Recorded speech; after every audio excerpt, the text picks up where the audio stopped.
Hello, and welcome back to the 3 Up Moon live stream, everybody. It's Tuesday, May 4th, 2021. My name is Matt, otherwise known as 3 Up Moon, here on Twitch and YouTube, and I hope you're having an awesome Tuesday so far. We're going to start things off today by continuing our Pokemon Leaf Green Randomizer Nuzlocke challenge. Now, if you're watching live on twitch.tv/3up_moon, thank you so much for tuning in. It's a pretty awesome day today because we got our brand new emotes approved. If you are a tier 1 subscriber, you actually will get access to a brand new emote from Super Mario World. It is the watermelon block, or what is known in the manuals as the triangular block. This was a block that would allow you to run up walls vertically in Super Mario World. And you can't use Yoshi on this block, but Yoshi can jump on this block and get a boost, kind of like jumping on a spring. But if you run into a situation like this with Yoshi, typically you can't take Yoshi with you. And I feel like it suits our array of our moon emotes. We've also got the 3 down moon emote as well, which is a bit cheering emote. You have to cheer 10 bits, or 10k bits, sorry, and you will actually unlock that one permanently, and you can use it in any channel. That's the cool thing about a bit emote, is that if you have donated bits to a channel, you can unlock it permanently. Lots of cool things about emotes and how that's working that I'm learning each day, which is nice. But Pokemon Leaf Green Randomizer Nuzlocke, what is all that jazz? Well, it's a big mouthful, but basically, we're playing Pokemon Leaf Green version on the Game Boy Advance.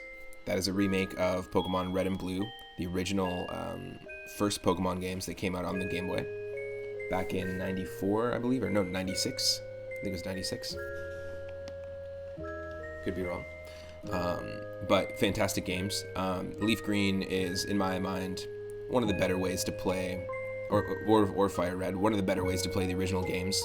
I do like the original Pokemon games on Game Boy. I do have a nostalgic association with them, and also just a lot of good memories, but also those games are quite primitive. They move real slow. There's been a lot of really good advancements and new content that's been added in this one, so I highly recommend it. Also, you may notice that subscribers now have a flaming orb next to them, their name, instead of the default Twitch graphics. But that is actually a trinket from The Binding of Isaac Rebirth, a game that we play on stream. I don't have any of the DLC, but I do have about 26 or so streams in full over on my YouTube channel. And if you're watching this on YouTube after the fact and not watching live, click that subscribe button. I have every single one of my streams in full uploaded there. Hey Idarama, welcome to the stream. Thanks for the positivity. I love that emote. It's a great one. The positivity. And thanks for the moon. Now I want to say thank you also to some of the most recent subscribers. Thank you to Miss Rando for the subscription through Prime. One, I think it's really cool that you can subscribe using Amazon Prime and support one streamer, basically one Twitch content creator per month. It's already included with your Amazon Prime monthly membership, which is nice. So thank you for doing that. We actually, you helped us get to 35 subscribers, which got us, and Idarama as well, which got us our brand new emote, so thanks for that. We are 14 subs away from the 5th emote slot. And that's actually the last emote slot we can unlock, I believe, until we hit partner. That's how how Twitch works. So yeah, we can get there pretty quickly. I'm already so stoked that we have the emotes that we do. I just want to make as many emotes as possible for everybody if I could. That'd be awesome.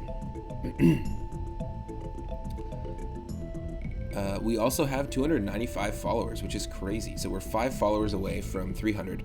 Once we hit 300 followers, I'm going to be celebrating by playing Wario Land 1, which is basically just Super Mario Land 3 on the Game Boy, Wario Land 2, and Wario Land 3 on the Game Boy Color. And I grew up with Wario Land 3. I haven't played too much of the first two, but I'm really excited to dive into those games. We've been playing a lot of Super Mario Land 2, 6 golden coins. And this is the direct continuation and the beginning of a really cool spin-off series. I want to say thank you to the Combat King and to HJ Lux for the recent follows. Welcome to the stream. I really appreciate it. Thank you so much for the support, and thanks for helping us get to 300 on the path to 300. We're right around the corner.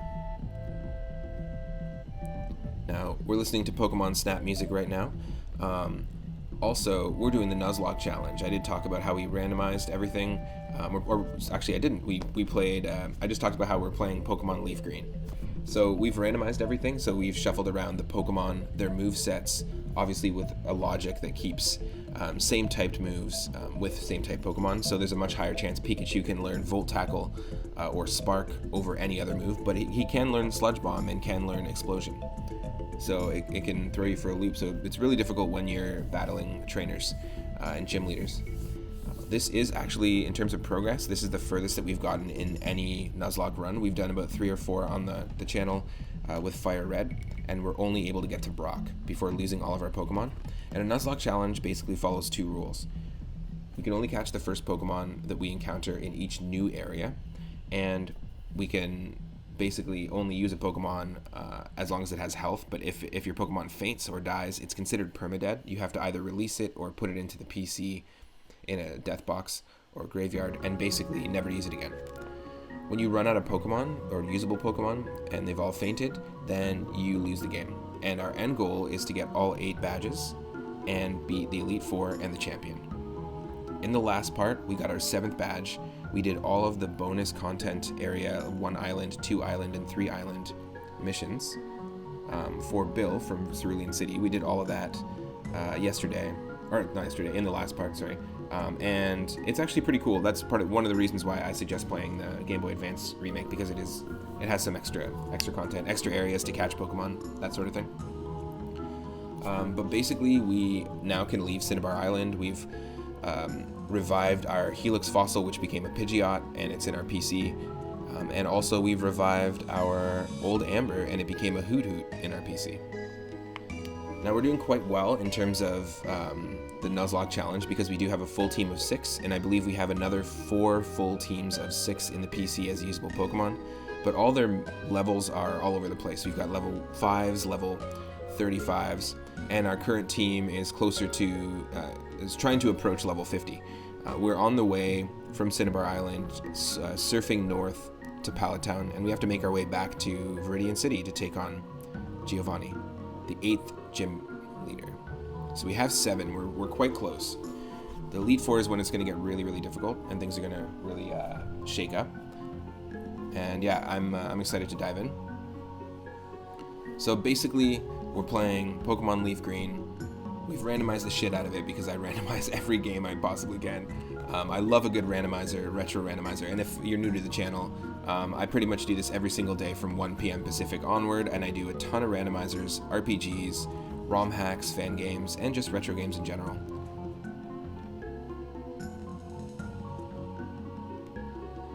And the Nuzlocke challenge makes it infinitely more difficult. We did start with a Grovyle, it evolved into a Sceptile, but it is no longer with us, but I'll do a team recap in just a second. Hey Alice Rose, welcome to the stream. Hope you're doing well. Let me switch over and get that game going here. And I believe you should be able to see me now. I'm not sure, it's just loading. Hey everyone, welcome. Alright, so, perfect timing. We'll switch over to the game audio and we'll do a quick team recap to see who we've got. Now again, we've got randomized moves, randomized TMs, randomized IVs and EVs of the Pokemon, and randomized abilities, but we're not changing Pokemon's type. We're not going too crazy with the randomization. So let's see here. Let me know if I need to adjust the audio of the game at any time. And yeah, let's do a quick little team recap from where we left off last time. In terms of who's been with us the longest, it's definitely Lurk. We did have a Gardevoir that was doing quite well. Valencia, the Gardevoir, but it did pass. We lost Valencia last stream. We didn't lose too many Pokemon last part, actually. We only lost 2, I believe. In most other parts, we lose about 4 or 5, which is nuts. So, basically, we've got Lurk, level 45, Lurk the Golem. We got him as a Golem, and it was named by Al Evos, another streamer who's typically in the chat, and also another Canadian streamer. And actually, while I'm here, I just want to shout out Itarama as well. Go check out Itarama's channel if you can. He's been playing some Link to the Past randomizer recently, some Super Mario RPG randomizer, and also some modern indie games, some Ghostbusters, all sorts of stuff. So yeah, we've got Lurk, then we've got Henny. Henny is our second Roselia. Our first Roselia, unfortunately, passed, was the first Pokemon that we ever lost. And it's holding the shell bell of our starter. Our starters, every Pokemon, there's a chance that it can be holding a random item, and the shell bell was our starter's starting item. And Grovyle used it to basically stay alive for a very long time, and at one point our starter was the only Pokemon that we had.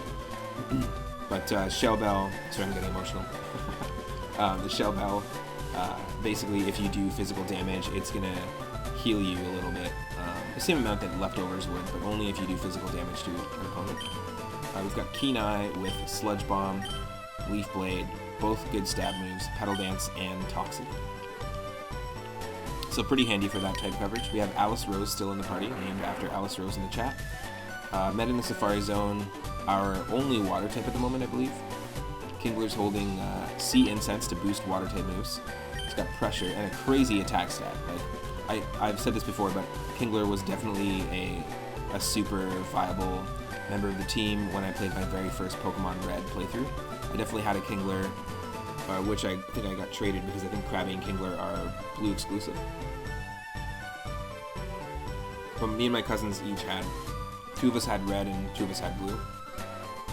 And we had one link cable between the four of us, so we had to take turns in terms of trading Pokemon and stuff. But I definitely had Kingler on my team taking on the Elite Four, so hopefully we can keep Kingler around.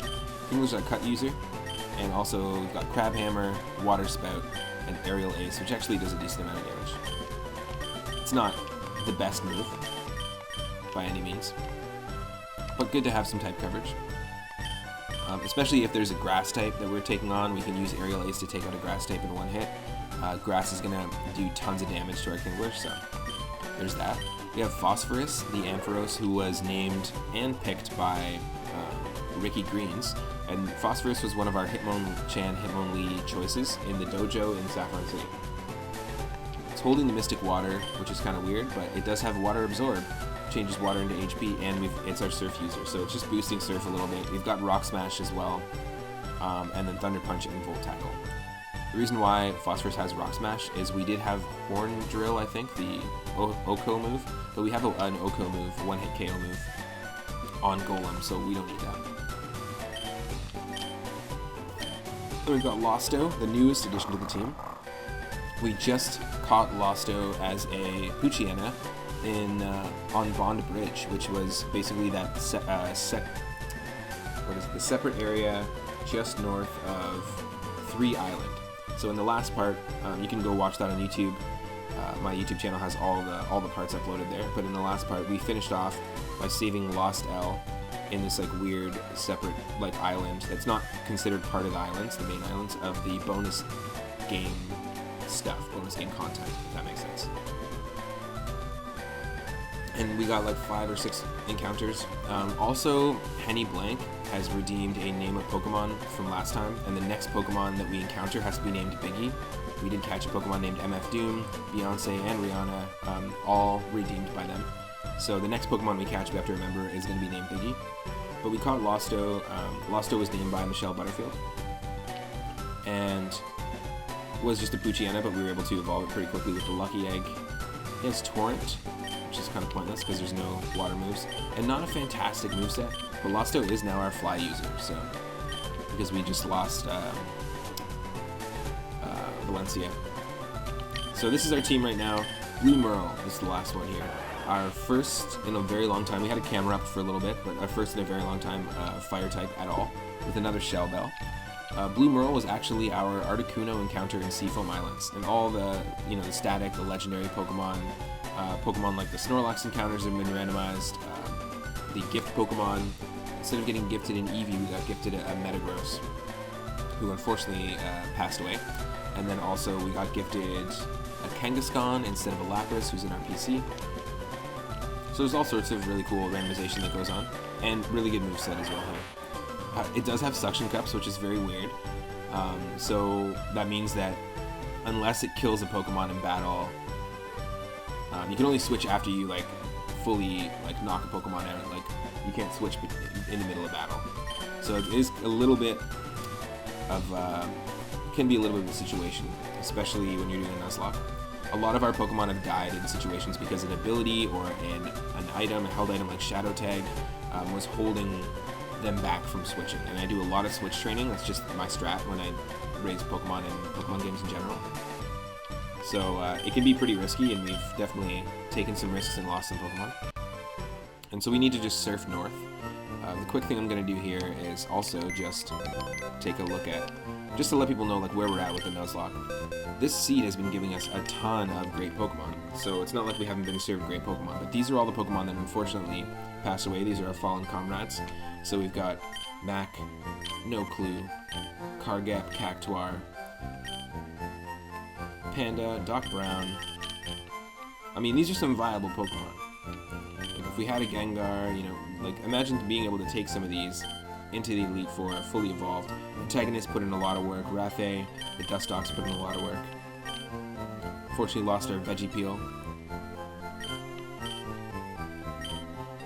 Breddo, the Pichu, was one of our Snorlax encounters. Another one was Hitmonlee, and we traded it in-game because all the in-game trades are randomized. In fact, if we find a Rattata and we can catch it as our first encounter somewhere, then basically we can trade it for Regirock, which is awesome. But yeah, we did trade Hitmonlee for Lombre because we had a Leaf Stone to get a Ludicolo. So we do have some water, and we do now have backup water Pokemon, but Kingler was our first one in a very long time, and same with Flareon. First one in a very long time to actually like stay on the team. Cardboard the Metagross, named after a cardboard box, one of our followers, and also our Eevee. This was our gifted Eevee in Celadon City. We've got Buttonface the Grumpig we lost, and this was our starter, Viley, a Sceptile named by Stegosaurus McCartney. Unfortunately lost 2 streams ago.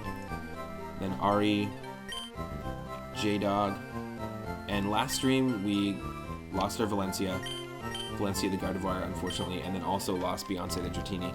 We had a great opportunity. We actually have found 5 Dragon Fangs, so we would have been able to have like a boosted Dragon type on the team, but unfortunately not the case.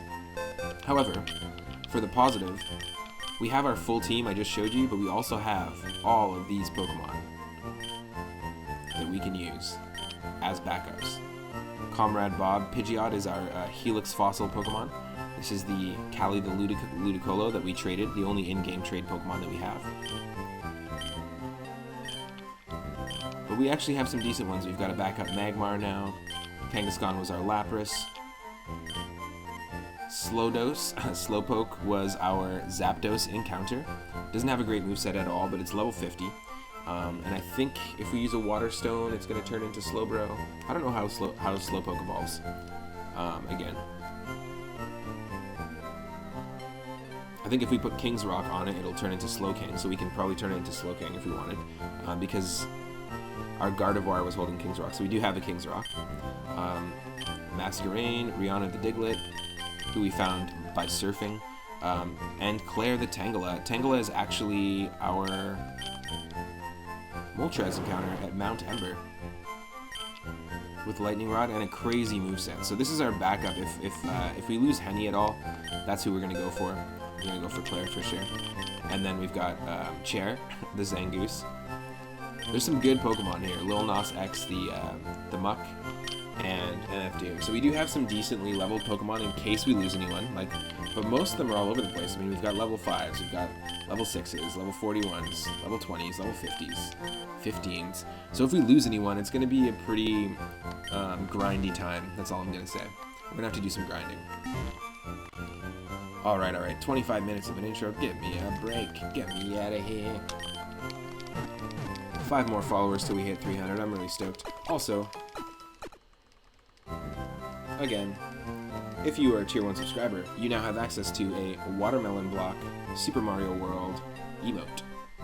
Brand new one to join the Newt in a Jar from Super Mario Land 2, to join the 3-Up Moon from Super Mario World, and the 3-Up emote from Super Mario Bros. 3. All games you play on the stream. You also notice that we updated the subscriber badge as well. We've got custom badge now from Binding of Isaac Rebirth. Fantastic roguelike game that I'm kind of missing playing because we've been playing a lot of these retro ones, and we have done a regular series of that on YouTube, and I like that game a lot. Heck yeah. So apparently I think Wall Wedge is a great name. Cyphers, another streamer and follower, called that the Wall Wedge, and I think that's a great name for it. Stegosaurus McCartney always called that the watermelon block. I've never seen it as a watermelon until he said that, so I think it's so perfect. But it's actually just called triangle block. So boring. So we already caught a Pokemon here in this area. So the next new area, if and when we find one, it's gonna be Biggie. Biggie's gonna be our next Pokemon.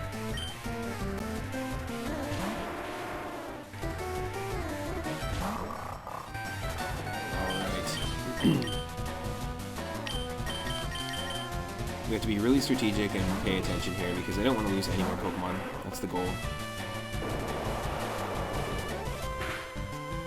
Ooh. I hope everyone's having an awesome Tuesday so far. Tuesday. Oh, shoot. Really? Crabhammer's gonna miss? It's a dang old mudshot.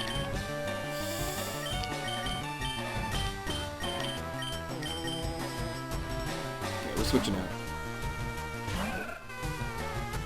Go Henny. Henny is named after Henny Blanco 1. Another streamer and follower of the channel. Yes. This should take him out. And we do have healing items, so we're okay on that front.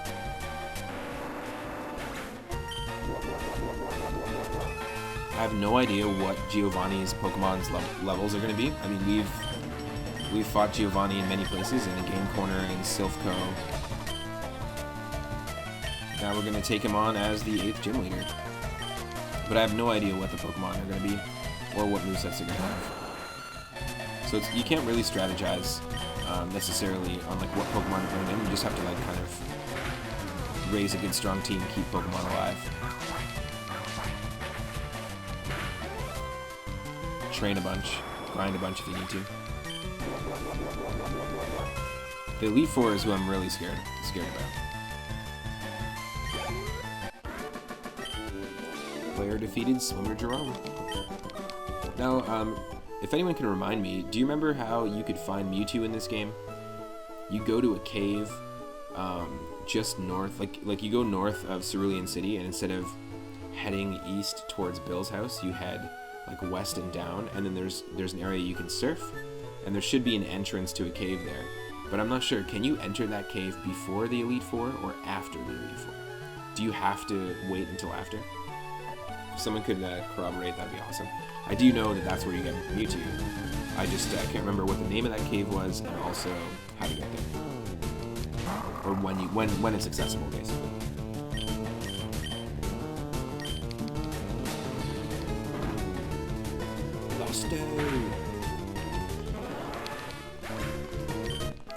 Losto, let's do it. Feel the sun and the wind. Don't tell me what to feel.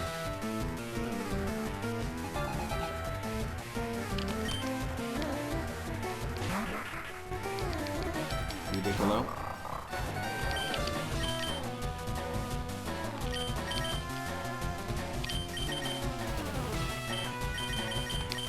I'm gonna go Phosphorus for this one.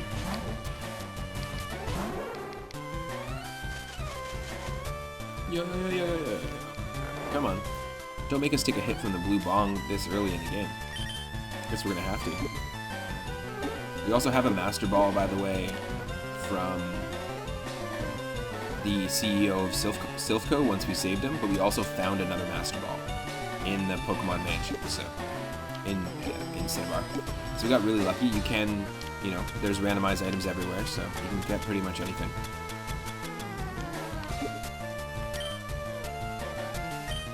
Where is it? We do have experience share in case when we're training, but I feel like Lucky Egg does more than experience share does, in my opinion. Blue flute, there we go, the blue bong. A blue glass flute that awakens sleeping Pokemon. It's from the bong. Phosphorus woke up.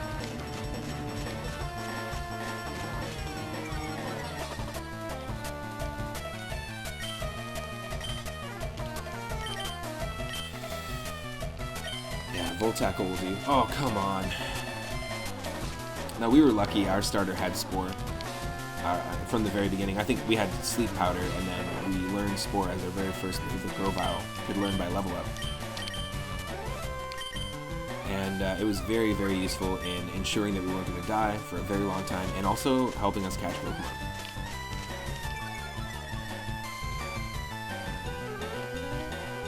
Let me know if the battle music is a little too loud. I know it can be super loud sometimes in this. I'll duck it down a little bit.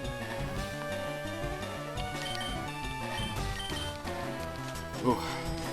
Oof. Oof.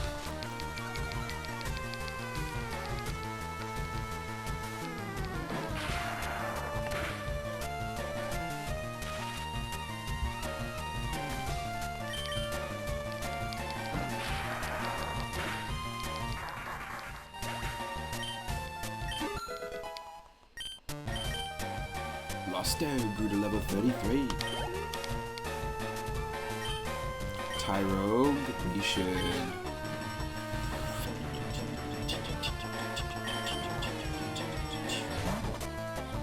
I think we're going to be faster than Tyrogue here. I hope so. And flying does super effective damage to fighting. Because, you know, if you try to punch a bird, it's probably going to be able to dodge you. I think that's the logic there.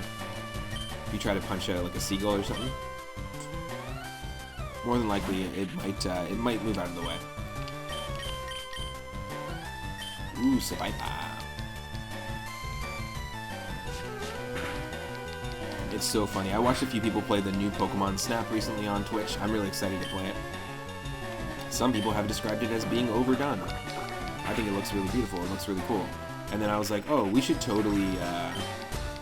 I wanted to show Michelle the game. I'm like, we should totally like take a look at it and see the trailer. And I watched the trailer, and the only existing trailer is 6 minutes long, and it's this super fucking boring chick just being like, you can join the Pokemon Snap photographers and take really cool oh look, a Seviper and a Zangoose. I was like, oh my god. It's like, it was so dry.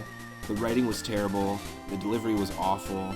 What happened to like a quick 30-second trailer? Give me some like just a few little teaser moments. Let me explore the game. Don't like give me the tutorial in the trailer. I thought it was just the weirdest thing. It's like this should be in the game, but it also should be done better than this. Good voice actors exist. People who know how to articulate themselves exist. Please don't pay people that don't know how to try and sell your game. I know that you don't have to sell Pokemon Snap that much. Nintendo, because it doesn't take much for a Pokemon game to fly off the shelves, but geesh. There are so many talented people out there. Give them a shot. It was just so boring. I was like, oh my god, what happened to video game trailers? What happened to video games? Oh no! Like, what happened to, you know, zoom out on America and all you hear is Mario, Mario. Or what happened to Obey Wario, Destroy Mario. The classics. Oh, it's the Legend of Zelda, and I'm here to say, you know, y'all know what I'm talking about. There's just something about. I mean, even the Pokemon Gold and Silver commercials were fantastic because they had live-action shots.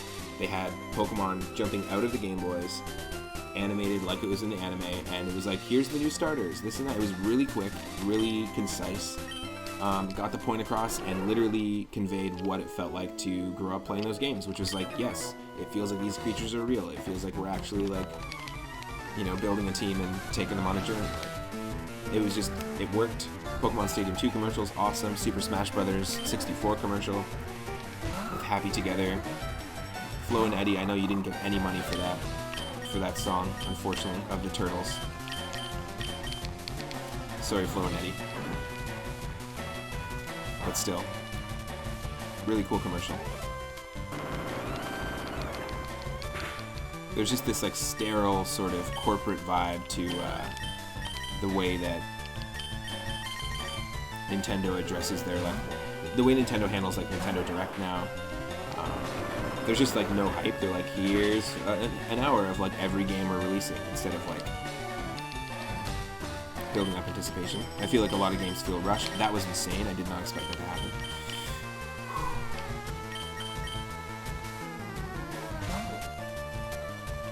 Level 33 is doing that much damage to our 52. That's insane. Iron Defense. Alice Rose says, Alice Rose is amazing, isn't she? That's fine.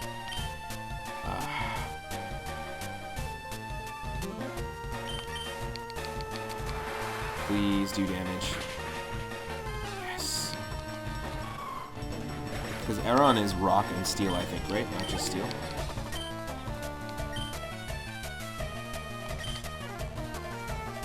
Interesting. This Fisherman has an Electabuzz. This is you know, speaking of Pokemon Snap, Electabuzz always makes me think of Pokemon Snap, the original one. Oh, hold on.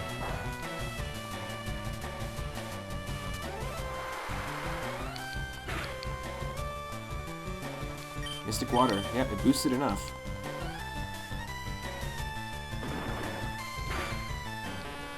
Electabuzz, Kangaskhan, Lapras.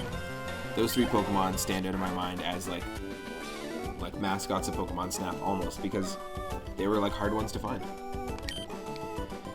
Well, not Electabuzz, but Kangaskhan and Lapras. I remember just as a kid playing those stages for the first time. In fact, I actually went back. I was watching some people play new Pokemon Snap, and it just made me want to search for streamers playing the OG, and there were a few. I was watching somebody play the OG one, and just, I don't know, it was a really good nostalgia trip. I'm glad they waited, and I've said this before, I'm glad they waited till the Switch to make the sequel.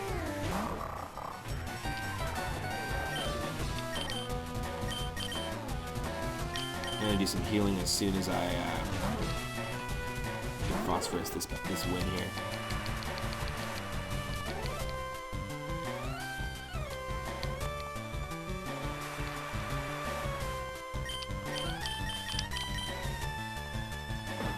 I really enjoyed playing Final Fantasy Tactics Advance, by the way. Thank you, Stegosaurus McCartney, for the redeem, and Alice Rose for the suggestion. Super into it, like to the point that when we beat Final Fantasy IX, I'm going to be continuing that every Friday as our Final Fantasy game for Final Fantasy Fridays.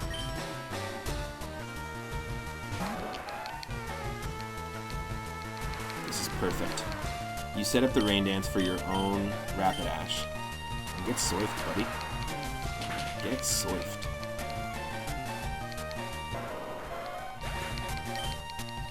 And I was planning this week on playing some more Tactics Ogre, Knights of Lotus. They're very similar games, right? So I feel like it makes sense to play the Tactics Ogre one. It was redeemed first, but also I'm really enjoying it, and I haven't played a single Ogre battle game before, but I have played many Final Fantasy games. I was like, I'm gonna heal, and I didn't, and I just caught that. Whew. We got lots of items.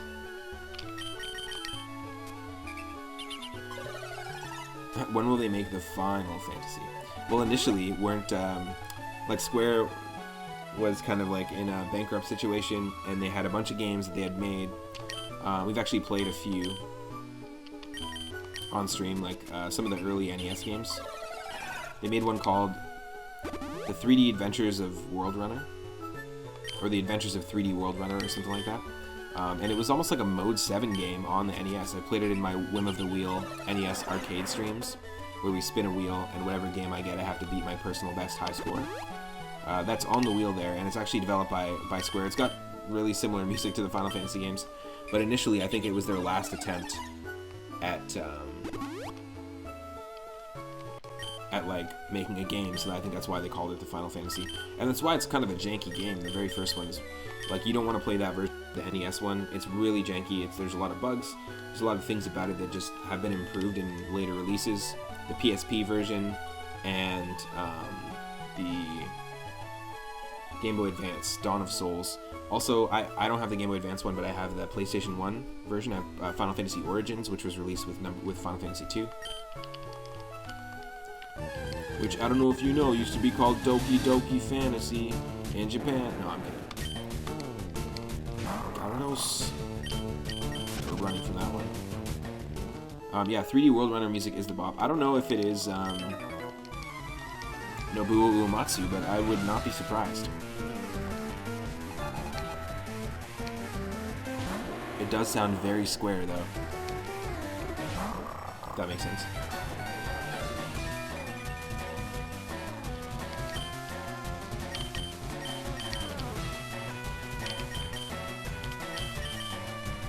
This is an interesting one. Typhlosion has Drought, and Drought will actually negate the ability of water moves, so it'll negate the damage. So we have to send out Lurk here. Someone mentioned 3D World Runner music? Yep. So we played 3D World Runner twice in our Whim of the Wheel streams. We've gotten it twice on the roulette wheel. And I did own it. It's one of the games I don't have anymore, but I did have way back in the day in my first collection. Out of all those NES puzzle games, I still have all of them except for that one. Subterfuge. Oh my god. So the next Pokemon in the queue, or the next Pokemon that we catch, or next new encounter, is actually going to be named Biggie, because Henny Blank had one of the redeems, and then the next one will be Subterfuge. Got it. World Runner Variations is the best. Wait, what? What's World Runner Variations?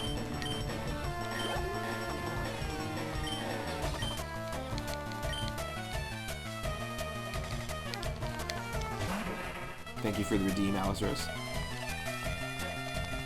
Woo. I thought I'd go for it. We gotta get out of here.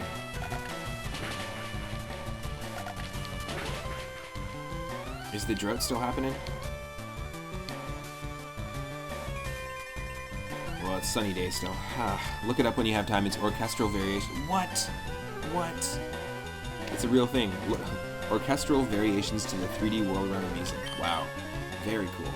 I'll definitely check that out. Huh. Was that game popular? My uncle had it in, his original collection, but I don't remember necessarily hearing much about it outside of that.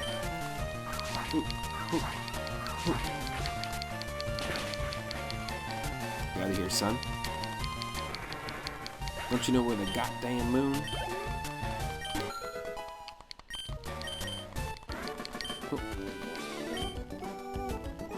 Are the sun and moon enemies, or are they buddies? I think they're buddies.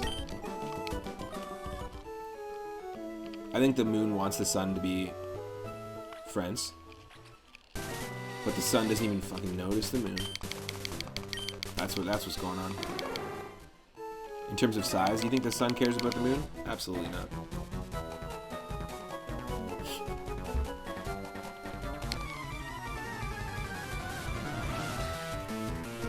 Look up the Grump variations. Oh no.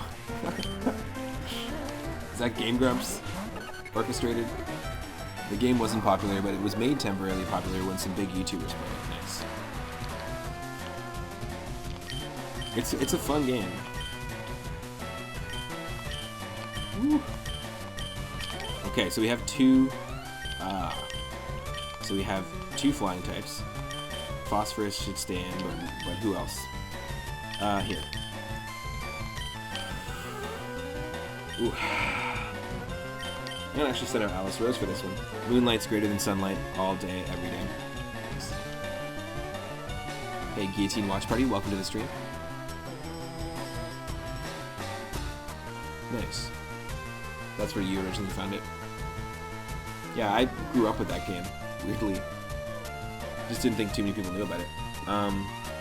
Also, I don't want to peddle my wares, really. I mean, it's not really necessarily for sale. If you want to support the channel, you can support the channel and support me by doing one-time donations to 3upmoonget@gmail.com. Don't worry about buying an album through Bandcamp, but I do have many albums on Bandcamp, and my first 2 ever in 2009 that are electronic, ambient, and experimental music. Mostly instrumental, but very sample-based. Everything done by me. On bassinspectra.bandcamp.com, we have my first album was in 2009. It was a double album. The moon's rays cool our damaged lungs, and the sun's lasers burn through our hearts is the name of them. You can go check them out there. I have some compilation albums, some EPs, a lot of music highly inspired by video game music that I listened to growing up, but also by artists like Orbital, a UK electronic artist, Boards of Canada from Scotland, and Brian Eno, Frank Zappa. Also some of the cartoon soundtracks and music that I listened to in like old school cartoons. A lot of that stuff has influenced me, and myself as a musician and sound engineer, like my love for music was rooted in, or I rooted my love for music in my heart as soon as I started diving into retro games and watching cartoons as a young kid, if that makes sense. Because a lot of the atmosphere of classic cartoons and video games, retro video games, were so reliant on their sound design and their music, and it's just something I wanted to do. And you know, I went to school for sound engineering. I did a lot of live sound recently, but I do want to make music for video games. I'd love to compose for video games, do sound design work for video games specifically. Something I aspire to do for sure. It's a different world than the live concert promotion and live concert sound tech world. It's even a different world from the producing a band and engineering a band. Like, you know, putting out like a 5-6 song EP for like a blues rock band or a punk band or a funk band. It's all completely different. But I've always had a love for video game music. There's a non-grump version with just the music. Nice. A grumpless grump orchestrated. I like it.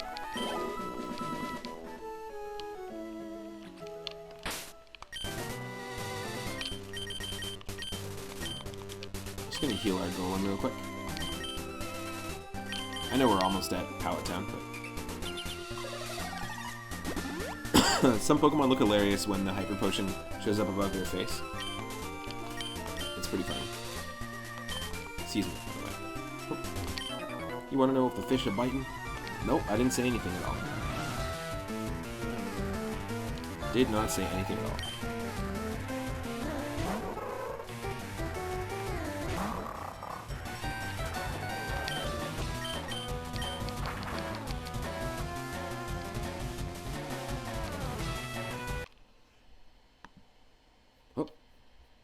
What's happening? Did we just freeze?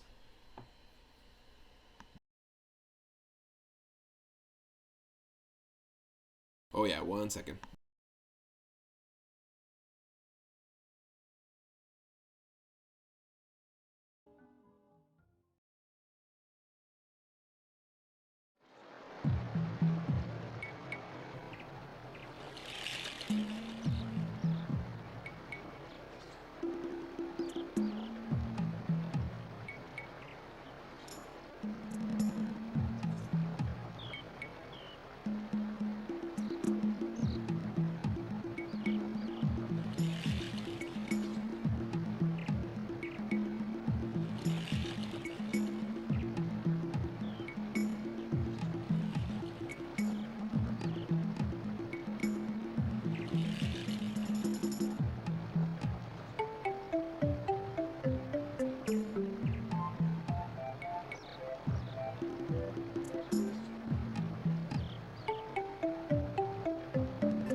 Okay, I think I fixed it.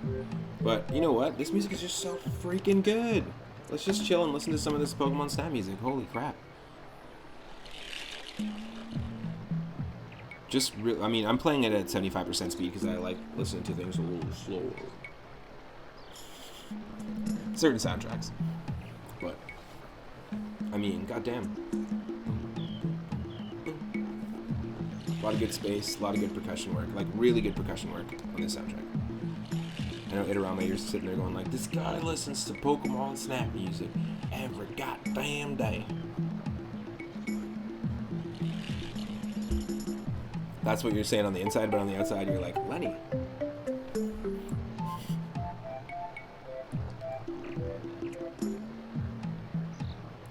This kind of music, I feel like there are songs like this in Banjo-Kazooie and Donkey Kong Country 1, 2, and 3. This could have suited Super Mario 64. Oh, Itarama, I totally forgot to message you about Super Mario 64. I do plan on playing Super Mario 64 Randomizer. I'm just trying to get it working. I forgot to message you. Itarama doesn't say it like that, at least not from what I've heard. I know, I'm just joking. But I'm going to message you on Discord. I forgot to do it yesterday. I got caught up in making sure the emotes were working and uploading our brand new subscriber badge from Binding of Isaac. But I am super down to try out a Super Mario 64 randomizer where all the star locations are randomized. The music's randomized. Also the entrance, like all the paintings are randomized as well. That's something I'm really interested in.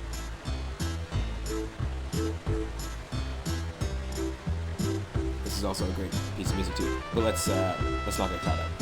Let's not get caught up. Convincing voice? Wait, what? I'm confused. You sure you even eat maple syrup? No, we drink it up here, man.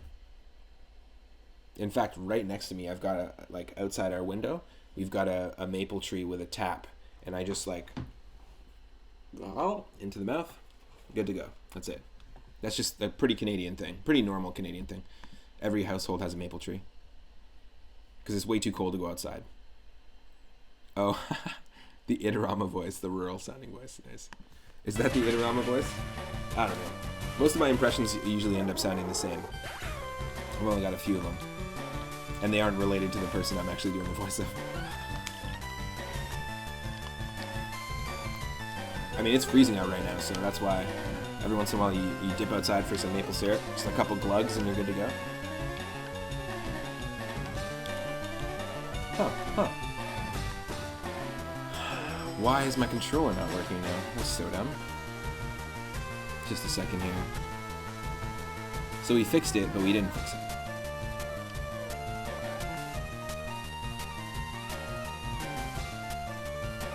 Wow. God awful. There's no, like, this is the stupidest thing ever.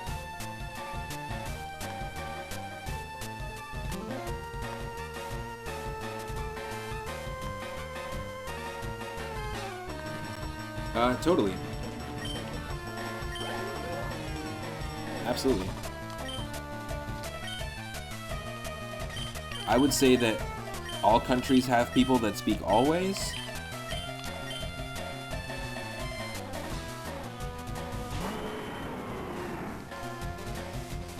Yep. It's long gone now. Sure is long gone.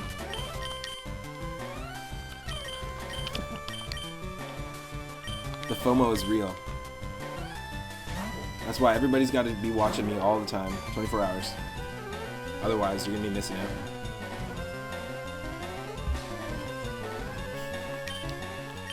No, I was just doing a voice, but also, now that you are here, I did try to randomize Super Mario 64, by the way, last night, Itarama. I didn't get a chance to message you on Discord. Eyes and ears set. Quick, we gotta synchronize our watches.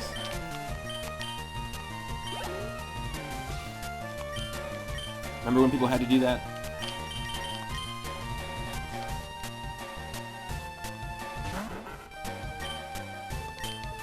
Yeah, I'm super down to play Super Mario 64 randomized. So if you can figure out a way to just randomize the levels in it, or if you want to after stream, we should totally. Oh, is it not showing up? Yay! I got it to work. Okay, cool. After the stream, I should totally message you, and maybe we can figure that out on Discord sometime. So I'm just getting more excited to play. Yeah, we're rock smashing it. Should have surfed it, but... Apparently, you can actually... you can randomize, like, the music in Mario 64. It randomizes all the red coin locations and the star locations. So yeah, you can do some pretty cool stuff.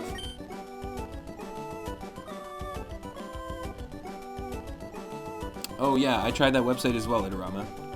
It was like a server-hosted randomizer site, kind of like how a Link to the Past randomizer works. So it might be a situation where like it has to be run as an executable. Said something to do with there was an error on the server side when I tried it. Woo. Oh god, this guy's got 6 Pokemon. Okay, crazy. So we're almost at Palatown. Yeah, let's try it. Whoa, Dragonance, come on here. Come on here. I am stoked about the run we just started in Link to the Past randomizer on stream as well, playing as Dark Madeline from Celeste. I've actually never played the Celeste games. Oh no! Come on. Of all moves it could have. Holy shit. Woo. Yeah, I never played the Celeste games. They look really tough. And kind of remind me of Super Meat Boy, if that makes sense. Ooh. That was a crit and we still held on. That's insane. Thank you so much for holding on, Bosto. Holy shit.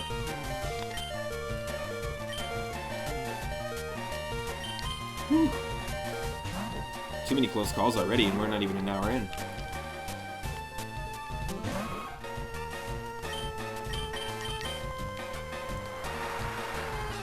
Good boy.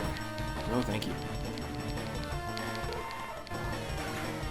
Yeah, it's basically a platformer with one-hit KO, definitely. I've watched some people play it, and it's insane. It looks so difficult. Albeit I've watched people play near the end of the game. Does look really fun though. I do like the history of it. Looking up the history of how it became a game and how it all started is really interesting.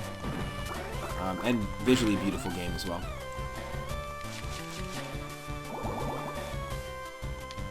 Oh, yo, you fought the Team Rocket gym leader today. Oh, the Team Rocket gym leader in Pokemon Go. He beat you the first time. Nice. What Pokemon did you take with you into the match? How many can you take with you on a gym leader battle in Go?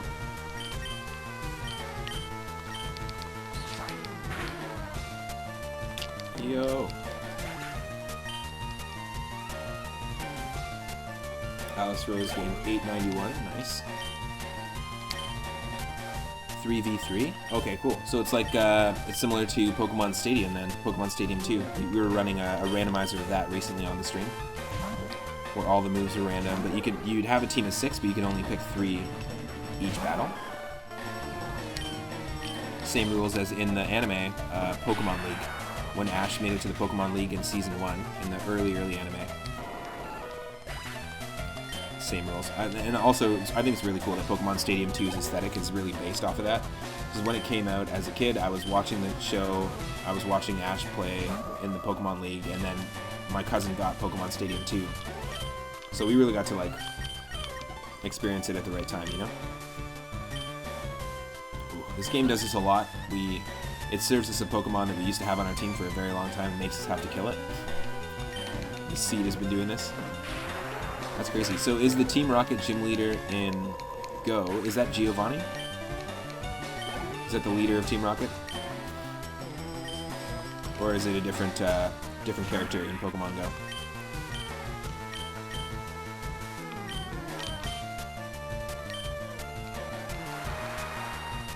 Because we are actually on our way to take on the Team Rocket gym leader right now in this game. Giovanni is the gym leader of Viridian City, and now that we have 7 badges, he'll open up the gym. That was a crazy battle though. Six Pokemon. Let's heal that loss down.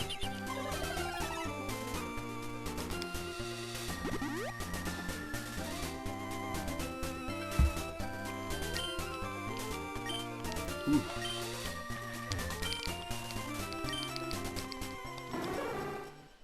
Yeah, which Pokemon did you take with you in the 3v3?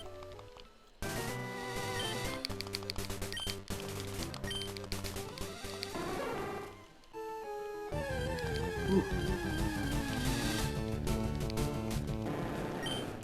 Wild Gyarados, nice. Of course, we've already caught a Pokemon in this area, so we can't catch one.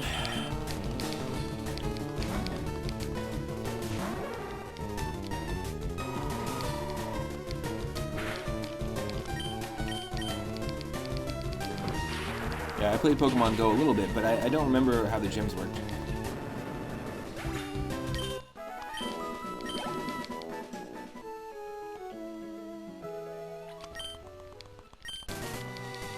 Yeah, I truly hope everyone's having an awesome day. I'm having a great day. I'm really enjoying the weather today. I got to sit outside in the sun for a little bit with my partner. She's just working right now at a photo shoot. She's got to take some photos.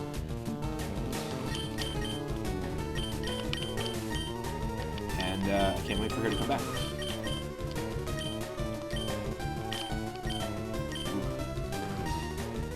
Let's try this. I mean, we have Super Fang. It's going to do guaranteed 50% damage. Ice Beam. Holy shit, buddy. He's not Ice type yet, though. Oh, what? Come on, buddy. Freezing me up. Freezing my floofer. Can't freeze that floofs.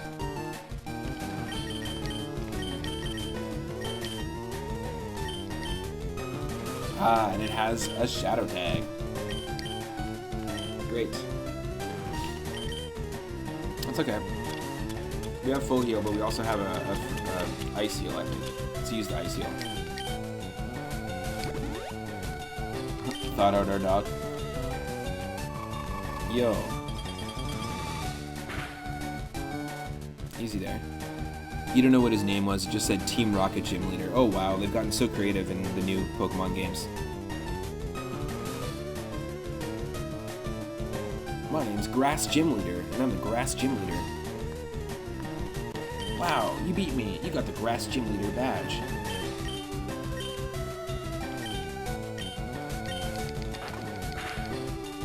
Fight that Seahorse.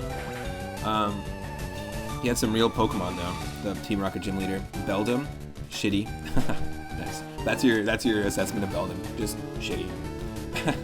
Metagross is pretty good though. Can't remember the second one's name, but it's a good defensive Pokemon. And then Salamence. Ooh, Salamence can be tough.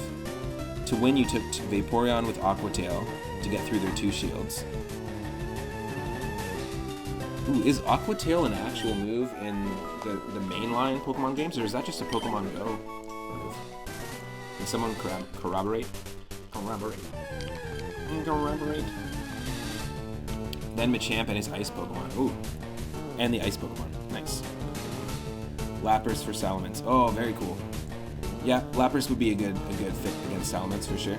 But Salamence was a fucking monster, and even though it had no shields, it killed Lapras with 20% of Salamence's HP left. Wow. It's pretty beefy, though. I would say Salamence is beefier than, like, Dragonite. Now, Salamence is the fully evolved form of Bagon, Shelgon, I believe.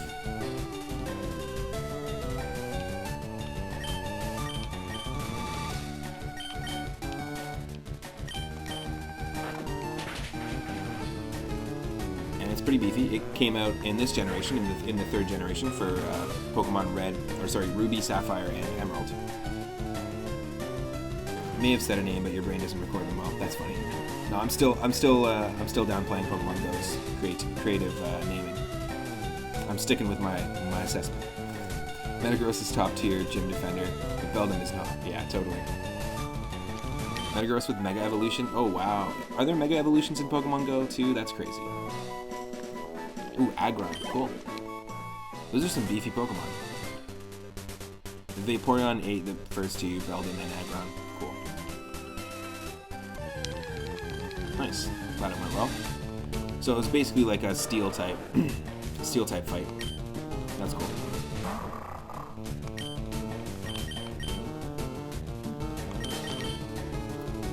Wild Wartortle just south of Palatown and Shadow Tag. That's crazy. That is nuts. Wild Wartortles and Wild Siegers with Shadow Tag. We can't catch anyone here because again we have caught Pokemon here already. We just came back a few days ago because you watched. Oh, cool! Kind of because you watched us. You watched me play this. That's great. That's awesome. I'm glad it could be inspiring, man. Appreciate it. And yeah, it is kind of cool now. Pokemon Go, obviously, because it is shitty because they want to reduce people like wandering around looking for Pokemon. So they have made it so that you can just control your Pokemon Go character like from any device. Like you don't have to be walking. But that's really cool. I used to play it and really enjoyed it. I'm glad that got you back into it. I'm going to be doing a bunch of Pokemon runs in the future here. So, wow. Look at these crazy wild Pokemon here. This is one of the wildest, like, obviously no pun intended. This is one of the wildest mixes of wild Pokemon that we've seen in a long time. Just south of where we started, too. Like Seadra, Wartortle, Zapdos, those are all great Pokemon. Oh, and the Megas have been out. Nice. So Megas must be, like, a somewhat recent thing. You stay away. You stay away. I'm a flying dog, alright? We're basically Falcor.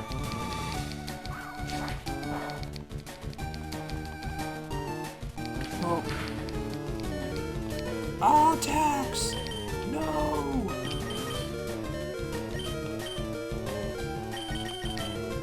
Okay, good. I was gonna say, does Zapdos also have Shadow Tag?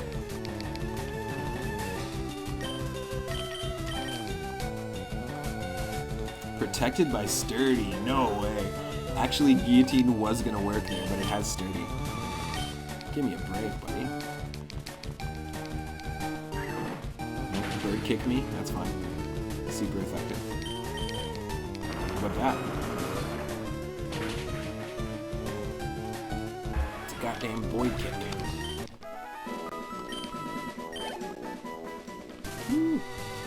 One of the other things I really like messing with my new emote is modifying it, obviously. And I believe we got that Bubble Tea Watermelon emote.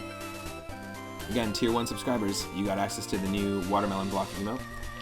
You can have some fun with it. You can use 820 Moonstones to modify an emote. If you're not a tier 1 subscriber or subscriber at all, you can actually still use your Moonstones if you have them to unlock emotes for 24 hours. Hopefully have some fun with them. I have a lot of fun with a lot of people's emotes. That's one of my favorite things about Twitch. I like the Watermelon Bubble Tea though. Okay, so we're here. Let's go disappoint Professor Oak and be like, yeah, I haven't really been doing your Pokedex challenge. I mean, you asked me to do this, but I'm doing a Nuzlocke challenge.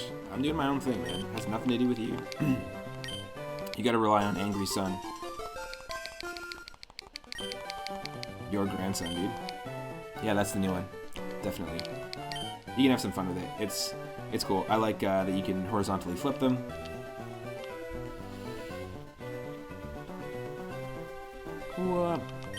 What's happening, game? Professor Oak's rating. Your Pokedex could use a bit more volume still. What? Turn it up! Turn up the goddamn volume to 11.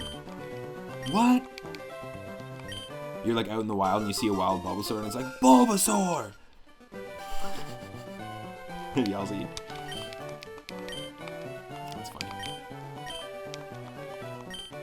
Okay, get me out of here. Get me out of here, Oak. I just came in here to disappoint you. I didn't really want to be here. Can we heal? Nope. Nope, we can't. Some Pokemon fan games actually made in RPG Maker, because there's a ton of them, like Pokemon Uranium and a handful of others, have items like that, or machines like that in Professor Oak's lab that actually let you go up to it and heal. Hurry up, Moon, you should take a quick rest. Heal our pokes. Alright, I think we should just go straight for the gym, to be honest. I don't know if we need to do more training. I know it seems crazy. I don't know what the levels are going to be. It might be a risk. I know that for some of the other gym battles, we unnecessarily trained, and then for some other ones, we definitely needed to train, so I have no idea. We're going to go in blind. Nice. Good old Smeargle. So this is all not new territory for us. We've already obviously been here.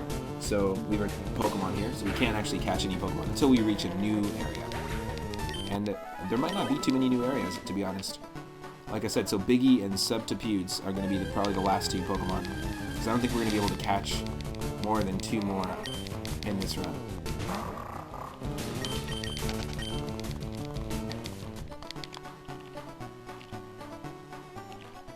Let's check this out, though. Because we have already caught a Pokemon here as well. But this guy normally teaches you, once you have Surf or Cut, you can get in here. He normally teaches you Dream Eater. And all the... Oh, I guess it was a different move. And we learned it already. All the people that teach you moves, like in the Celadon department store, you can go and learn... you can go and learn Counter from someone at the counter, which is super stupid. Just outside of Mount Moon, you can go talk to 2 martial artists, and they can teach you Mega Punch and Mega Kick, respectively. This guy will teach you Dream Eater, but all of that's randomized, just like the TMs, all the TM moves, all the moves Pokemon can learn.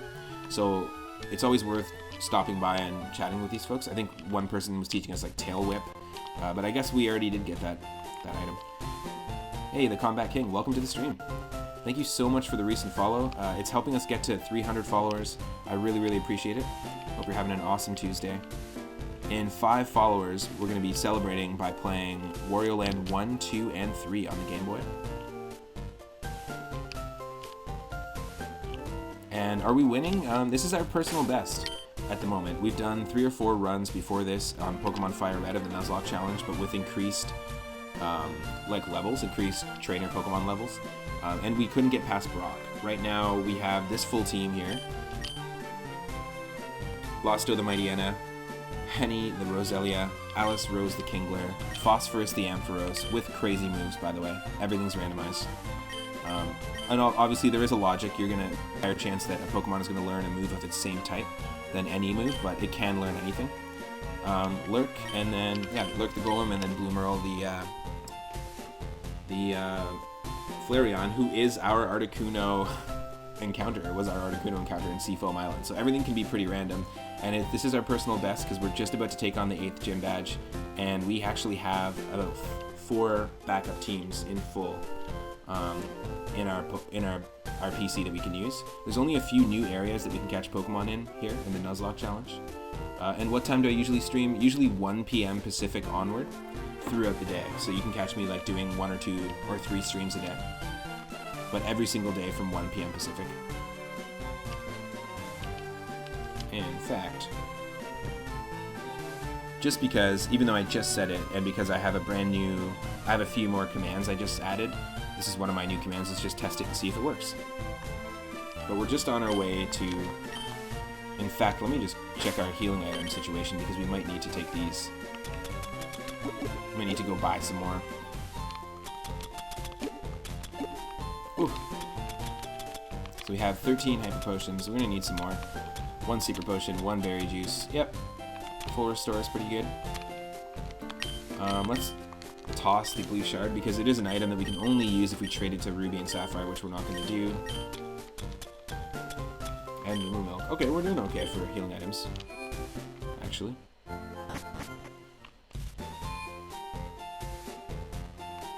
I think this is it. Dare we enter right away? Let's do it. Viridian City Pokemon Gym. Now, even though we have 4 backup teams, I am worried. I'm worried about the Elite Four. I know that that's when things can really go south for a Nuzlocke run, so we might not be able to get to the end. There's only so many new areas we can catch Pokemon. Of course, our next Pokemon is going to be named Biggie and then Subterfuge, but probably that'll be the only two Pokemon that we're going to encounter if we do. If we start running out of these Pokemon real quick, it's going to be tricky because some of our Pokemon in the PC are quite low leveled. So.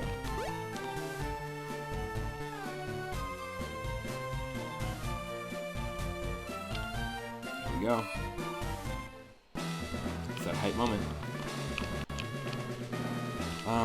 Let's just try this again.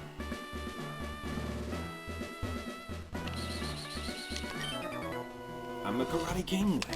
Your fate rests with me.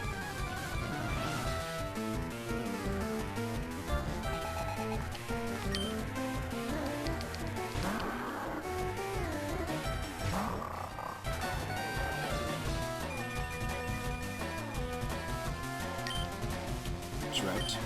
Ooh. Yeah, these Pokemon are gonna have some. This is gonna be a little tricky. If our first Pokemon's level 38 already, wow.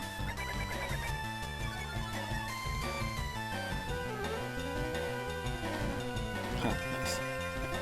What do you think of Marshtomps, though? Still cute or approaching ugly?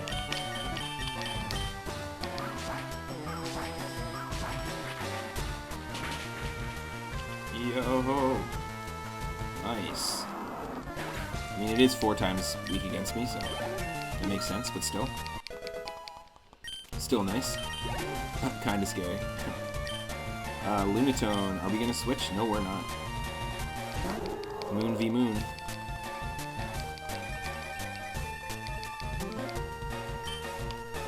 Yeah, the Biggie is Swampert.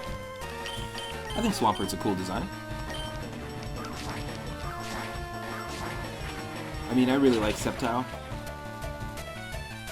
I really like Trico, Grovyle, and Sceptile, and so it was awesome that we got Grovyle as a starter option. And I used a random number generator to pick our starter. It wasn't even that I got to pick what was there. There was a low-level Grass type, there was a Cacturn, and there was a Grovyle. So we actually only have the option of Grass types. Yeah, Sceptile's design and tail is really cool. I think Mega Sceptile is pretty sweet as well, design-wise. I think they did a good job with that one. I'm not a huge fan of the Megas, to be honest. Ooh, I need Poisonous Boyd. Poisonous Boyd. Poison. This oiseau.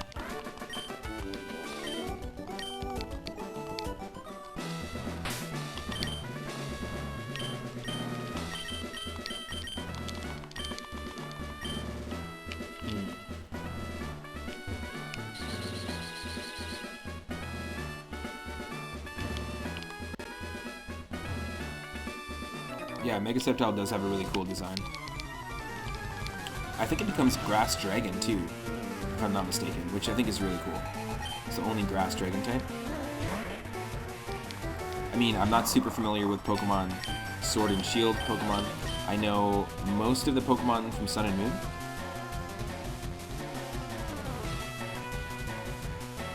What makes me say I'm not a fan, you don't know anything about them other than they exist. In Pokemon X and Y when they were introduced, and I think they're also in Pokemon Omega Ruby and Alpha Sapphire, which it was the most recent Pokemon game I've ever played. I've watched a bunch of people play Pokemon Sun and Moon. I've never played Pokemon Sword and Shield. I've also watched people play it, but I did compete on Pokemon Showdown, which is an in-browser battle client where you can build teams.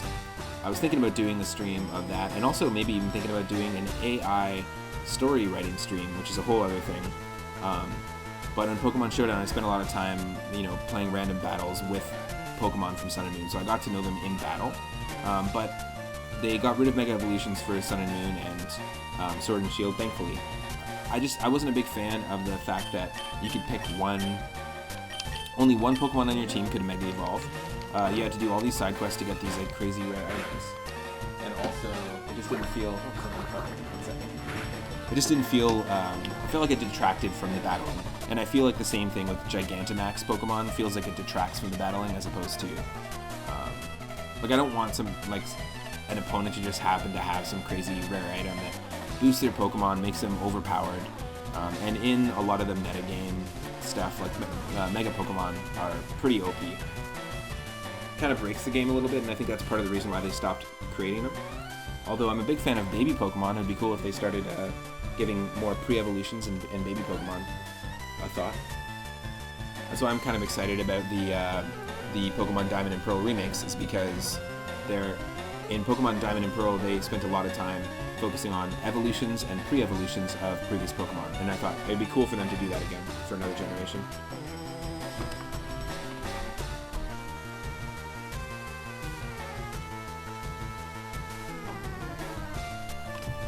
Oh, it was one of my comics. I have original Sonic Archie comics. I have a collection of them, and I have some of them up on the wall, and one of the comics just fell. That's what that noise was. There are league battles in Pokemon Go, but you just heard about it yesterday. You don't know how balanced it is, or... Oh, interesting. Yeah, I don't really know how battles work in Pokemon Go either.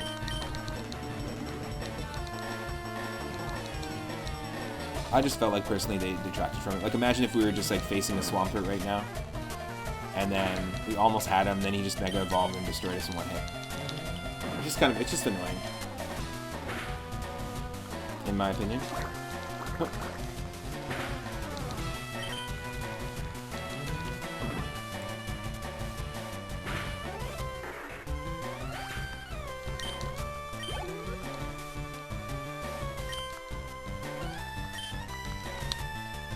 Chinchou. This guy's got a lot of Pokemon.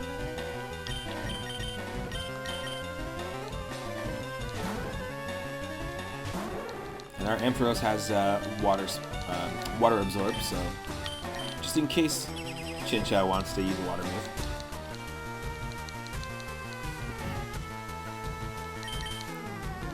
Ooh, buddy. Protectathon. Protectathon 2021.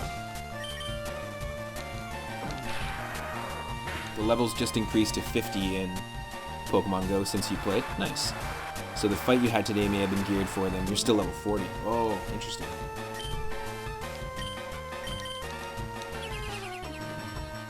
Wow. It is Protectathon.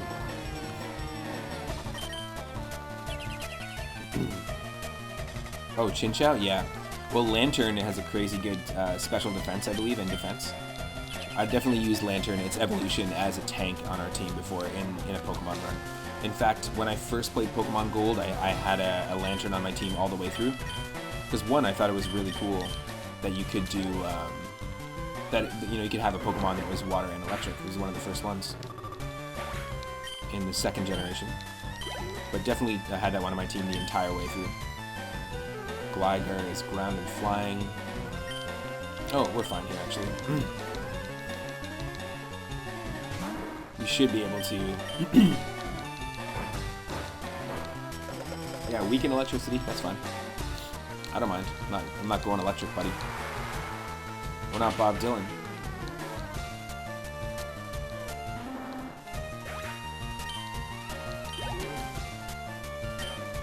Pidgeot. Weakened electric moves. We're still going to be able to do a decent amount of damage, though. Yo, buddy, hold on. No. We got a Pidgeot too. It's a level 5, but it's a prehistoric Pidgeot. We revived it from the Helix fossil. That's what I thought, buddy. You're done.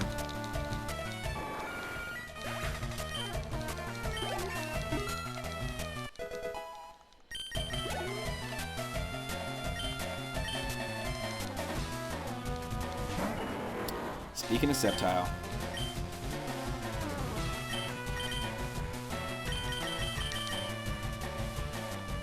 we gotta send out our Bloomerl, named after Bloomerl Crafts, one of our recent followers.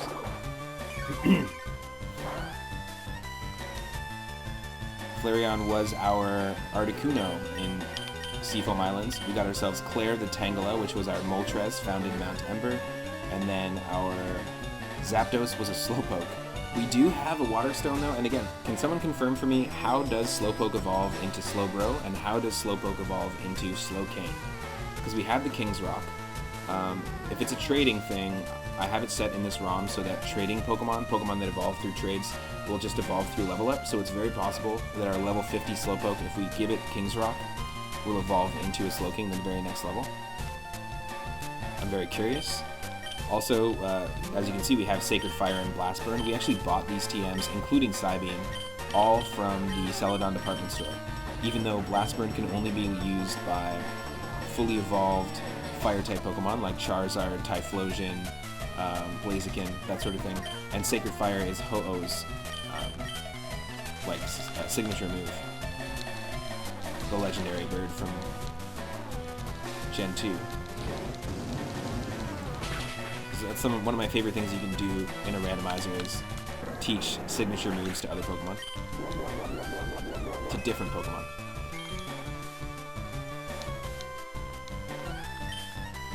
But yeah, if someone knows how Slowpoke evolves into Slowbro or Slowking, I'd be super into it because I'm curious. I mean, we don't need it on the team, but it wouldn't be a bad addition down the line if, in fact, something happened. You never know what's going to happen here. Okay, we'll take on all these 3 trainers here. We've got Cool Trainer Yuji. Oh my god, wow. Jeez. That's the way it works in Go. You use a King's Rock and evolve a Slowpoke to get a Slowking. And if you don't use a King's Rock, you get Slowbro. Okay. It's probably similar. Let's Crabhammer it. Come on, Alice Rose. One hit KO. One hit KO. Come on. No, so close.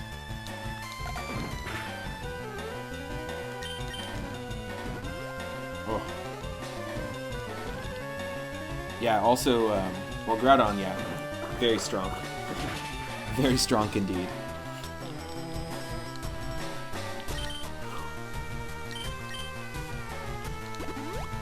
Here, have some Moo Moo Milk. Oh.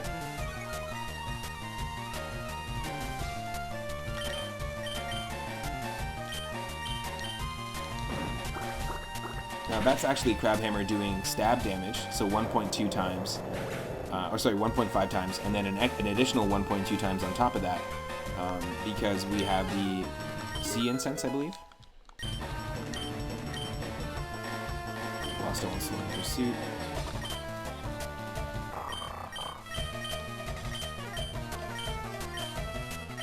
Nah.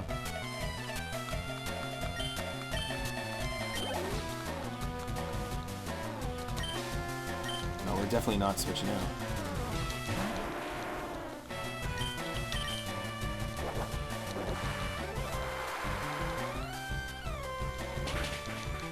Oh, definitely.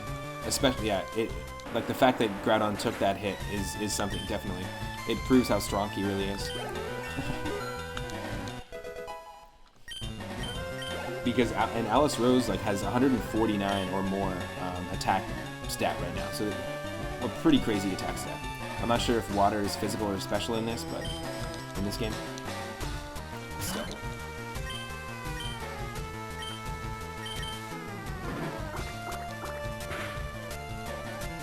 Ooh. Even Swablu taking that attack is pretty crazy.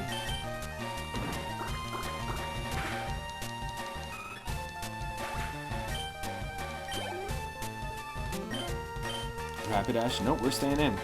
This is an Alice Rose sweep right now. This is what's happening. Oh, you're gonna try and cook this crab, eh?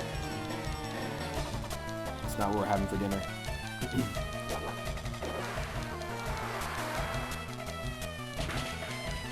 We're actually having water poached horse for dinner. I know it doesn't sound delicious at all, as opposed to boiled crab, but that's what's happening. Another Rapidash. Are you dual Rapidashing me? What the fuck? That's crazy. Yeah, Swablu and Altaria have a lot of HP as well. That's very true.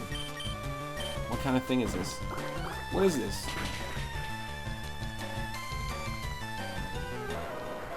That's nice.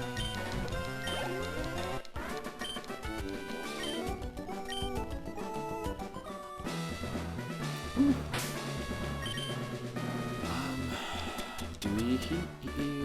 Yes, we do.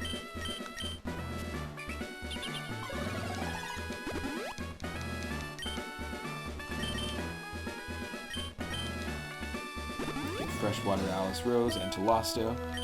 And of course, 2 Phosphorus because he's got Water Absorb.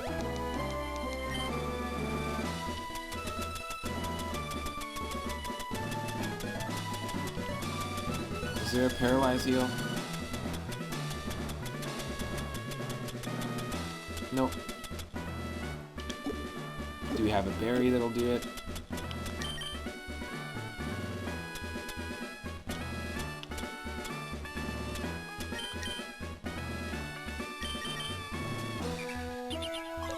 Nice.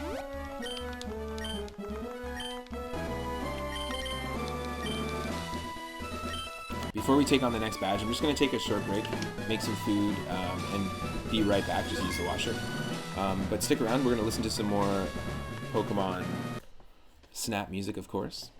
I'll be right back. Thanks again to everyone that's been hanging out. I've been having a blast. Hope you are too.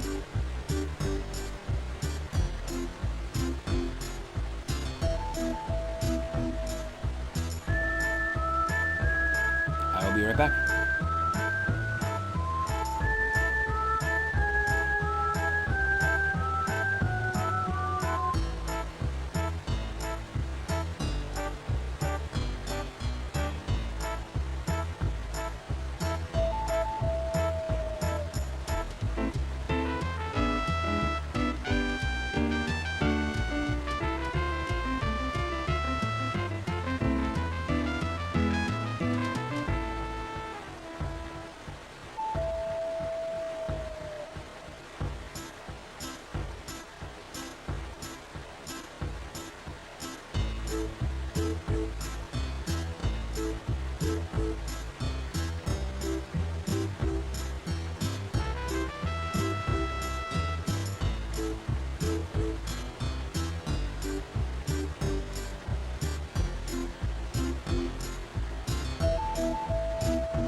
Thank you everyone for your patience.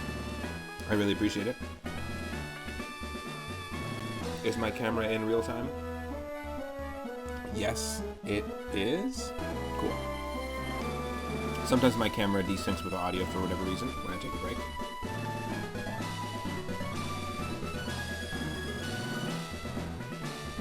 Thank you so much for your patience, number one. Really appreciate it. Oh, what?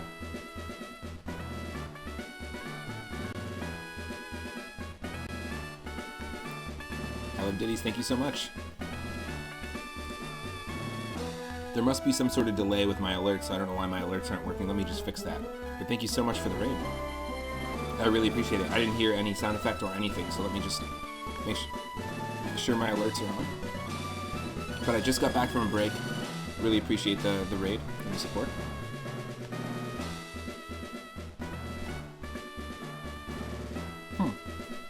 Not sure why that took forever. Well, just for the raiders and people just joining, just to let people know, we're playing a randomized version of Pokemon Leaf Green. So it's a remake of the original Pokemon Red and Blue on Game Boy. It's a Game Boy Advance game, and it came out when Pokemon Ruby and Sapphire did. They just announced the brand new remakes of the Diamond and Pearl games, and this is the very first one that they did. And this is our team right now. We're taking on Giovanni. It's our 8th gym badge, and this is our personal best in any Nuzlocke challenge that we've ever had done on the stream, which is awesome. We've got Losto the Mightyena with Bite, Feint Attack, Super Fang, and is our fly user, which is pretty crazy. Alice Rose, the Kingler, with Cut, Aerial Ace, Crab Hammer, and Water Spout. Henny, named after Henny Blank 01. The Roselia, it's our second Roselia that we've had. If a Pokemon loses all of its HP, it is considered instant dead, basically permadead.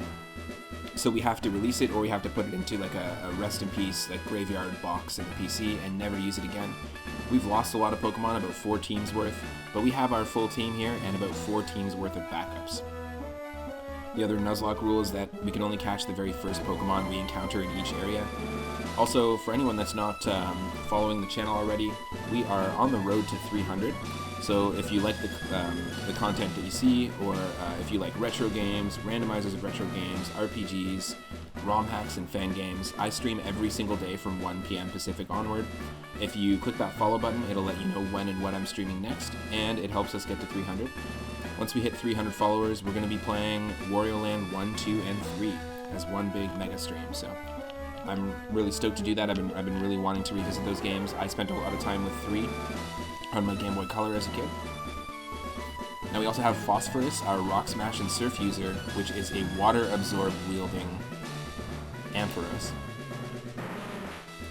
Lurk with Sacred Fire, Guillotine, Rock Slide, and Ancient Power, our Golem. We've had Lurk on the team longer than anyone else.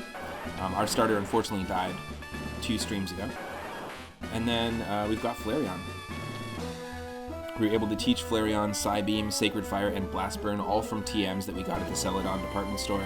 And Flareon was our randomized Articuno encounter in Seafoam Islands. We also got, funny enough, all 3 of our legendary birds, a fire type, a water type, and a grass type. We got a grass type Tangela in place of our Moltres and Mount Ember, and then we got a Slowpoke in place of our Zapdos in Power Plant. So we kind of got like 3 starters in a way, like a grass, a water, and a fire type, which is pretty funny. Hold on a second here. Let me just set up my alerts, and then we're going to continue taking on these trainers. I was just having a little food break, some coffee.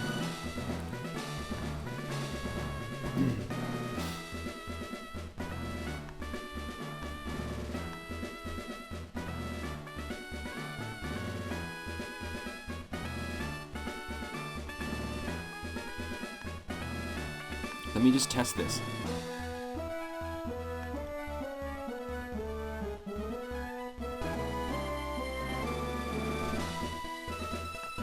Hope you had an awesome Elder Scrolls Online stream, by the way. Weird. Excuse me.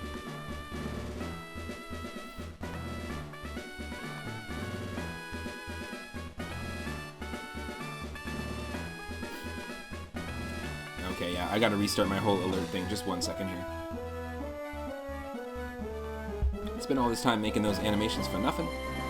We also have a brand new emote we just got approved, by the way. I want to say thank you to those who made it possible by subscribing and getting us to 36 sub points. Once we get to 50, we can unlock our 5th emote slot.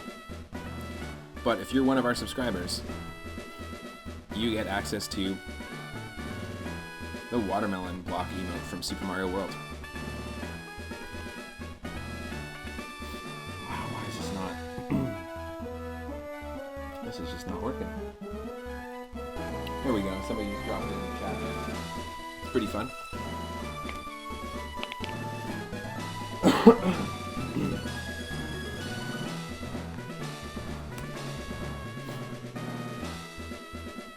Yeah, Streamlabs itself is just being a butt. Being a big old butt.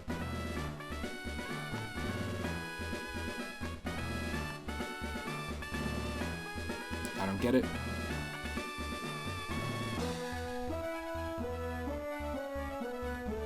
Wow, no.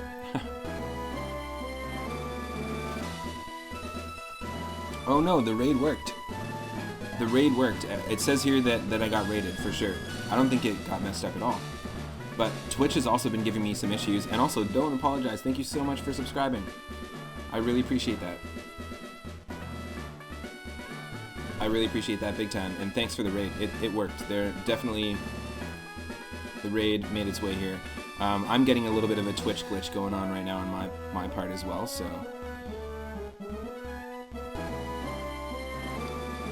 But thank you so much for the sub. Enjoy those emotes. We've got a brand new one also from Super Mario Land 2, the Newt in a Jar, the Moon, and we also have brand new sub badges as well. So I'm stoked for that. But yeah, I'm actually in the midst. I have a sub alert as well, but that's why for some reason Streamlabs is just not working. Like Streamlabs.com just seems to be glitching out right now.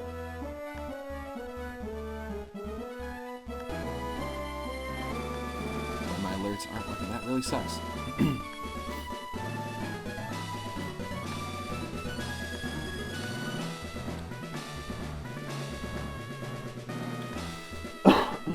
Sorry. We'll continue in just a second here. Thank you for everyone for your patience as well. I need to make sure that this is up and running, so just a moment.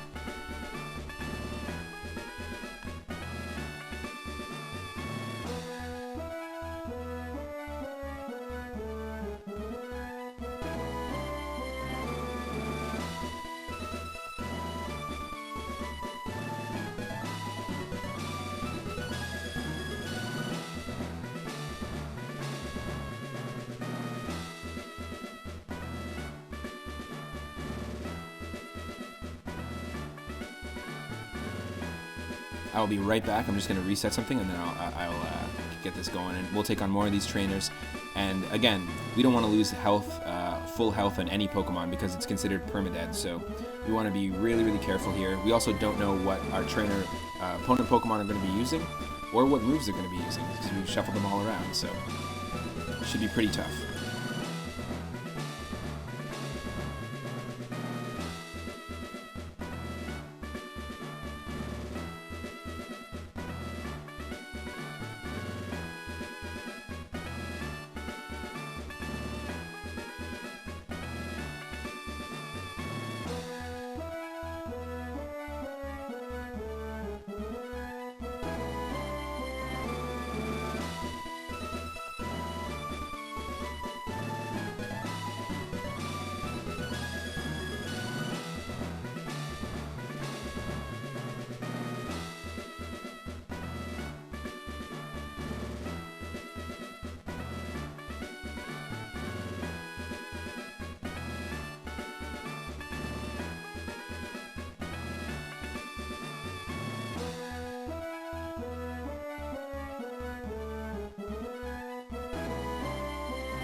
Okay, I think that now it should work.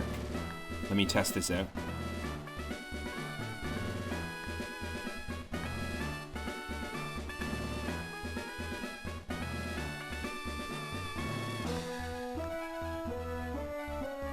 Oh great, it's gonna reset on me again.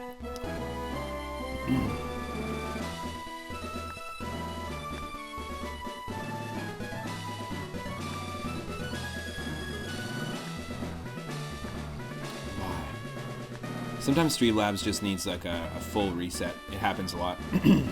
I've found it happens a lot. Okay, let's see if this works.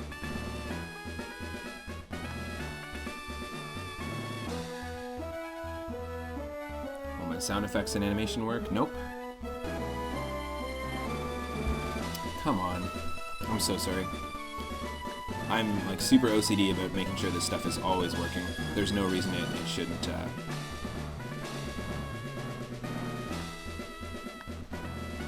No reason it shouldn't be working.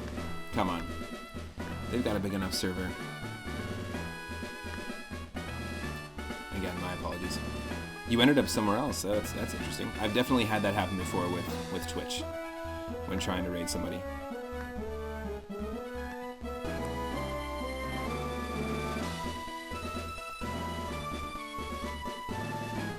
Huh. Okay, maybe it didn't work. It did say there was a bunch of people in here and then there's not, but maybe that's just me. Because it's taking forever to fix this.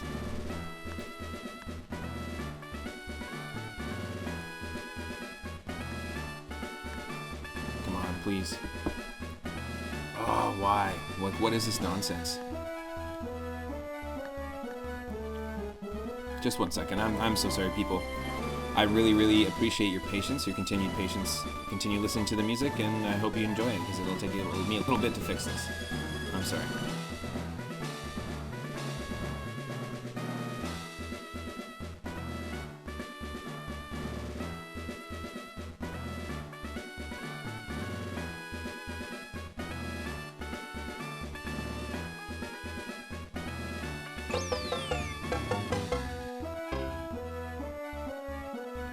Okay, so I can follow myself with an alert there.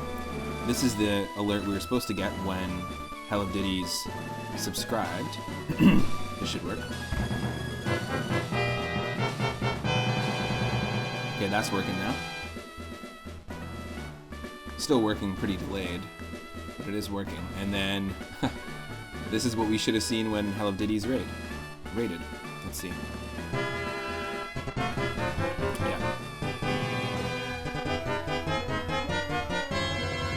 Okay, well they're working now, and I appreciate the raid, and I appreciate everyone's patience as well. I'm glad that they're working now, and let's dive into this. Super weird. You're good, man. We're chilling. At least there's music and video. That's true. I'm still like super OCD about it. I mean, as a concert promoter, I used to do live sound tech. I'm also like I was always like made sure that everything was ready each stage of the way. Yeah, well, all the sound effects are actually, all the alerts are game specific, and they're related to Super Mario World 2, Yoshi's Island, Super Mario World, and Super Mario Bros. 3, games that we play a ton of on stream. But yes, thank you for the raid. Anyone that is chilling here from the raid, I really appreciate it. Okay, this is going to be pretty tricky now. Let's dive into this. This, again, like I said before I took a break, these trainers have there's no tells, so I have no idea what Pokemon they're going to use, what levels they'll be, or what moves they're going to have, so it'll be pretty tricky. Cacturn was one of our actual starter options early on, and we didn't end up, let's see here, just a second. We didn't end up picking it. We used a random number generator, and we got a Grovyle instead.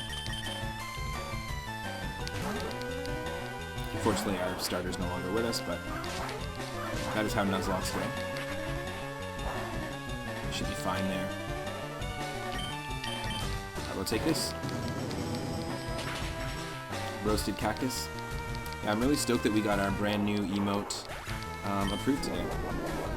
Also stoked for my partner Michelle to come home, hang out with her. Every single Saturday we do Mario Golf 64 co-op, casual on the stream. It's been super fun. It's a game that we both played back in the day growing up. Spent a lot of time with co-op, and we were thinking like, what games would we want to revisit that we both remember spending a lot of time with, and also both remember playing multiplayer a lot. And we settled on that, and also we'll eventually be diving into Toadstool Tour. I'm excited for that.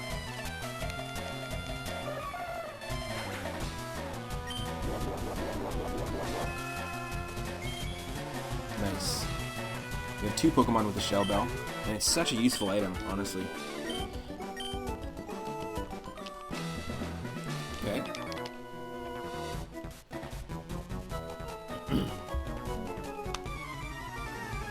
Alright.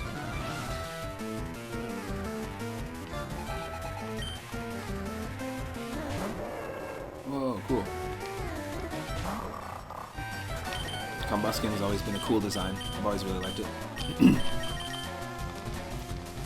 Ooh, level 43 though, we gotta really be careful. These levels are creeping up real fast.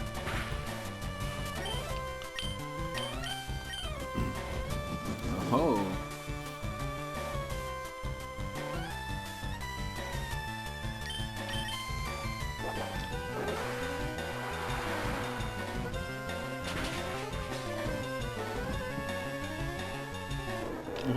Definitely.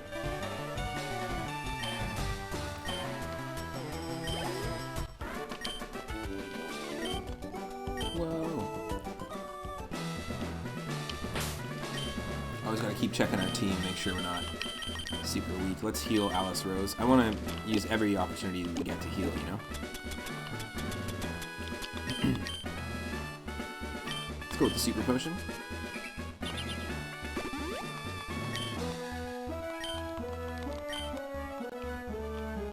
There's not like an item in here, is there?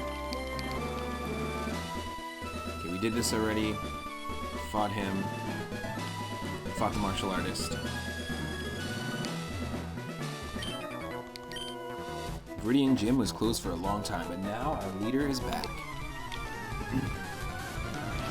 I'm curious to see what he has. Blaine had some pretty funny Pokemon. Ooh, X-Bot.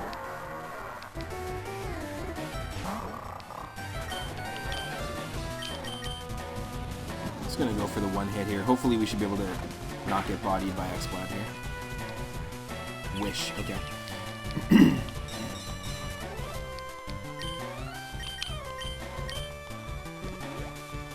Haha. Interesting. Yeah, this is too risky. We're leaving. We're the same level. We can't do this.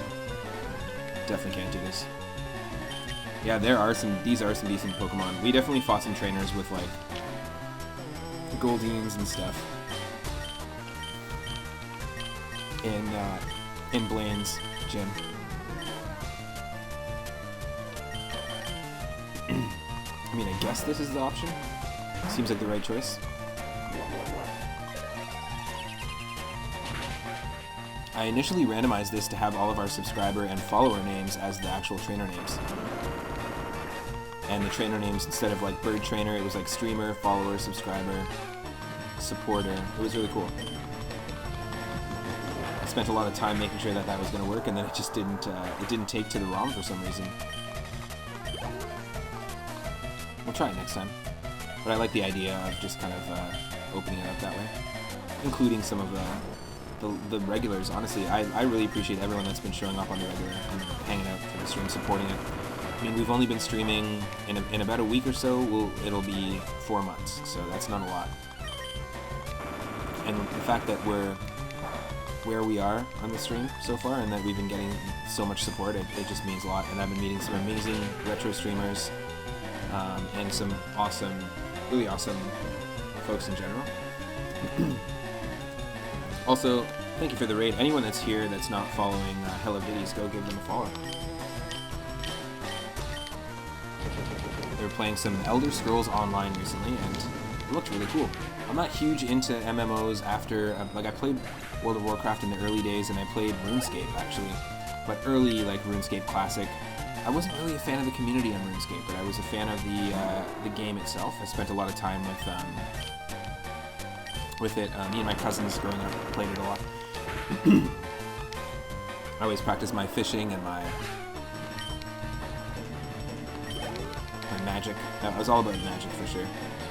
But they recently released RuneScape Classic. It was available for mobile and stuff, and I tried it on my tablet, and it just didn't have the same feeling or vibe as when I played it back in the day, you know? Don't know how to describe it, but that was one of the early ones that I played. And I've been watching my buddy Grimbomb play some Final Fantasy XIV as well. Enjoying that. It doesn't seem like the kind of game I'd want to get into, Final Fantasy XIV. It feels a little slow. Elder Scrolls Online definitely feels a lot less slow. A lot quicker. Oh nice, you did EverQuest and WoW growing up, but haven't really dabbled in MMOs since high school. Nice, until Elder Scrolls Online. Yeah, my roommate used to play a lot of EverQuest back in the day. And my partner, Michelle, used to play WoW as well.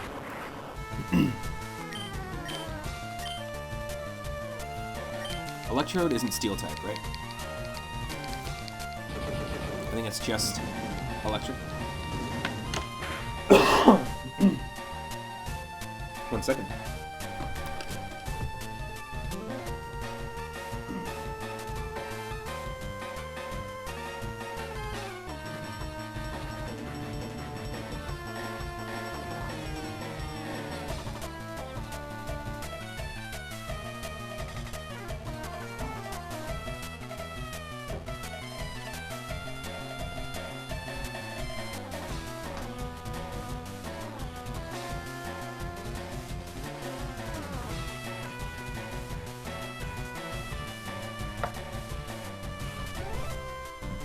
Making sure I have some water. Oh nice, you played Project 1999 EverQuest and it's fun. Is that one of the, is that like a retro, like RuneScape Classic? Is that like classic EverQuest?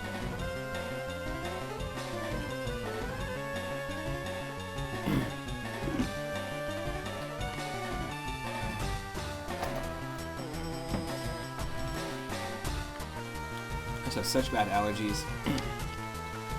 Really hard to breathe these days.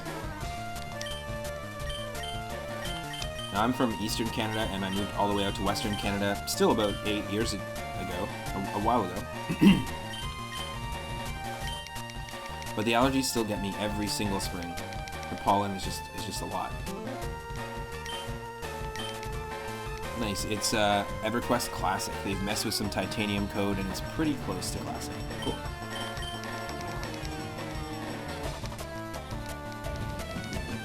Ancient power.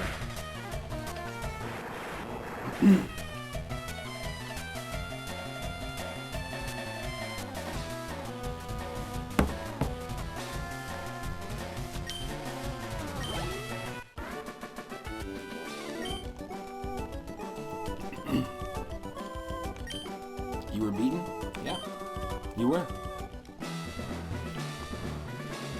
I'm not skipping any trainers because we need the experience, so let's head back here. In fact, what's our healing situation? What's our healing situation?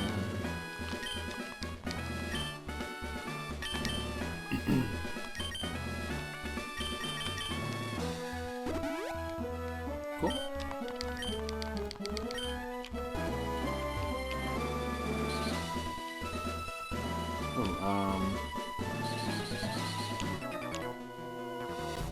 Oh, nice. Project 1999 EverQuest has some small quality of life improvements, like not playing on a tiny box within your monitor. Nice. That's pretty cool. I know Valheim is quite a popular MMO right now. A lot of people are playing. I've watched a few people play it. I know Guillotine Watch Party's playing it, as well as Surfins. And my roommate is also playing it as well. Yeah, we can't miss this because Tyrogue will one-shot us.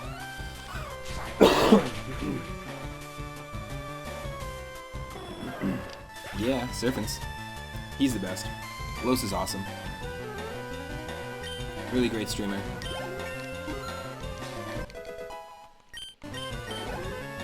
One of my favorite folks on Twitch. Or Twitch, as he would say. Twitch. Well, excuse me, Twitch. Twitch. Trying to switch over here. Alice Rose. My goal here is really, really not to lose any Pokemon at all. Interesting. And it has speed boost. Aye. Unfortunately, in this situation, we're fast. We're quite a fast Pokemon.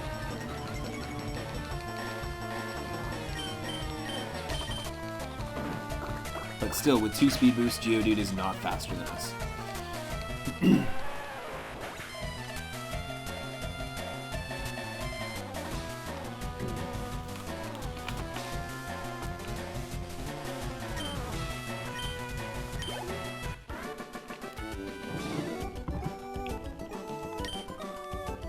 I have like 8 drinks going on. Orange juice, coffee, ginger green tea, and water.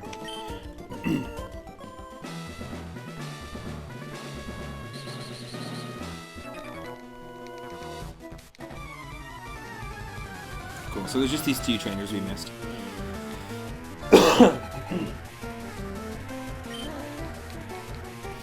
Excuse me.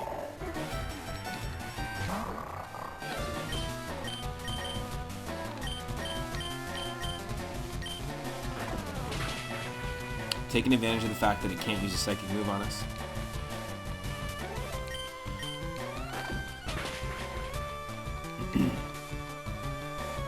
But it is risky. Real risky. Woo. Nice.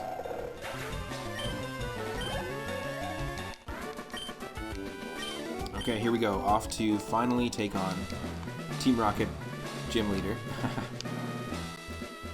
In Team Rocket Gym for Team Rocket Gym badge. No. We're going to take on Giovanni. Just going to heal up real quick. And then it's off to the Elite Four, which is the toughest part of this game and probably where things can go very wrong very easily. For anyone just joining, I'll just do a quick PC recap for you before we take on the gym. Thanks for the good luck. I'm gonna need it. Based on the Pokemon we've seen so far. These are all our usable Pokemon.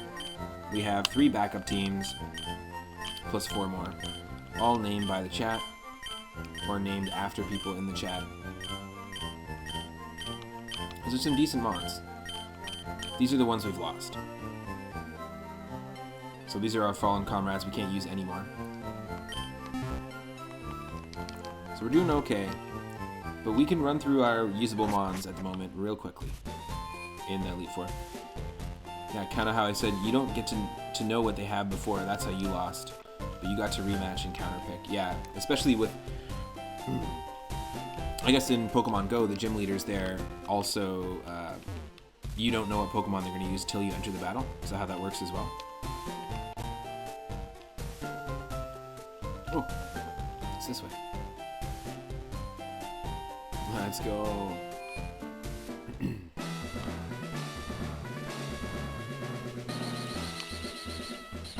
This will be, if we can beat this, this will be our first.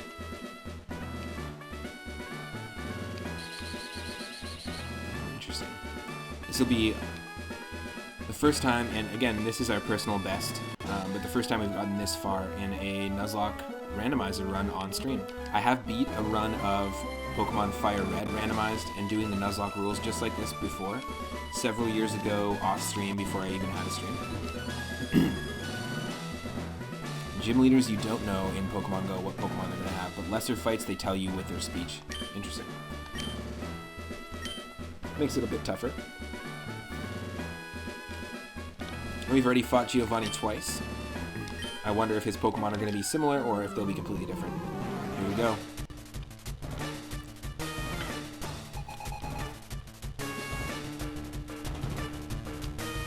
Hype time. Ooh, Poliwhirl. Now, Poliwhirl always makes me think of the Pokemon Adventures manga. If you've ever been a fan of the Pokemon anime, or you really enjoy the early first gen of Pokemon, but you never really like resonated with maybe the content of the anime or the story, there is a really well written and also just darker in content and more adult feeling Pokemon story called Pokemon Adventures. It's an ongoing manga. They have been releasing chapters as they've been releasing games, and Red's first Pokemon is actually Poliwhirl. And then he gets Pikachu later on, but Poliwhirl is actually the mascot of and the main Pokemon on his team. And I always thought he was a really cool design as a kid. Getting into the Pokemon trading card game, which eventually I'll be playing the Game Boy Color Pokemon trading card game on stream. But getting into the Pokemon trading card game, I really loved it for the artwork on the cards, and I really liked Poliwhirl and Poliwrath as a kid. Now we can be strategic here, and we should be strategic here, because this thing is fighting type and it can body us easily. So I'm going to switch to Phosphorus, our Ampharos with Water Absorb. Ooh, interesting.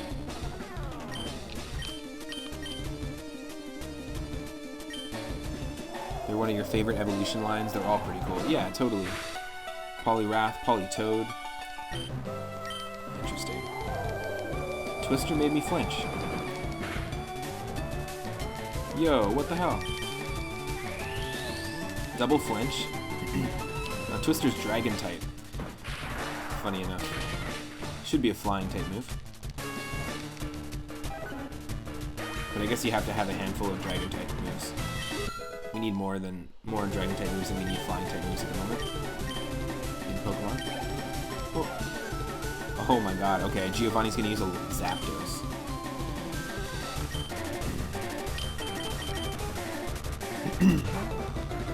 That's a pretty crazy team already. Uh-oh, level 42. We all know level 42. 42, that number creeps up in every single one of our playthroughs. It's like the universe is trying to tell us something. I do have the counter, thankfully. Although, Zapdos with High Jump Kick is a pretty good counter against rock types. Because fighting is strong against rock, I guess. Spinda will stay in.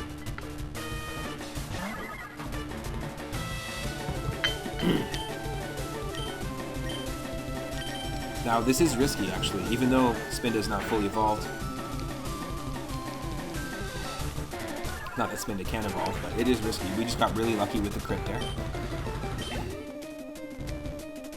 Ho, Jesus. So, Giovanni has Lugia and Zapdos, so obviously he's been collecting, with Team Rocket, he's been collecting legendaries.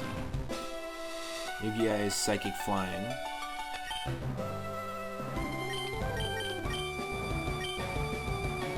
Psychic Flying, we're gonna send up Phosphorus. Yay, Michelle's home. I'm gonna send up Phosphorus for this one. Let's try it. Lugia is strong. Real strong. Actually, my favorite Lugia game is Lugia's Mansion Dark Moon, but I haven't played Lugia's Mansion 3 yet on the Switch. I've been really looking forward to it, though. I still remember when I first got my GameCube and picked up a copy of Super Mario Sunshine and Lugia's Mansion.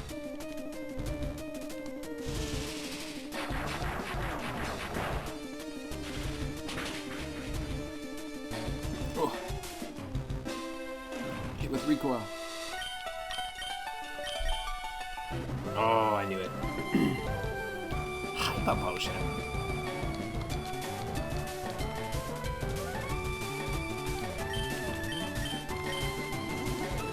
Oh, bounce. Okay. Yeah. So even though Guillotine, it is expected that his mons are going to be good. We took on Blaine, and Blaine didn't have any good Pokemon at all. So I'm gonna stay in. I'm gonna stay in and take this bounce. Yeah, it's not gonna do much anyway. So.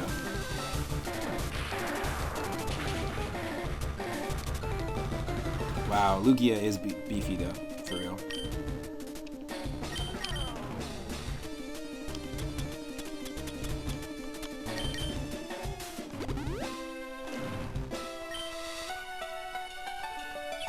So light screen bounce. What else does it have?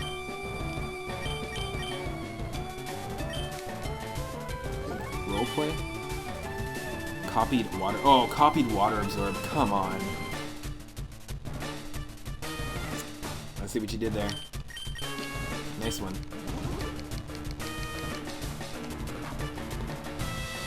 So dumb.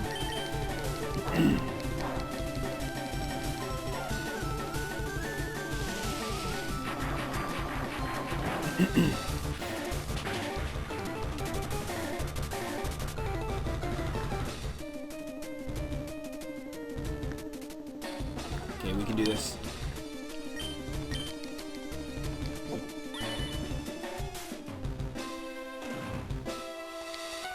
Please? Please? No. One more. Hopefully he doesn't use another,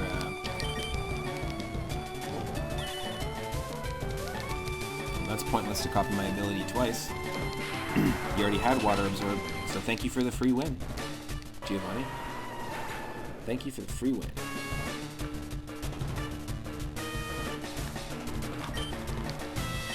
Woo. Ghastly.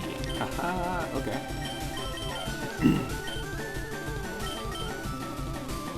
Not even evolved into a Gengar. I feel you. This is the last Pokemon. I love that this is the last Pokemon we have to deal with. Take this. Ignite that gas.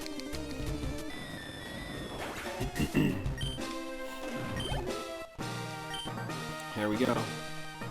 So it wasn't too hard of a fight besides Lugia and Zapdos. That was a truly intense fight. You have won. As proof, here's the Team Rocket Gym Leader badge.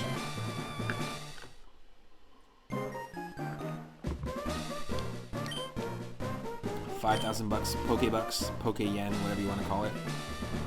The Earth Badge makes Pokemon of any level obey without question. It's evidence of your mastery as a Pokemon trainer. With it, you can now challenge the Pokemon League. Also, take this TM. Consider it a gift for your Pokemon League challenge. 26. Normally it's Earthquake, but again, all our TMs are randomized. As of today, Team Rocket's finished forever. As for myself, I shall dedicate my life to training again. I do really like that the villain in the original game, the main antagonist in Pokemon Red and Blue, and obviously this one, changes his ways. Once you defeat him, he realizes how dedicated you are to Pokemon, and he leaves and dedicates his life to Pokemon. Every villain, every main antagonist after this in the future games is just crazy. He's just got like crazy delusions of grandeur, or they have a better view of the world. They think the world could work better if they do this, and they just get a little more warmongery and a little more villainous, I guess. Whereas Giovanni does have like a redeemable side to him, it looks like. I always thought that was cool. And actually, if you watch the or if you read the Pokemon Adventure manga that I was just talking about earlier, there's a little bit of a side story there that delves a little further into Giovanni's character, and I think it's really cool. If you were a fan of the OVA animated special that basically animated Pokemon Fire Red and Leaf Green for a few episodes, it feels like that. So thankfully we were able to heal and make it through. Now the real test is going to be going to Victory Road, but I wanted to double check with people. I asked earlier in the chat when there was less people here, but to get Mewtwo in this game, you need to go to Cerulean City and you need to surf.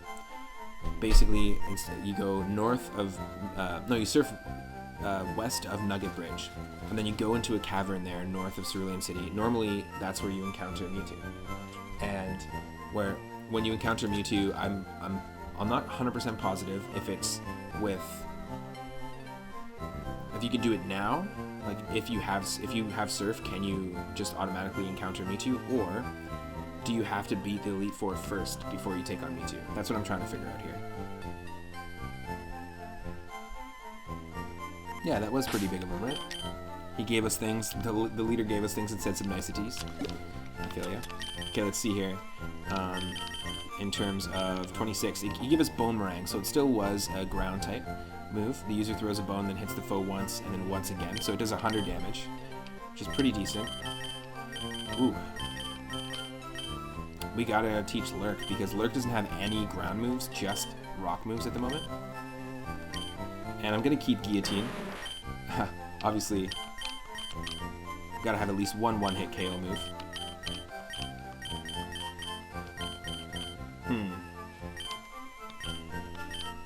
Ooh, I don't know.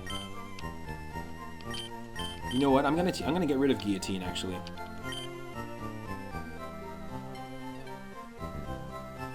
Oh, I don't know what I'm gonna do. No, I'm not. We're getting rid of Sacred Fire. Sacred Fire is $1,000. We can go buy it at the Celadon City Department Store. Normally, it is Ho-Oh's specialty item. Yeah, Boomerang, I think, is actually a Marowak move. Can only be learned by a Marowak initially. But we can go buy them. You know, we can go pick those up. We do have Hyper Voice, Stomp, Vice Grip. In fact, can Losto learn Hyper Voice? Absolutely. Let's do this, because Losto doesn't have some great moves right now.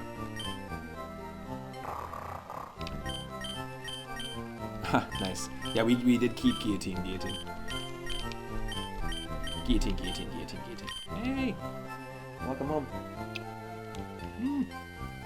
Here. I love you. Welcome back. Did you have a good day? It's good. It's been going good. We got a bunch of stuff done.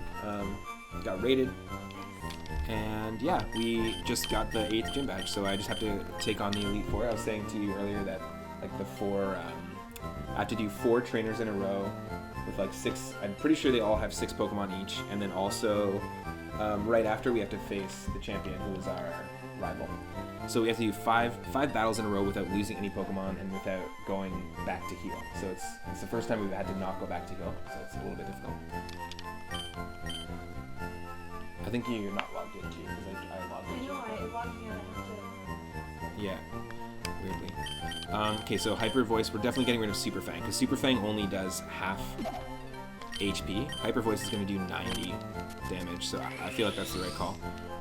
Once we get Losto leveled up enough, then I'm going to swap out the Lucky Egg that he's holding, and we're going to give it the Black Glasses, because we do have Black Glasses, and it boosts Dark-type moves even more, just like how Alice Rose's Sea Incense is boosting the Water-type moves, so that's good. Let's save here. And I think we can just go take on the Elite Four, but I want to confirm how you get Mewtwo in this game, and when do you get Mewtwo? Is it before or after the Pokemon League? Because if it's before, let's just go right now and get it. Hey, Michelle. Welcome home. Thanks for the Bob Rosses. As you can see, also today we're celebrating. We've got a brand new emote, which is pretty sweet. I'm wondering if we can let's just fly over there and see. It's probably easier for me to just check myself now that I have fly. Yeah, the watermelon emote. So if I go to, no, not Celadon. I want to go to Cerulean. What am I doing? What am I doing? I love that we fly on a dog like Falcor in Neverending Story.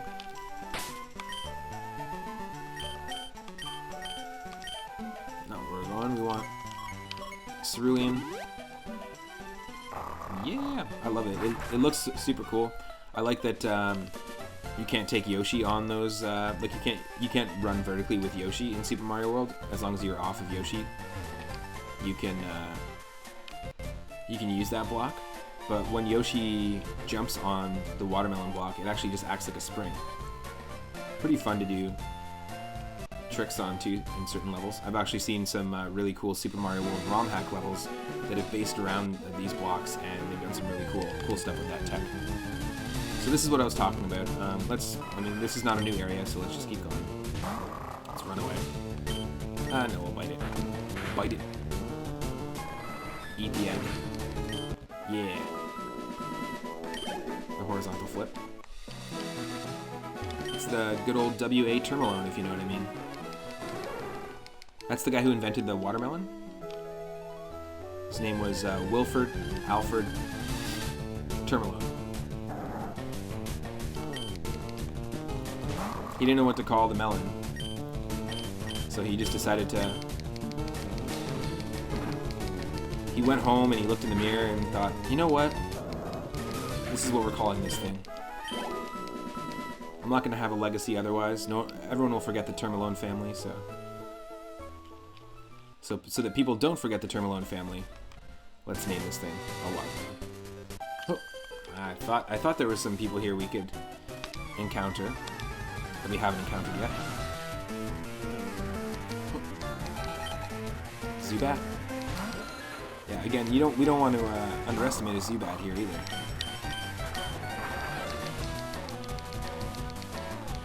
Smelling salts. Because again, any Pokemon can have any move. I'm pretty sure we need to actually beat Elite Four. Losto, yeah, Losto's doing really well. We basically, because Losto was the recent addition on Bond Bridge in the last part, Michelle named Losto, and we caught it as a Poochyena, so it's fully evolved into a Mightyena now. Ooh, Magic Coat. We're effective against Slowbro because it is Psychic type, it's Water Psychic, and Dark is Strong Air Psychic. Because everyone knows if you're going to a psychic reading or you're trying to, contact the dead, you just turn the lights out and then the psychic powers just stop working. Right? Psychic is weak against darkness.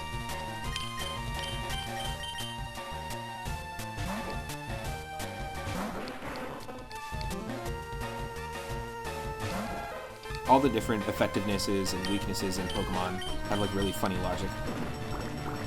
Like fighting is strong against rock. It's effective against rock. I'm assuming because martial artists can break rocks. That's the idea.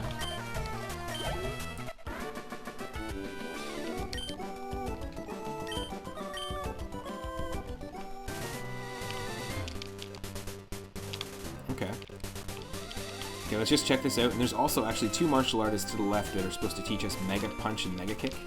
And I think at the time they taught us 2 different random moves, obviously, but at the time we didn't have any Pokemon that could learn it. It takes a very special trainer to be allowed inside there. You'd have to be strong enough to become the Pokemon League Championship for starters. And you would have to have made a great achievement. Here, shut up, dude. Horribly strong Pokemon. You know what? Nobody asked for your opinion. This is like the beginning of Ocarina of Time. You gotta have a sword and a shield before you leave and go to the Great Deku Forest. Get out of here. Get out of here. I just had to confirm. I knew that's where you can get Mewtwo. And I don't think Mew is catchable in this game. Obviously, it could be because it can randomize as a wild Pokemon, but Mew was always surrounded by rumors. A lot of people said you could check under a truck at SSN to find Mew. And this game had so many rumors associated with it because of when it came out, when Pokemon Red and Blue came out. It came out in like 95, 96. No internet, it wasn't really like the time of the internet, so a lot of what you heard about in terms of like on the playground, or if you're hanging out with friends, or if you found out your friend like got further than you in the game, you would hear tons of rumors. There were so many Pokemon rumors surrounding missing No, finding Mew, trying to find like cheats to like get unlimited Master Balls or unlimited rare candies to just level up your Pokemon without having to fight. All sorts of stuff. So this isn't going to be Mega Kick, but let's see what it is. Sleep Powder, no. Don't want to teach that to anyone. That's 50% accuracy, so it's not worth it. You'll come crawling back. Okay. And then instead of Mega Punch, this guy wants to teach us Doom Desire. Interesting. That's a cool one. Now, Doom Desire is Steel type. A move that attacks the foe with a blast of light 2 turns after use. So it's not... It does a lot of damage.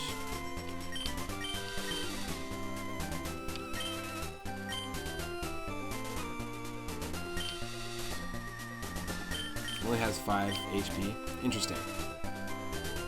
I don't know. Don't know if we should teach it. We should maybe save it here. If we need it, we'll come back. We'll just remember. Because it's not, I don't know if it's really worth it. Like, use the move and then it only hits 2 turns later, which is kind of crazy. It is the strongest Steel type move, though, that exists in the game. That's fine. Alright, Falcor, let's go. Losto! Watching and playing with friends is how you learned moves because the internet as a common use wasn't around when you were a child in the 80s. Yeah, totally. And I think that the same goes for like albums, for music as well. You would hear just through rumors and through the buzz of this new album that was coming out, or maybe you saw a magazine article and there was a tiny little blurb about an upcoming album from a band. There was this like there was a lot more excitement back then, I think, than like, oh, the new Pokemon Snap game's coming out in 1 week. Okay, cool, it just got announced and it's been fully leaked and everybody knows exactly what's going to come in the game. And before anyone can buy it, it's been streamed like 1,000 times on the internet. So it just feels like things can be ruined really easily. But you just have to navigate the internet differently and try to avoid spoilers for some things, unfortunately. What's the move called? The strongest steel type? It's Doom Desire, and I think it's actually only a move that was a specialty move of Metagross. I could be wrong. Yeah, there was no Googling the Billboard Top 100. Exactly. Yeah, you can't just go like, what's the best like country music right now, and then just go look for it. It would be like talking to people who listen to the album.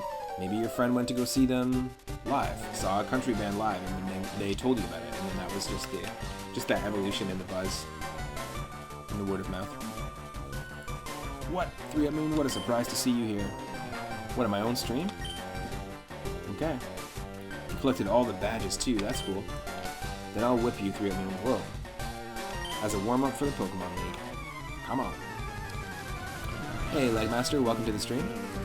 We just got ourselves a brand new emote today, so we're celebrating, and we're also celebrating the fact that we have all the gym badges. This is our personal best in a Nuzlocke run so far, a Randomizer Nuzlocke run.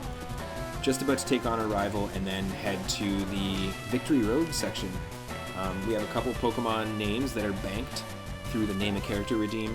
The next Pokemon we catch is going to be named Biggie for Henny Blank 01, and then Sub to Pewds for Alice Rose.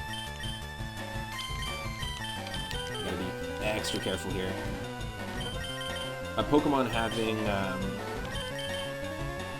Arena Trap or holding Shadow Tag can screw us over really, really quickly.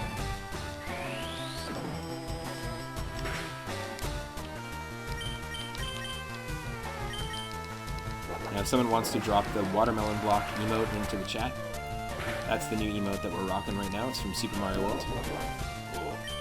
Bide. Also, go check out Lagmaster's channel if you aren't following already. There's a shout out.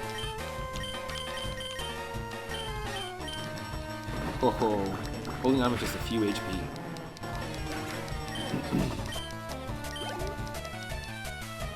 Cacturne, we're definitely switching. Absolutely. Now this is our rival starter choice. We used a random number generator and got Grovyle. And our starter decided to go with Cacturne. Level 53, holy shit. More like Cacturne. You're done. You're done. Thankfully we found ourselves a Flareon as our Articuno. Ooh, Sneasel we're staying in, that's Dark Ice type.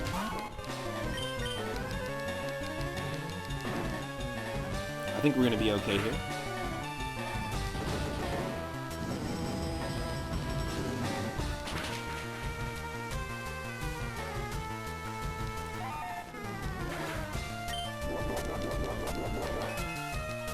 Oh.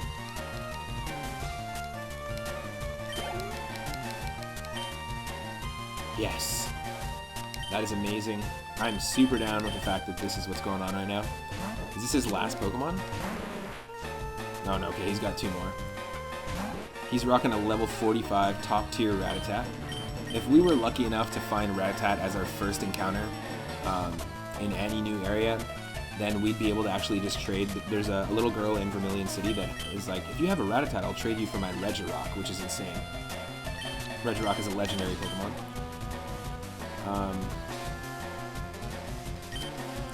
It's Rock Slide. Nice. Woo. Nice. And it was funny, we found out we could trade for like a Rattata for a Regirock, and then we lost our Registeel, and then the next area that we found, and speaking of the other Regi Pokemon, now we've seen all 3, but the Registeel that we had basically died because a Pokemon had magnet pull, and it made sure that steel Pokemon couldn't move, like couldn't escape or switch out, and then it used a fire type move on us and killed us in one hit. And then the very next place that we went to, very next new encounter, was our first encounter that we could catch was Eradicate. So it was just like the game was just like, you're never gonna get one. You lost your Reggie, and then you're losing your chance to get a Reggie Rock. This game's also served us all the Pokemon that we've lost. We've had to fight in battles like pretty much right after we lost them, which doesn't happen often. Reggie Ice, we're gonna switch out. And I believe there's Reggie Rock, Reggie Ice, and then Reggie Steel, and then there's also Reggie Gigas. I can't say it. Reggie Gigas. Such a ridiculous name. He's usually got an ability called Slow Start.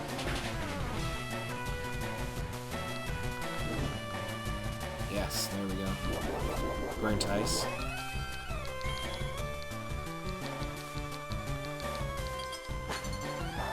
That's fine, Bloomerell can take that.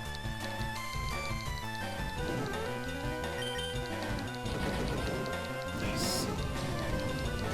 Melted.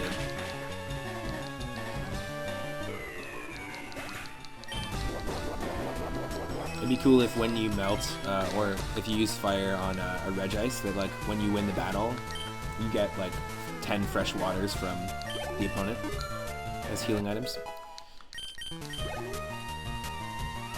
Illumise, we're gonna stay in, that's pure bug type. We got this.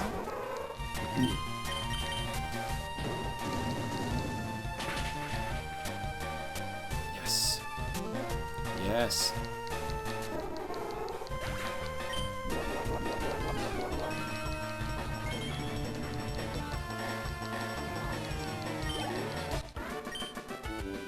What? I was just careless. You? What? Okay.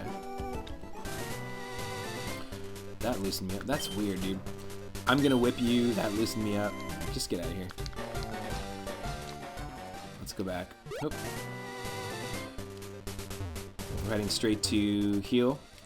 And then I believe we'll be able to catch a Pokemon in this area. I think.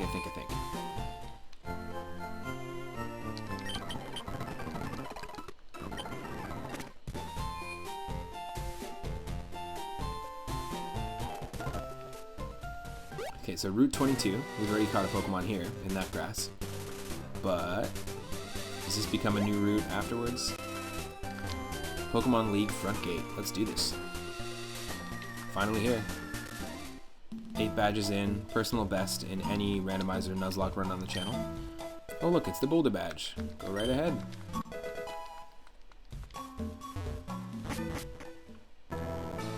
Route 23. Here we go. Brand new area. So we can catch a Pokemon here. The Indigo Plateau, the ultimate goal of trainers, Pokemon League headquarters.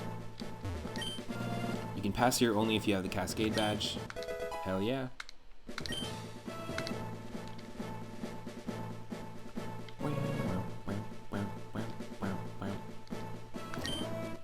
We got the Thunder badge from Lieutenant Surge.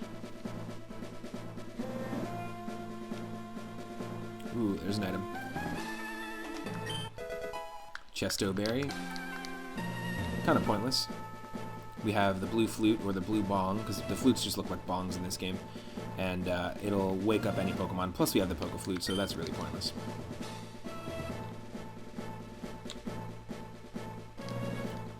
You can only pass here if you have the Rainbow badge, which we got from Erica.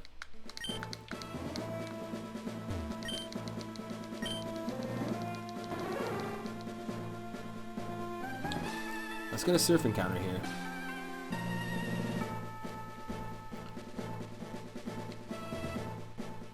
Oh, you have to thank me for introducing you to Hyper Beats.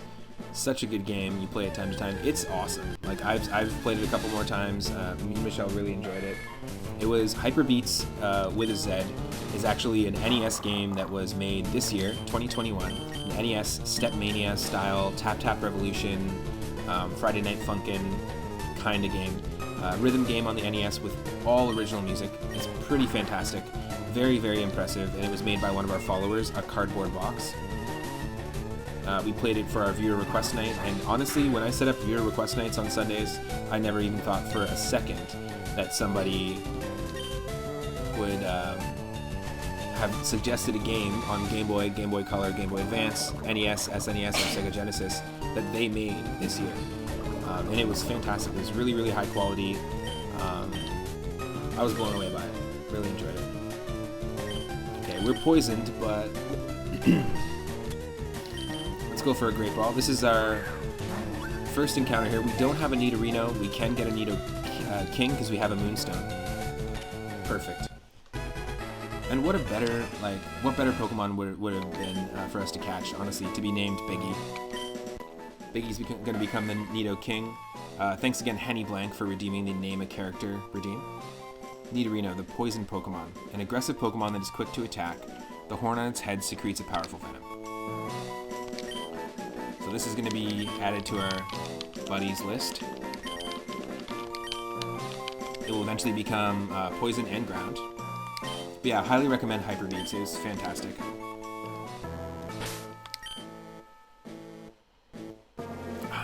I'm interested in seeing... Okay, so right now we have Alice Rose on the team, but if anything happened to Alice Rose, we do have a backup Slowpoke. It was our Zapdos. And we have the option of evolving it into Slowbro just by level up, or by giving it King's Rock, which Valencia, our Gardevoir, was holding, and then evolving it, and it can evolve into Slow King. So I think having Slow King and also Nido King on the team would be pretty fantastic. Nido King is ground and poison, so it might replace one of these if they pass. We also have Sudowoodo, which would be a great choice to replace a rock type. So right now we have a pretty decent type coverage. We've got Dark, Water, Grass Poison, Rock Ground, Electric with Water moves and Fighting moves, and Fire. But we just have to always consider when you're doing a Nuzlocke who our backups are going to be. And I think Biggie is a good choice here. Even though Biggie's ready to die, we don't really want a Pokemon who's ready to die on a Nuzlocke because it's just bad luck. But I don't often get to use Nidoking, and that's a pretty cool Pokemon. I did use it in my original run of Pokemon Red. Had Nidoking and Nidoqueen. I guess we'll just use the berries first. I'm just trying to consider what items to use first. We don't have any poison berries. I thought we did. So we're gonna have to resort to this. I just don't want to use my full restores when we don't need to, or full heals. Yeah, we got the soul badge from Koga.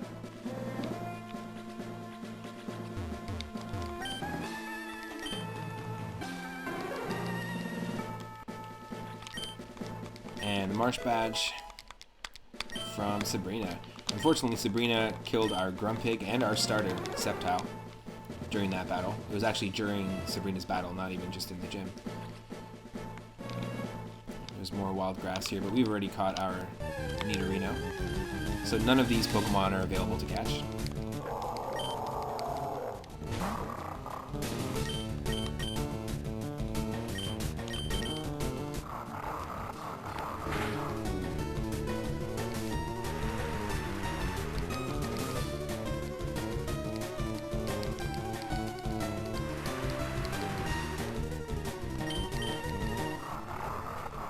Let's see what happens here.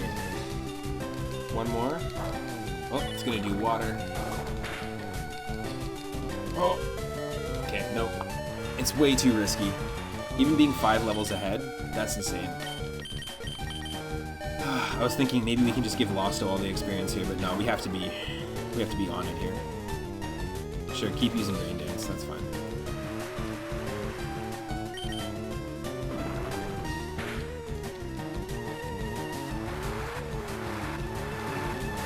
Fire Powers Weekend? Yeah.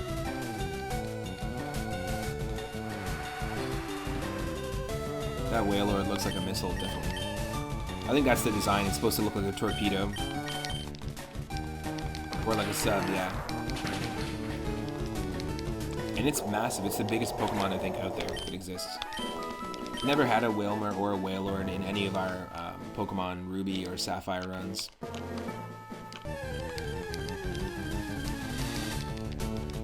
Oh, yeah. Are you kidding me? Just a regular, everyday wild Blaziken, no big deal. Well, we're healing first. If we could catch that, that'd be awesome, but we can't.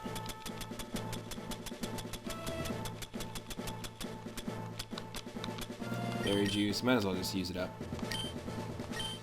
Hey. Just as 20 HP. And then, fresh waters. Before I use my hyper potions. Because we're going to need the hyper potions, and not that we can't buy more. We're going to need them for the Elite Four. PP Max. Ooh, yes. So that's going to allow us to raise the PP, or power points, of a selected move to its maximum level. I already raised Blast Burn, I think. I'm going to raise Sacred Fire for Bloomerall, because these Blast Burn and Sacred Fire only have 5 HP, I think. Or 5 power points. So what does that bring it up to?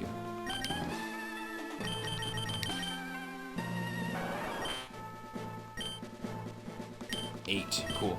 I'm definitely cool with that. Yeah, Blast Burn, we raised it by 1. Using a PP up. Got the Volcano Badge from Cinnabar.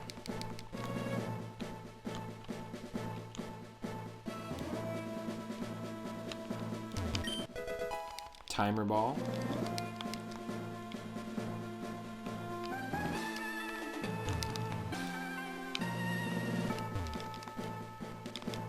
Yes, here only if you have the Earth Badge. We just got it.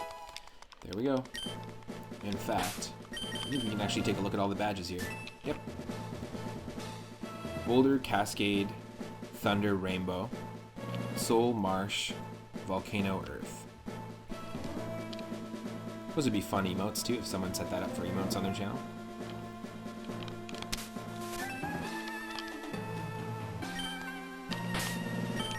There's an item in the corner and there's a brand new area. So this next Pokemon is going to be Sub 2 Pewds, which was redeemed by Alice Rose 1221. I'm assuming you mean PewDiePie. Deep Sea Scale, we already have one of those, it's pointless.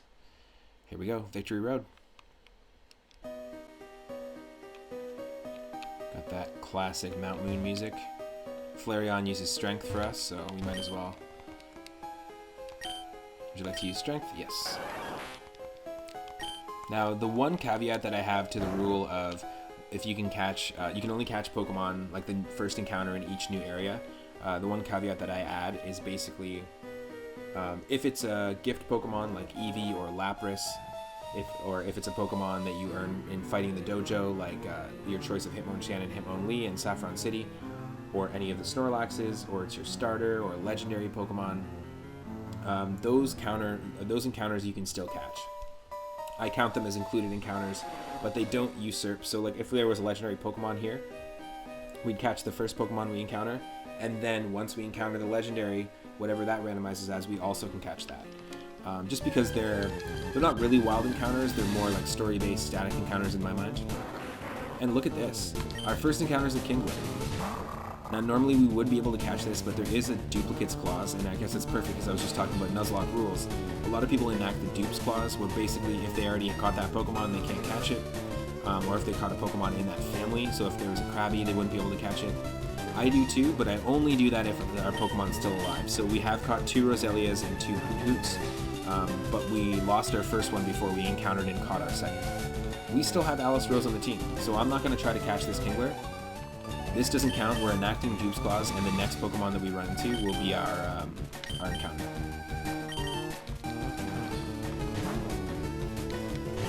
Kingler was also our first encounter in the Safari Zone. That's where we caught Alice Rose.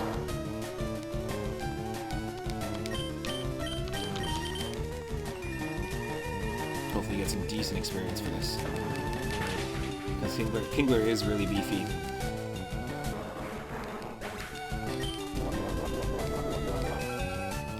And he still has the Shell Bell. Losto grew to level 40. Yeah, a couple more levels for Losto, and then we're gonna swap out the Lucky Egg for the Black Glasses. This is our first encounter now. Okay, perfect. Coughing. We do have a Muck, named Little Nas X in the PC, so we already have like a fully evolved poison type, and of course we have Henny on the team already. But I will try and catch this. Oh yeah, perfect. Always good to catch each encounter. This is going to be Subterfuge.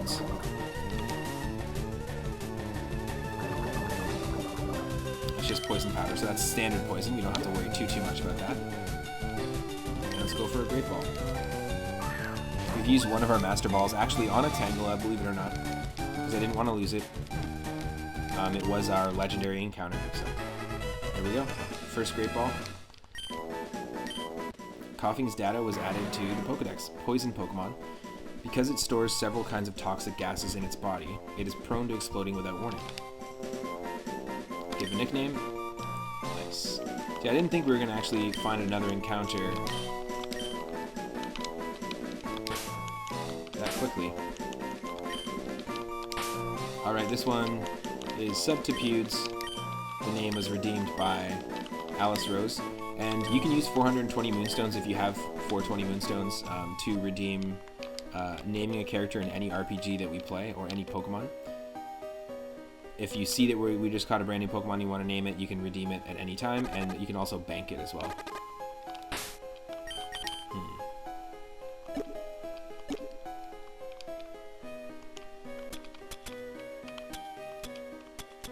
We have to go all the way back to the top here.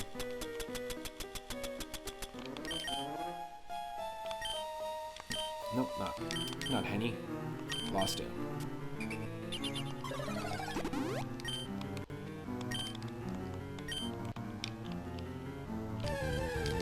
Whew, there's gonna be a lot of encounters here, I think. Staryu, 44, holy crap. Yeah, there's gonna be a lot of training here as well. And I think we're gonna need it because I think we're going up to level 60s. Perhaps even level 70 when we're talking about the Elite Four Pokemon levels. I did not mean to use Rock Smash there, that's fine. Really lucky that Phosphorus has Water Absorb. It's come in handy so many times.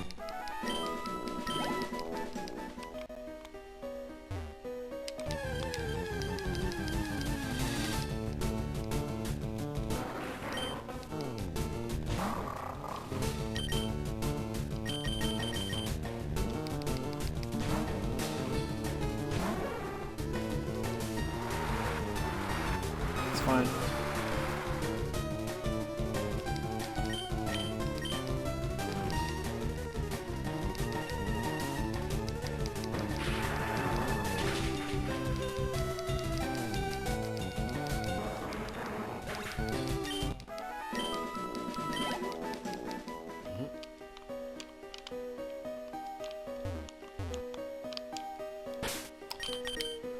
Just while we do this puzzle, I'm going to use the Max Repel. We do have one. We have the Black Flute, which makes wild Pokemon less likely to appear, or the Black Bong, but it's not going to do anything really. I find that it doesn't lower wild encounters enough.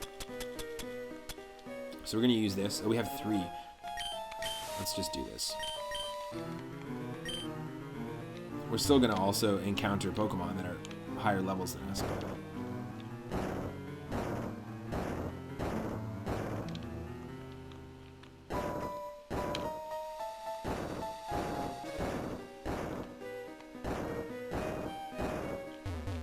there's a few puzzles here we gotta do. Goodness, this is nostalgic. Nice. Yeah, it is. The music, this game, this is in my opinion the best way to play Pokemon Red and Blue. If you're gonna revisit this version. There's so many more balanced things. Everything looks great. The Pokemon like battle animations look great. Also, welcome to the stream, Masa. Hope you're having an awesome Tuesday. We just entered Victory Road, and we've randomized all the Pokemon moves, the Pokemon, the field items, the TMs and HMs and their compatibility, and this is our personal best. I'm surprised we were able to get to this far, to be honest. We got all 8 badges. We're now attempting to survive this and head to the Elite Four. I'm doing well, mainly because we haven't screwed up so far, and we haven't lost any Pokemon. Oh, nice. Rathe was talking about me. Rathe was also talking to me recently on Discord about setting up a, well, once I beat this, if we can beat this, setting up a co-op Pokemon Randomizer Nuzlocke run. We were both considering playing Pokemon Emerald, perhaps. Maybe both of us playing. We want to come up with certain co-op rules, but following the same Nuzlocke challenge where if Pokemon faints, it's completely unusable and is considered permadead. Well, thanks for dropping in, by the way. I really appreciate it. I like that the stream has a reputation for a dose of nostalgia, because that's really what I'm revisiting here. I'm playing a lot of games that I love the soundtracks of as a kid, that I spent a lot of time with in different modes. We're randomizing them, or we're doing a like challenge mode, that sort of thing, just to re-experience the game differently.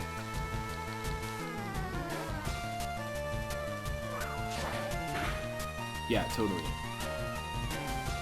And again, I don't know exactly how we would do a co-op. Probably we would just play at the same time. Maybe we would randomize 2 different ROMs, or we would play the same game. I don't really want to do like a race necessarily with this game. I know a lot of people will do races. They'll do like Nuzlocke races. But there are all sorts of multiplayer co-op existing Nuzlocke rules out there that people have come up with. One is called the Soul Link. So if my Pokemon caught in Route 1,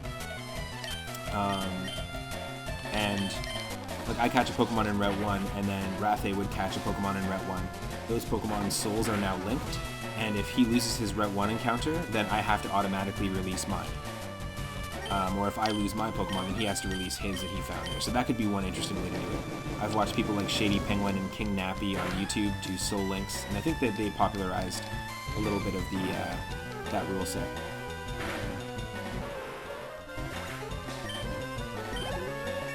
So then we really have to work together. Like, it becomes even more important. Even though my encounter might be a Rattata, it could be a Charizard on Rathe's team, and it could be like the MVP of his team. And if we lose, and if my Pokemon that's linked to it is really weak, and we lose, then he loses a huge MVP. So it becomes a little more of a co-op rule. Also, I really enjoy the music in Pokemon as well. Junichi Masuda, he's a fantastic composer. There were so many limitations that he had to deal with on the Game Boy, the original Game Boy and Game Boy Color. I thought he did a fantastic job with the Pokemon Gold and Silver soundtrack and this.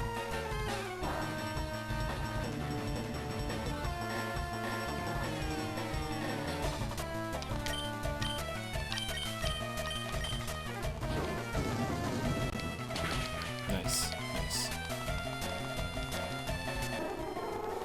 But yeah, Junichi Masuda did a fantastic fantastic soundtrack. Also, we're playing obviously the first remake game, but Heart Gold and Soul Silver, one of my favorite Pokemon games of all time, because I love the second generation, but they really did a great job remaking that for the DS. Something that, for me, I'll always remember is having the first Pokemon in your party follow you on the overworld. That's something so simple, but it was such an amazing touch to that game. As part of like the bonus content, basically. But Junichi Masuda has now worked his way up to being the director of the Pokemon Company. He's the director of the recent games. So going from working at Game Freak magazine and then evolving into doing the music for the entire Pokemon series and then eventually becoming the game director is pretty cool. Pretty cool journey. You can look up, there's like a mini doc on Junichi Masuda, and also just look up their work. Fantastic, fantastic composer. A lot of great percussion work as well in these games. Don't want to lose Lost out here. That's why I switched out.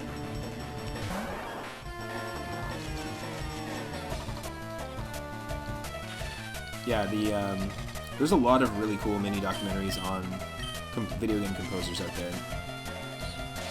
Worth checking out. David Wise has an awesome one. Tim Follin is an awesome one.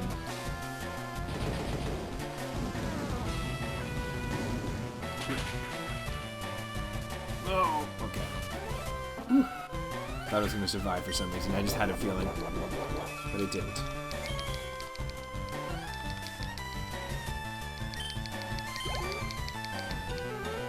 Well done, we're staying in.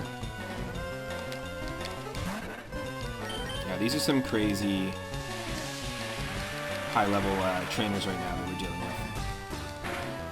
The only reason why Bloomerl is level 53 is because we caught it at level 50 as our Articuno encounter, so there's no, we haven't really been training much.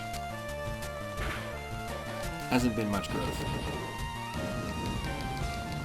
Hey, Henny Blank, welcome to the stream. Hope you're having a good one.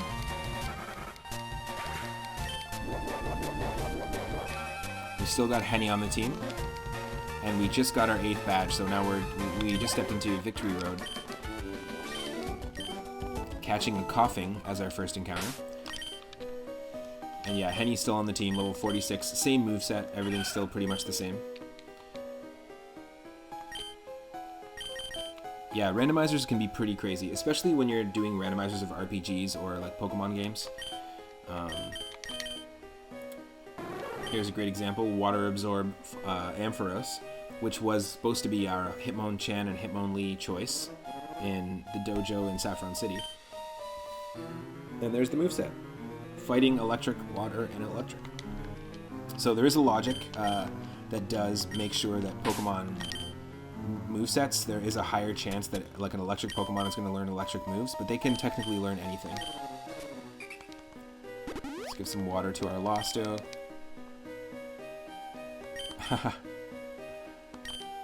It just timed it out that way, you know?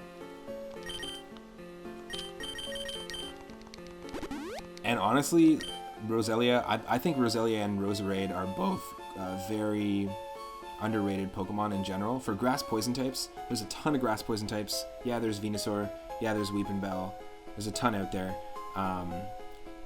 I think the stats of Roserade and Roselia are fantastic, and our first Pokemon that we caught and also lost was Roselia, so it's nice that we've been able to have Henny on the team and basically filling in the spot for our Sceptile. They basically have the exact same moves except for the fact that Henny Blank has the Petal Dance move, which is nice, and Toxic instead of Spore. It does keep it from totally breaking. Yeah, there can be no limits to the craziness, Masa. It really depends on the settings that you set the randomizer at, but you can, like I'm not playing like Insanity mode or anything. We can actually randomize the types of the Pokemon, the base stats of all the Pokemon, but then you've got nothing to base it off of. So I've kept the base stats intact. I've randomized the individual values, like the IV and the EVs, and we've randomized like abilities and stuff, but we've kept the actual types intact. And I've also, just for fun, it's insane, but I've done really bad. Like I haven't even got past like the first gym leader, but I've done really hard like hard mode challenges with random evolutions. So you can have for example, a level 5 Kangaskhan, and then it evolves at level 11 into an Oddish. The Kangaskhan can be electric and psychic, and then it can evolve into an Oddish, which is pure fire type. And then 25 levels later, it'll evolve into a Mewtwo, which will be normal and fighting type. And then that Mewtwo, maybe one level later, will evolve into a Gloom. So it can be all over the place with all over the place random items. But yeah, no way I'm gonna do that ever. It's like that's like in Link to the Past randomizer, when you set it to entrance randomizer or you set it to key sanity mode, that's the same equivalent basically. I've never seen anyone stream something like that because it would just like, it would break the brain because you'd have to learn all the new evolutions and it'd be too tough. Oh, Rain Dance, we don't really need that, but yeah, massa, I'm Portuguese, so like massa to me is just like a sweet bread. That's what my like family would call like a sweet, like a brioche basically. So that's probably why the pronunciation is right. Yeah, totally. But yeah, it is really insane. And there are like, you know, I think every randomizer has like an insanity mode sort of built in. Just to make it that much crazier. Oh my god, no. Look at that. Exploding ducks. Hold on. Hold on, Phosphorus. Oh. That is one of our best Pokemon on the team. Any Pokemon can have Explosion. Oh my god. It's the first time we've had a self-destruct or explosion situation. We had a Pokemon die. Oh, that totally sucks. That's our Surf user. That is our Rock Smash user. We don't have a backup Electric type.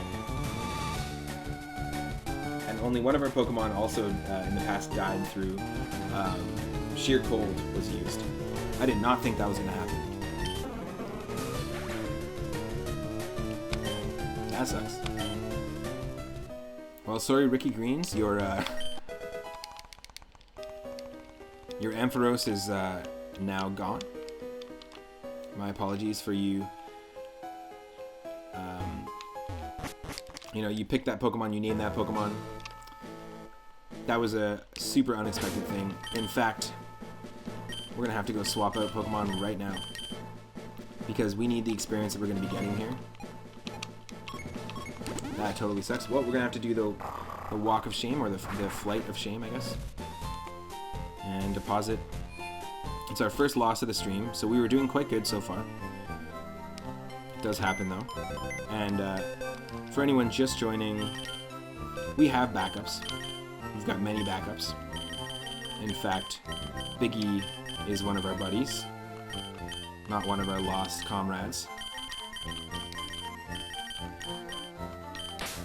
And also Subtiputes. That's our buddy as well. So we actually do have, you know, 4 other backup teams. We have some choices. But we have to consider now, because we need a Pokemon that knows Rock Smash, that can learn Rock Smash and Surf. However, Phosphorus, you're joining the lost comrades. We've had a lot of them. How does looking for new Pokemon work? Just roll the dice, or is there inherent logic to it? Because we're playing the Nuzlocke challenge, so obviously that's the one rule we follow, is we can't use a Pokemon if it faints. But the other rule is each new area that we enter, each new area that we encounter, we can only catch the very first wild Pokemon that shows up. I don't count like static Pokemon like your starter, or gift Pokemon, or legendaries, or the Snorlaxes. Our Pichu here was one of our Snorlax encounters. Metagross was actually the gifted Eevee, so I don't count those. I still was able to catch a Pokemon in Celadon City, as well as getting gifted one. But that's pretty much the main rule. And right now, we don't have too many new areas to catch new Pokemon, so I think this is pretty much the pool we're working with. Let's just see here. That's a bad moveset for Zangoose. I'd like to use Zangoose. We don't need another grass type. We don't need another... We really do need an electric type, but we don't have anything to work with here. And I don't think... does Nuka have electricity? No, it has static. Yeah, working within those limitations, exactly. And it's not like the game isn't giving us, like, good Pokemon. There's good Pokemon here. Really good Pokemon, but we just happen to lose those ones. Ah, tricky. So let's just take a look at everybody's, like, abilities and movesets here. That's not diverse enough.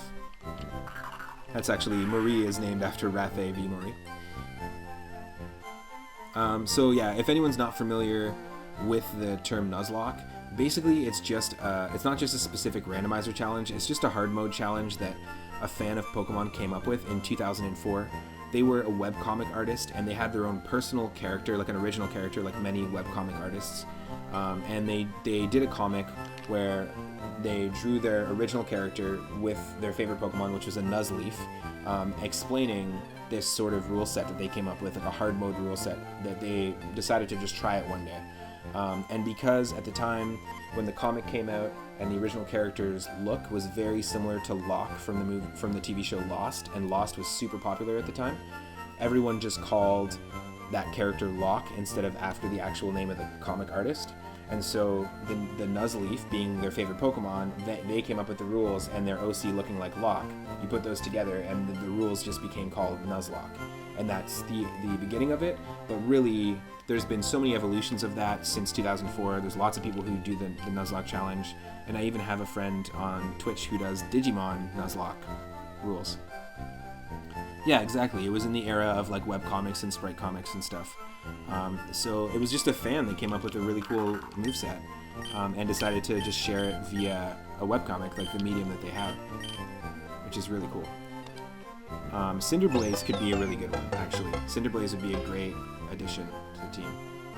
Also, thank you so much for the follow, Masa. I really appreciate it. We are actually, that helps us now because we're at 296. We're 4 followers away from hitting 300, and once we hit 300, we're going to be playing Wario Land 1, 2, and 3 to celebrate. I'm excited for that. This is actually not a bad moveset here. I mean, having Earthquake, Ground Psychic, not really the best call. Well, we'll keep Cinderblaze in mind. Combuskin, the Furret was supposed to be a Combuskin, but our emulator glitched out. That's not a great Pokemon to bring on the team. Nuka, no, that's not going to be good either. We don't need another Rock type. Uncle Al, named after Tony Uncle Al. We've got Karate Chop, Double Kick, Extra Sensory. We don't have a Psychic type right now. That could work. That could work. I don't really want to bring in Muck, mainly because we have Poison and Grass already. If we're going to bring in another Water type, I don't think it's going to be... Oh my god, Suction Cups on MF Doom as well, wow. I don't think it's going to be this. This does have some really cool moves though, Leaf Blade. Knock off. It's got some good coverage. However, if we're going to bring a Water type in, I think we're going to try to evolve Slowpoke into Slowking.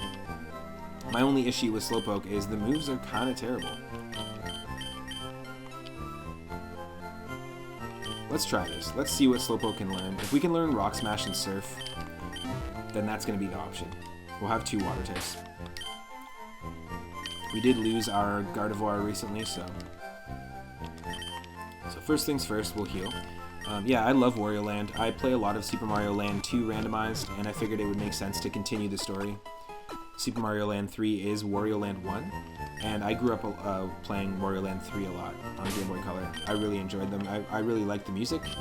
They are not composed by Totaka, who did the music, or Totokeke, who did the music for Super Mario Land 2, but they're very reminiscent.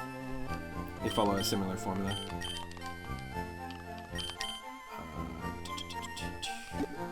Okay, so here's the test. We might have to do this a couple of times here. So Surf. Slowdos can learn Surf. Can Slowdos also learn Rock Smash? No. What else do we have to work with?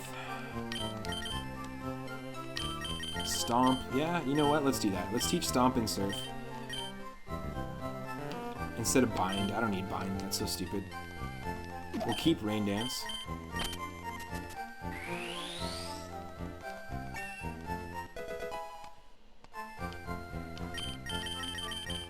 And Surf. I just don't want to have to teach Surf to like Blue Merle or Losto, mainly because the Flareon, like Flareon's already our strength user and has awesome moves, and Losto I don't want to replace like Hyper Voice or anything, and we've already got Fly on Losto, so that doesn't really make sense. Yeah, we'll get rid of Trick. That just trades items. You were a big Super Nintendo and Game Boy Color kid growing up. Nice. But you had cousins who had Wario Land, and you had to speedrun that stuff before they asked it back. That's funny. That's a funny motivation or way to like have to like learn how to speedrun. Not to try to like get a world record or anything, but just to be able to beat it before you could give it back to your cousin. I'm gonna also do this. We're gonna go Slow King. I don't want to evolve it into Slowbro, so I want to go and get quickly. Valencia, our Gardevoir, had a King's Rock. So let's move items. You know what, I'll take that. I'll bag that Max Repel, we're gonna need it later. I don't like taking TMs off Pokemon because there is a chance that a Pokemon will have a random item. And in my mind, if the Pokemon's holding the TM or the item, and it can learn the move, it should learn that move themselves. That's what it came with. Yeah, we got a second amulet coin, poison barb, not really needed, King's Rock, focus band, white herb.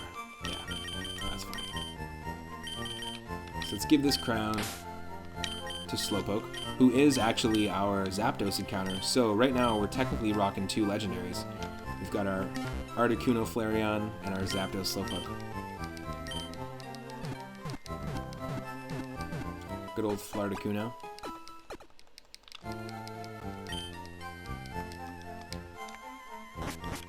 Whew. I mean, it kind of sucks to have lost that Pokemon, but we do have a few level 50s, so that's fine. We can't fly to where we were, we have to go all the way back. And in fact, I'm just going to take a moment to just take a break. I'll just be right back. I'm going to go to the washroom, make sure I got a coffee, and we'll come right back and we'll take on Victory Road. Hopefully we won't lose any Pokemon along the way. But enjoy some music here from Pokemon Snap. I've been really enjoying the music from the original Pokemon Snap. Stick around, I won't be long. And let me get the tunes up here. I know the new Pokemon Snap just came out on the Switch. If you got a Switch, give it a shot. I really like the original, and I really love the music in the original. So I've been just diving down that rabbit hole. I will be right back. And thanks again to Masa Fox for the follow, to everyone that's been following and hanging out for the day. We are only 4 follows away from hitting 300 and celebrating with all 3 Wario Land games. And also thank you to Hell of Ditties for the raid and for the tier 1 sub. Enjoy that brand new emote. You can also unlock emotes using Moonstones as well for 24 hours and make your own versions of them. I wish I could give all emotes to everyone, to be honest, but that's not how Twitch works. But I will be right back. Stick around, enjoy the tunes.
back. Thank you. Thank you so much, everyone. I did not expect to get raided. Thank you for the raid. Blue Merle Crafts, thank you so much. For anyone I was just basically taking a short break before we head on into Victory Road, but for anyone that's new to the channel, my name's Matt, otherwise known as 3 at Moon. I stream every single day from 1 p.m. Pacific onward. I do ROM hacks and fan games. I do randomizers of retro games. I also play retro games in general and RPGs. And we're doing a Pokemon Leaf Green Nuzlocke challenge.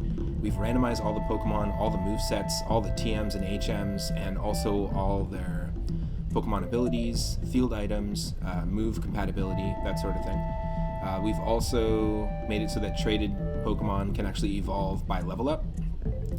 And we're doing the Nuzlocke challenge, which means that if any of our Pokemon die or lose all HP, they're considered perma-dead, so they have to be either released or put into the PC. And we're also following the rule of we can only catch the very first Pokemon in each new area that we encounter. If it's a static Pokemon or a legendary Pokemon, then that's a whole other story. But yeah, that's where we're at right now. We just got the 8th gym badge, and we're just about to take on basically Victory Road. We unfortunately lost our very first Pokemon of the stream so far, our Ampharos, which was actually a randomized version of Hitmonlee. When you go to Saffron City in this game and take on the Fighting Dojo, you can choose between Hitmonchan and Hitmonlee, and we chose Ampharos. But yeah, welcome to the stream, Blue Merle Crafts. We actually name Pokemon after our followers. And let me just switch this Pokemon Snap music off. Let's just take a quick look at our team. Oh look, Blue Merle. The Flareon. You followed right when we caught this Flareon. Flareon was a randomized version of our Articuno. So this is one of our legendary Pokemon and is our main fire Pokemon on the team. With suction cups, so you can't switch out in between in battle, which kind of sucks. But we've got Psybeam, Sacred Fire, Blast Burn, and Strength. And the first 3 moves you see there are all moves that we bought TMs for. So just to show people a little bit of what that sort of randomized craziness can be like. I'm just going to catch up on the screen here. Hope you're having an awesome stream earlier, Blue Merle. Whoa. Nice. Oh my god, it's an emote wall. These are some great ones. Holy. That's so funny. It was just the timing. It's funny, it was right after I ended up taking a break. But again, thank you so much, Blue Merle Crafts. I hope you had an awesome stream. Anyone who's still sticking around here, I love these emotes. Hey, worst enemies. For subscribers, by the way, if you're a tier 1 subscriber of the channel, I see a few that have joined here on the stream. You actually have access to a brand new emote now, the watermelon block from Super Mario World. It just got approved yesterday. And that's our 4th tier 1 emote. I'm always conjuring raids, it's so funny. Just bad timing at Rama. But yeah, you actually have access to that. And also we have new badges. We've got the Fire Orb badge for subscribers now, next to your name. Yeah. Nice. Yeah, there's some really, really cool emotes in this emote wall. That's a lot of emotes. I'm almost at... I'm almost through looking at all the emotes. I'm just catching up now. That's so funny. Yeah, welcome to the stream, HJ Lux.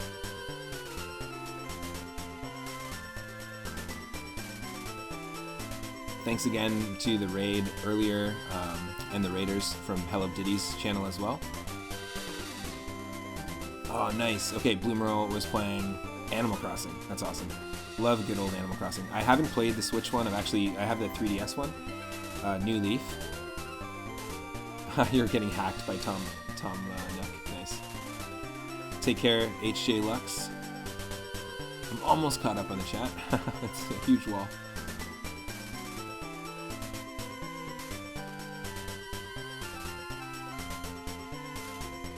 Oh, you might do some Monster Hunter Rise on Friday. Nice.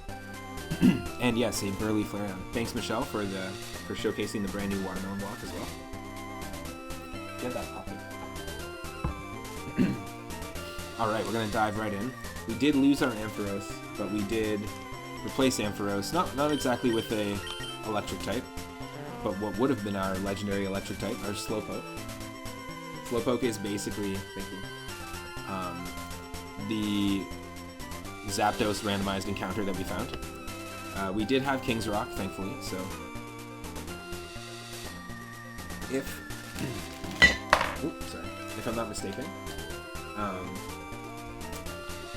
if King's Rock is being held by Slowpoke and you trade it away, it'll evolve to... Oh, sorry, I didn't mean to do that. Whoop, let me fix that. Bam. Thank you. Thanks for letting me know. But yeah, if Slowpoke evolves like one more level, or grows one more level, he's going to evolve to Slowbro. If he's holding King's Rock, then it's going to evolve to Slowking. Yeah, the background graphics are actually graphics that I made, as well as they're mixed in with battle backgrounds from Earthbound, if you've ever played Earthbound on Super Nintendo. And then the rest of the overlay and the design of the channel is actually made by my good friend Lucas Bell. Got him to do the branding, the design, and also if you're a patron on Patreon, you'll get access to some really cool stickers that he designed as well, some 3-up-1 stickers. Just for patrons. Okay, this is a decent team. Nice. Yeah, Earthbound's awesome. One of my favorite soundtracks in any game, one of my favorite battle systems in any RPG. And I love the enemy designs. The very first run that we did ever on the channel in January, we did a Ancient Cave mode randomizer of Earthbound. And actually I was considering doing another randomizer run of Earthbound down the line. But it basically turned the whole game, it like tosses the story out, starts you with all 4 party members, and turns the whole game into a like a labyrinth. It's an entrance randomizer, so every door or cave entrance that we walked into would take us somewhere completely different. And at the end of each level of the labyrinth, there would be a boss. So you'd have to do 8 bosses and then fight Gygus. But you've got randomized items, randomized enemies. It was pretty cool. It was very difficult, but I had a blast just like revisiting that game in an interesting new way. Yeah, kind of like a dungeon crawler. And actually, there exists an Ancient Cave mode. They're all slightly different, but there exists an Ancient Cave mode that you can apply to Final Fantasy IV, Final Fantasy V, and Final Fantasy VI. But they're all slightly different. And all of them kind of don't focus on the story as much. They're more of a dungeon crawler situation. Oh yeah, so this is where we lost. In fact, we'll use Strength here. Flareon. Bloomerell's Strength. And then we gotta use one of our repels, I think. Yeah. I do want to get experience here, but I don't want to run into Pokemon every 3 seconds when we're doing these puzzles. And I don't remember these exactly. I haven't played this in a very long time.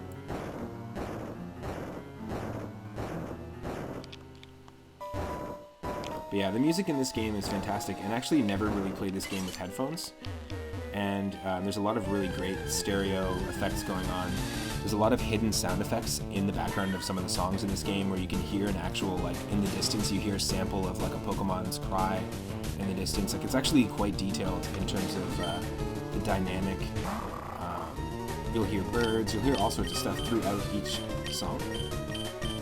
And there's a lot more percussion, dynamic percussion pieces and like layers in the percussion than I initially anticipated, because I most of the time played this just on my Game Boy.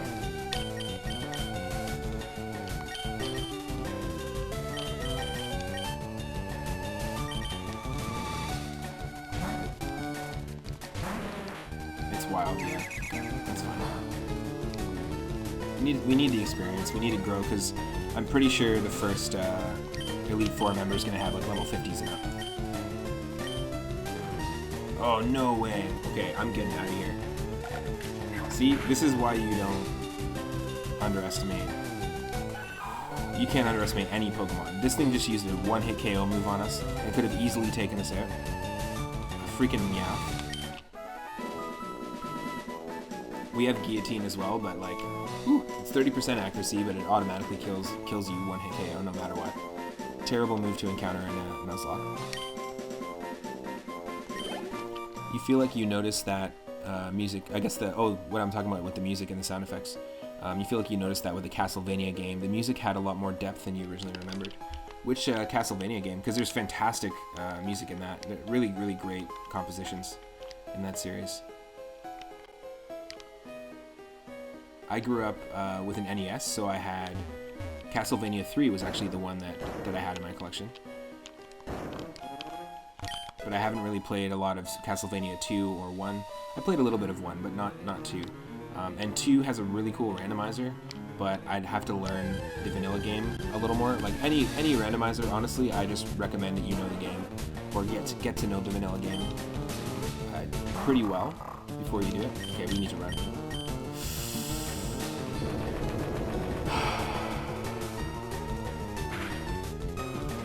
Bye-bye. Golducks are bad news, and they're just wild.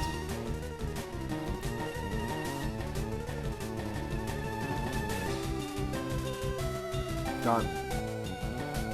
This is the first Pokemon we've encountered with Explosion or Self-Destruct, so we've been pretty lucky so far.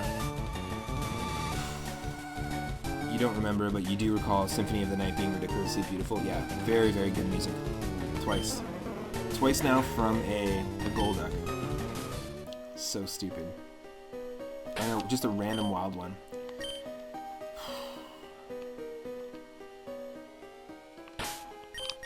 I have to go back and switch out for another Pokemon. That totally sucks. So we don't have a fly user. There goes Losto. Sorry, Michelle. We lost Losto. He's lost it. Yeah, he's Losto. Lost it. Ah, damn. Okay. I mean, I guess it was his destiny. It was Losto's desto to be Losto.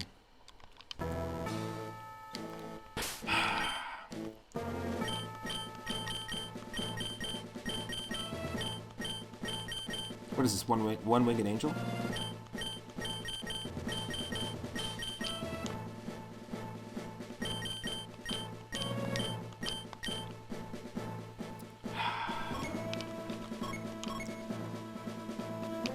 You know, we can fly anywhere. Let's go to Fuchsia City's Pokemon Center.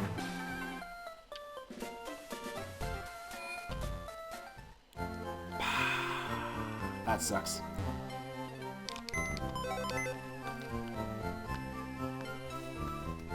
You know, we just need a fly user to replace Losto.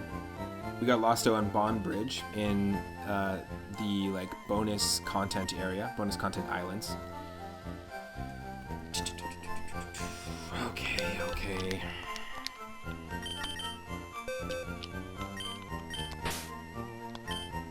God dang. Well, Losto, it was good times. We had you for 2 streams. Okay, who do we pick? Ha! If Nidoking can fly, that'd be great. Substitute Mudshot, Acid Armor, Poison Powder. I guess we could Comrade Bob it up. Comrade Bob is our Pidgeot, which was actually our Helix Fossil Pokemon. So it is a prehistoric Pidgeot, if you want to roll with the lore of that. Shell Armor, blocks critical hits. It's level 5, but it has Air Cutter, Horn Attack, Bounce, and Double Team. It's not a bad moveset, if we can teach it Fly. If. We don't even know if we can, so... These are the only Pokemon we can pick from. We don't have a flying type on the team, so it does open up some stuff. Right now, Alice Rose has been who we've been relying on for flying, like, actual attack moves with Aerial Ace. Well, let's see. It's level. I don't really want to take a level 5 on my team and have to level everyone up like that, but crazy. Also, I have a shout-out command, and I know it's super delayed and late because I wasn't here when the raid was happening, but go check out Blue Merle Crafts if you're not following Blue Merle Crafts already. Just got that new shoutout command, so go ahead and click through and give them a follow. I'm sure they would appreciate it.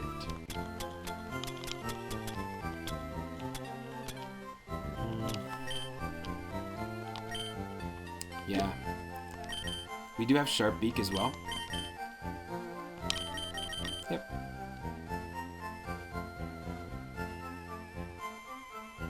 Ooh, Slowdos can learn it though. What moves are we working with again here?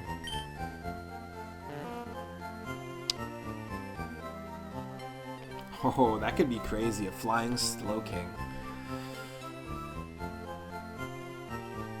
And let me take a different Pokemon.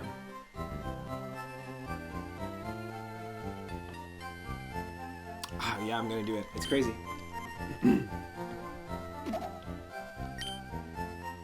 Slowdos forgot Stomp. Slowdos learn Fly. Oh, right on. Thanks for dropping by. Thank you so much, Masa, for the follow, for helping us get closer to 300 followers. Hopefully you can catch us playing Wario Land 1, 2, and 3 to celebrate 300 followers. Also, all my streams are uploaded to YouTube after the fact. So there's a full, if you click on my YouTube page, which is through my Twitch page, you can subscribe there, and there's a full list of, a playlist of every single run that we've done. Even our failed runs of this and some other ones. Thanks for the good luck. Take care.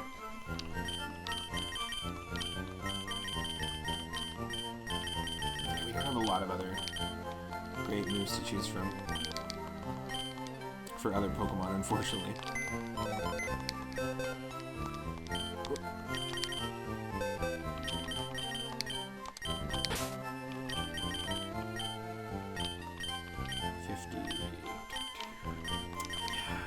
We do want a higher level Pokemon on our team here. Okay, we've got Lil Nas X. We already have Poison type. What's the moveset we're working with here? Poison Sting, Smog, Poison Tail, Toxic.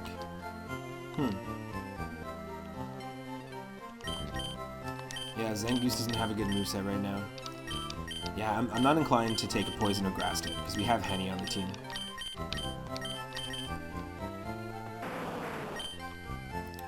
Young Games, the Kangaskhan, named after one of our followers as well, with Payday, Earthquake, Blastburn, Morning Sun. Could be okay. Could be okay.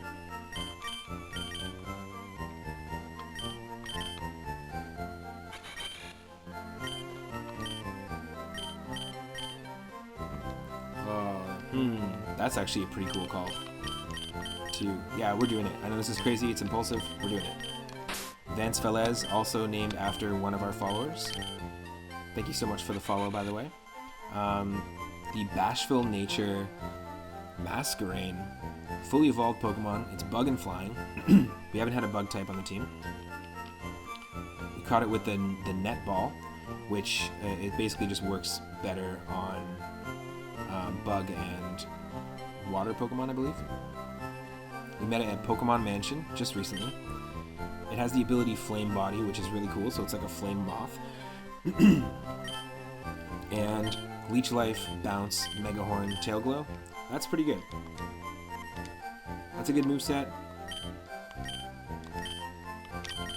I'm happy with that. Just gonna organize real quick.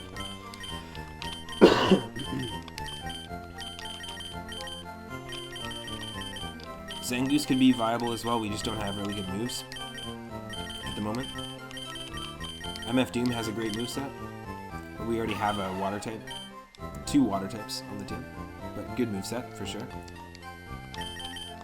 Biggie. You know what? Just for the sake, because we've got Biggie.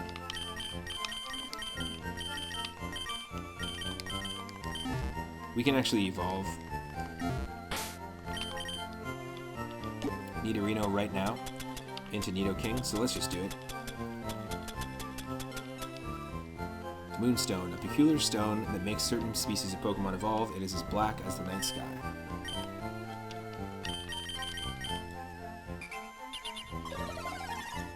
Moonstone was used on Biggie. What? Biggie's evolving!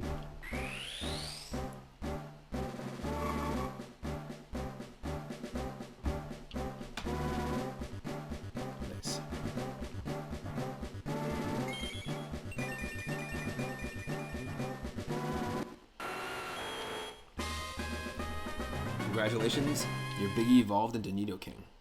That's a great nickname for that Pokemon. And it was just a bank nickname by Henny Blank.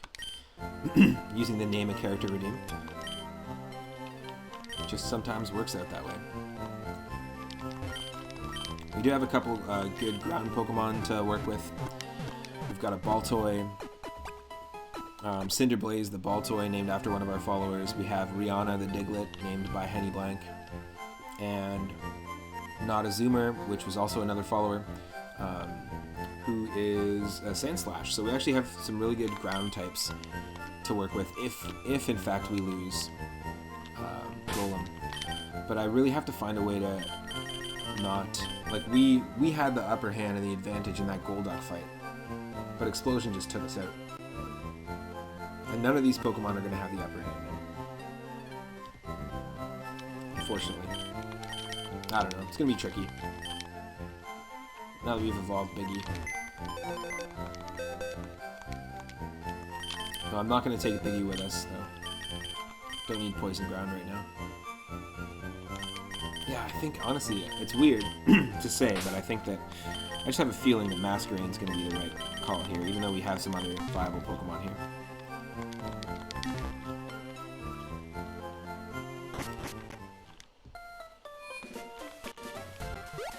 Ooh. Well, let's do it.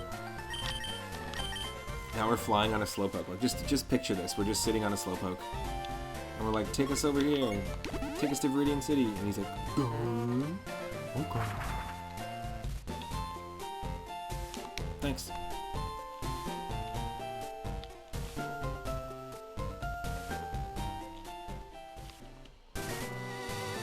Repel's effect wore off. Ooh.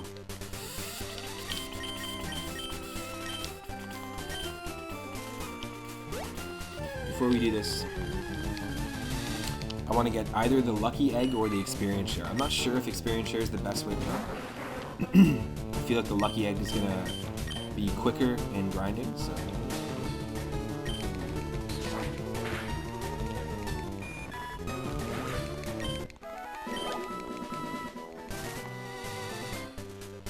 Goldie.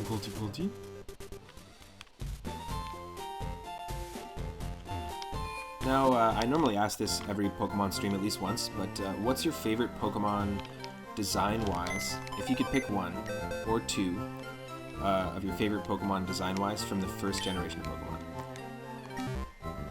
I really like Primeape and Mankey. I feel like the Poliwhirl line is really fantastic, but Poliwhirl specifically stands out for me.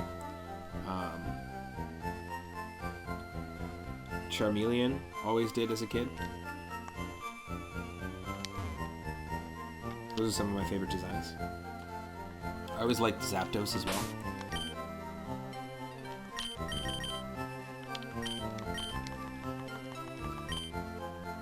But yeah, feel free to post it in the chat.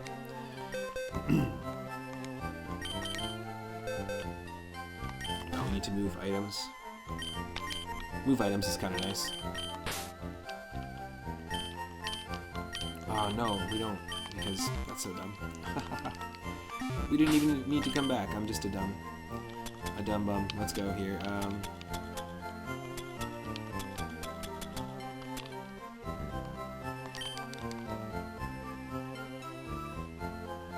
Let's just try Experience Share and see what happens. See how much experience we get, how quickly we raise our level, because then I really don't want to be stuck in a situation like we have many times before, where there's like an Arena Trap ability or a Shadow Tag is being held by the Pokemon where we're screwed and we can't actually switch out. So let's just try a different strat.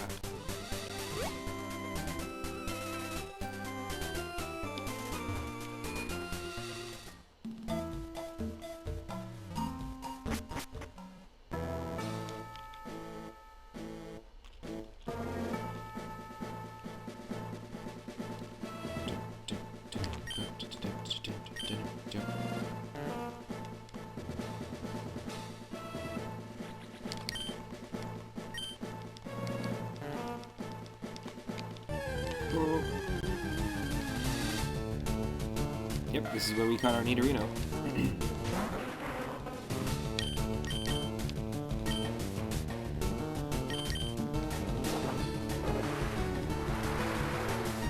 believe Nidorino is just pure poison type still.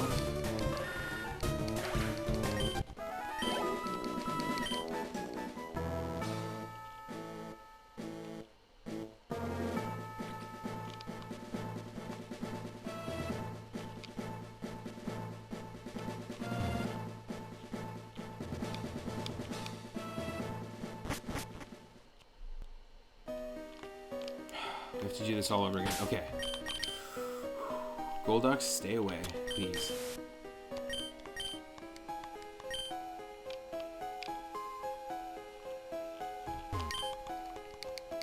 Okay. Third time's a charm. Bloomeral's strength made it possible to move boulders.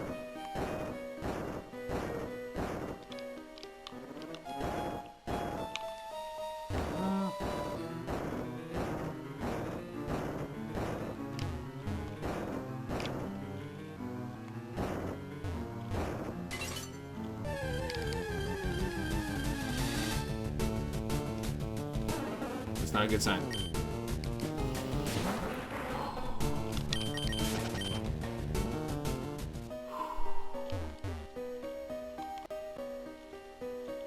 Oh my god, no.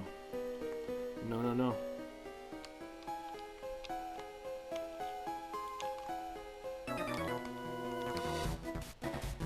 I can see you're good. How? By two of my Pokemon exploding because of the exploding ducks in this cave that you witnessed and did nothing about? Is that how you can see I'm good?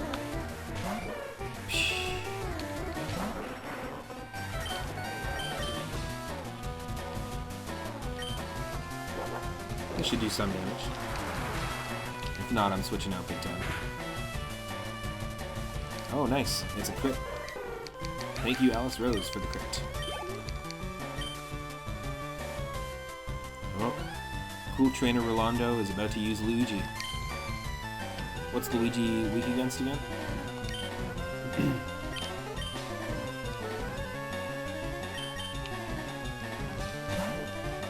This dude's just chilling with a Luigi just like Giovanni. In the gym. Crazy.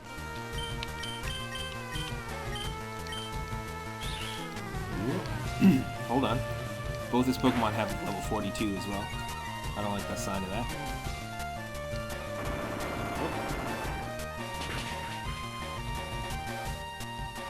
Wow, he's beefy.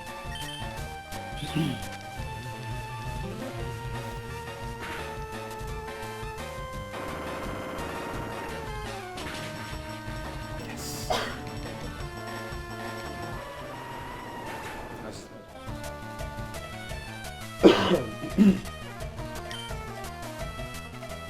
Both a couple of Cough-meisters over here. Coffermeister, Meisterkoffers. What? Oh, are you asking me to guess if this is Tim Hortons coffee? No, it's like serious coffee. Where'd you go? Oh. Can you just buy Tim Hortons coffee for your cafe now? I guess you can. Yeah, that's weird. That'd be one way to do business. Kabuto!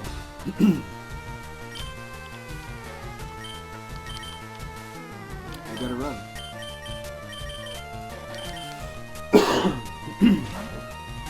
Excuse me.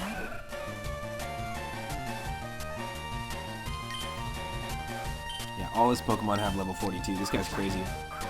He might actually be the coolest cool trainer.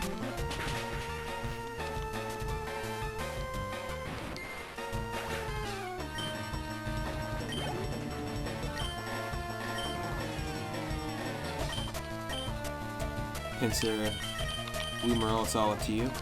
Again, thank you so much for the raid, I really appreciate it. Whew. Well, we boosted Sacred Fire with PP Max, and also Blast Burn with PP up, so we've got a little extra juice in the tank, so to speak. Yes! All level 42s. The coolest cool trainer. Nice, Vance Velez grew to level 29.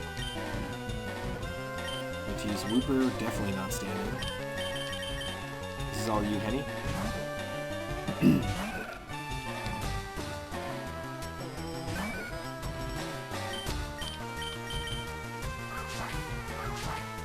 And thanks again, Henny, Blank, and Alice Rose for redeeming the name of character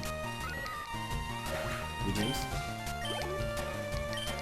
And also to Michelle Butterfield for redeeming a name of character as well. Sorry that we didn't get to keep Losto around.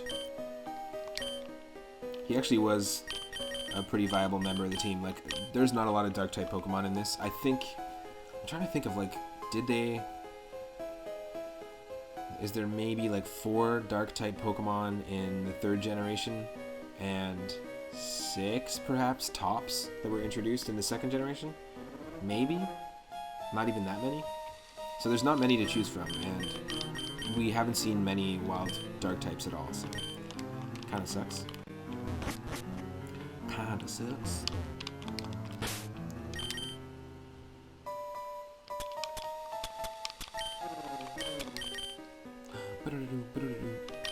Here we go. Yeah, fantastic music throughout all these games.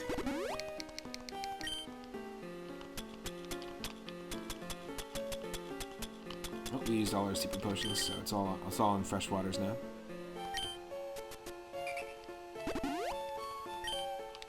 Make sure you water your golem. Let me just save here.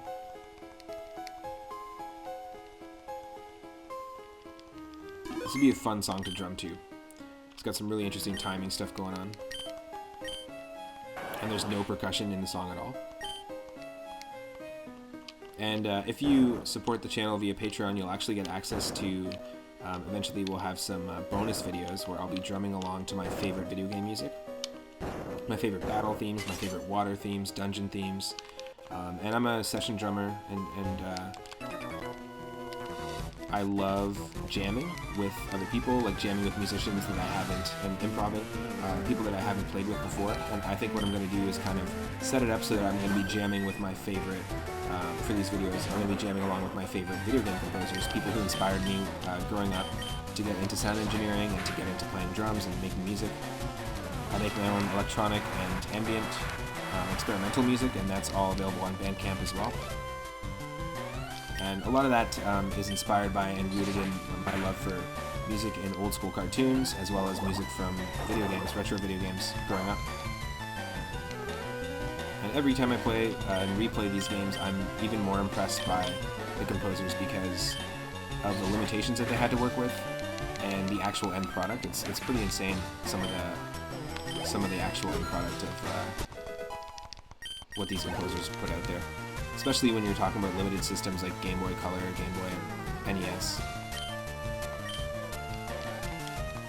or even Commodore 64. Composers like Tim Follin doing some fantastic work there. Hey Cyphers, welcome to the stream. We just got badges for our subscribers and unlocked a brand new emote today. It's going pretty good. We lost a couple Pokemon in this Nuzlocke run. We did get the 8th badge though. It's the furthest we've ever gotten any Nuzlocke run on stream. Let's try that one again. Yes. We can only catch the first Pokemon we encounter in each new area, and if a Pokemon faints, we have to put it in the death box basically and never use it again. Ooh, Black Belt Daisuke's using Charizard. And as you can see, everything's shuffled around, so... We do have a decent team going on though, and once we get through Victory Road, we're going to have to take on the Elite Four. That's when things can get pretty rough. There aren't too many new areas in the game to catch new Pokemon, so we're pretty limited right now to what we have in the PC. And we have about 4 backup teams, but that can go real quick. Real quick. Alice Rose, hold on.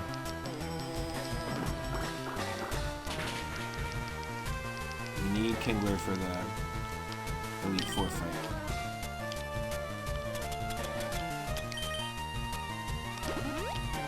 Gotta heal. We do have Blue Merle, the Flareon, who was our randomized Articuno encounter, and Slowdose, the Slowpoke, which was our randomized Zapdos encounter in the power plant. Hopefully we'll evolve that real soon.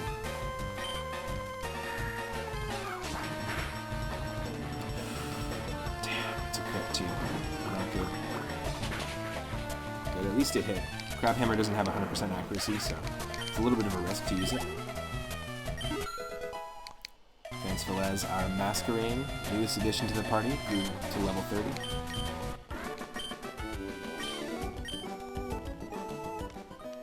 Hopefully it grows fast enough here. Whew. Yeah, that game you were playing, Cyphers, was really cool. The game that you said takes place that was developed by some of the team members who developed Star Ocean Eternal Sonata. It takes place in the mind of Chopin before he passes away. And it's like a really interesting, like, unique. The battle system kind of reminded me a little bit of like Secret of Mana or Chrono Trigger or something like that, but it looked really, really cool. It looked like a super fun game, and looked like it had a lot of depth to the story in it. Go check out Cyphers if you're not following Cyphers already. Looked like a really, really cool game, and really visually beautiful game as well.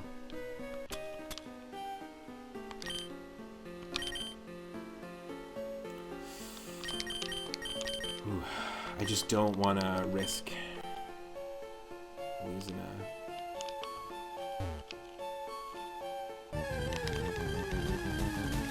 Pokemon here. The battle system is unique in that game. While being really simple, it's hard to explain. Nice. Yeah, I feel, yeah, you mentioned that. And I feel like, you know, even if you think about this game too, there's a lot of complexity to this game in terms of the battle system. But it's also very simple as well. It's just 4 moves. It's kind of just like expanded rock, paper, scissors if you really think about it, with really good, like, Pokemon designs. This is just a wild encounter, isn't it? That's insane. 48.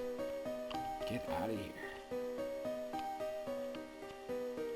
Okay, we have to go this way. I'm just checking. I don't want to have to go backtrack or anything like that. TM29, Sweet Kiss. We already have that. Useless.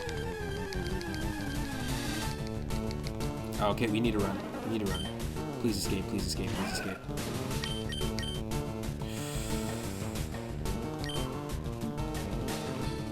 Oh my god. Who do you think's faster? Penny Blank, if you're still watching, I'm so sorry if this happens. Oh, okay. Well, that doesn't matter because this matter is faster.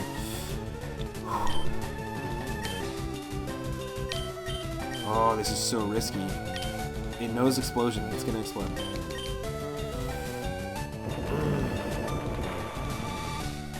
Bye-bye. Please, hold on, hold on, hold on. Nope. Nope. 3 times. In a row. Victory Road is gonna do us in here. So we lost our Ampharos to an exploding Golduck. We lost Henny Blank to an exploding Golduck. And I can't even remember the other one we lost. Oh my god.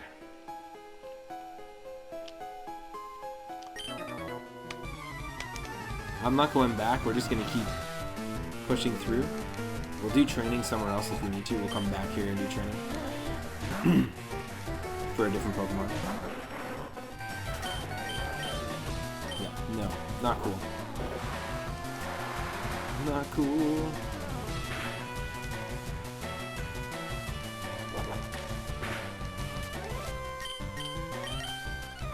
Crush you. There we go. Yeah, Henny Blank, if you're still watching, sorry. You gone. Tropius, we're gonna switch out. I just want to share the experience.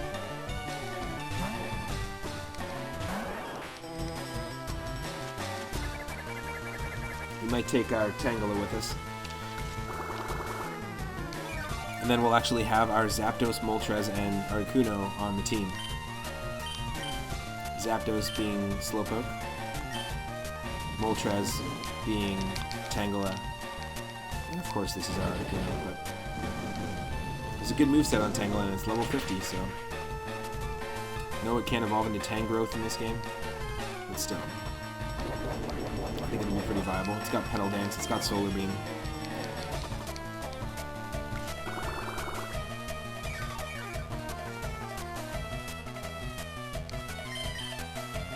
It's a dang shame.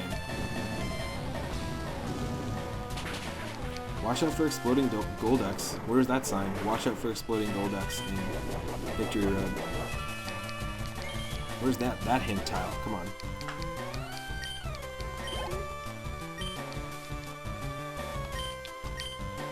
Combuskin.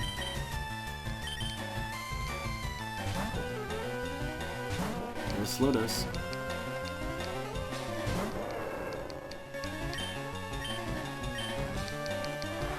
Yes.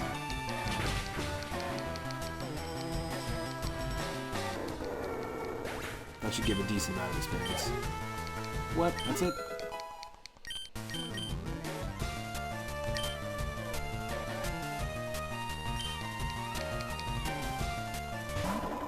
Medicham. It's going to do 41 damage. Seismic Toss always does the same amount of your level as damage, so if you're level 100, it always does 100. So that's always going to do 41 no matter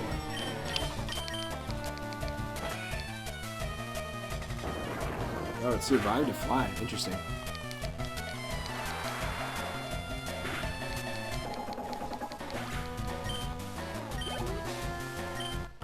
It's kind of shocking.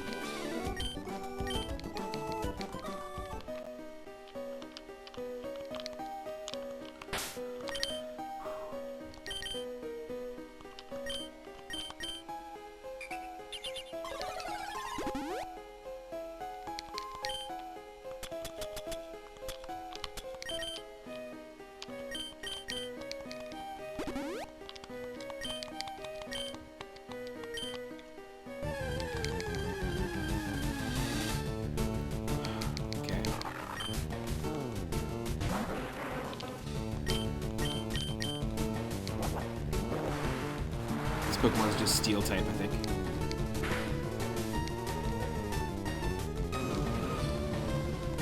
Interesting. Just trying to cook the crab.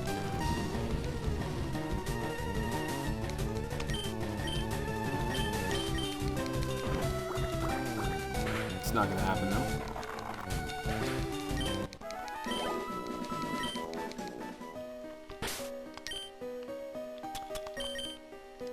Okay. Yeah, I knew it was gonna happen soon, that's why. There we go.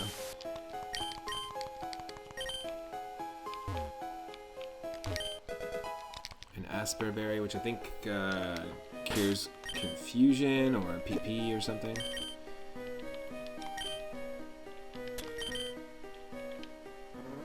Nope, it's just a defrosting one.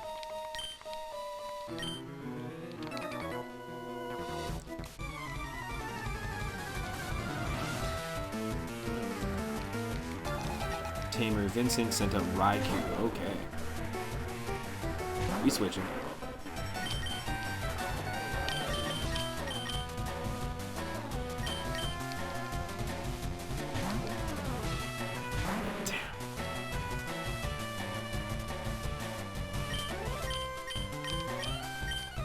Well, at least we have a ground move here. We're holding hard stone, so we're boosting our rock type moves, not our ground type moves, but that's still going to do more than 100 because, oh yeah, big time. Because we've got that stab, same type attack bonus. And there's a weakness. So all that taken into account. Illumise, we can use a rock type because it's pure bug. It's not going to do much.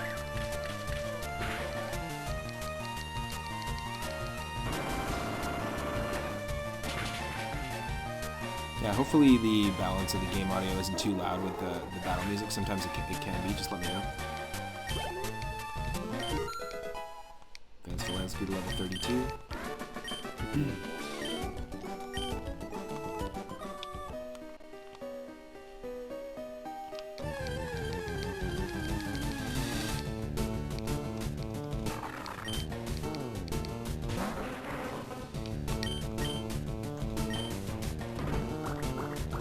Cool, yeah, I can do that for sure.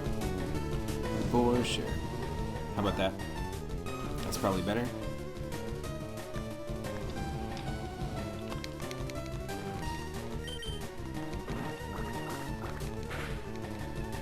Oh, ah, damn.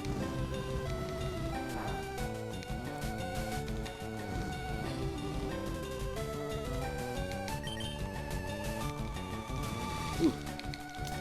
Yeah, Crab Hammer's not going to work every time.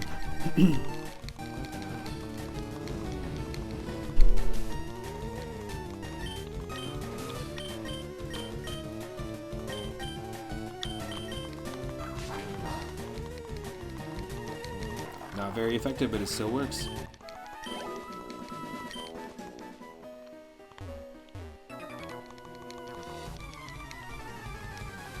Let's go. Another juggler. One Pokemon, thankfully. Manectric. We switching again.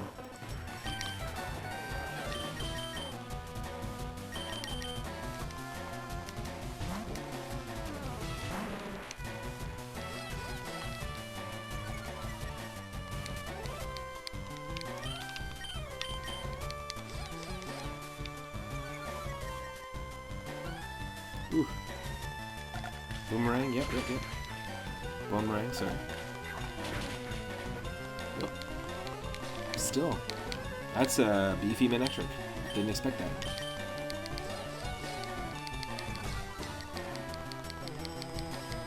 Oh, that's why. It's because of the charm. Now we're triple charmed. Hey. Hold on.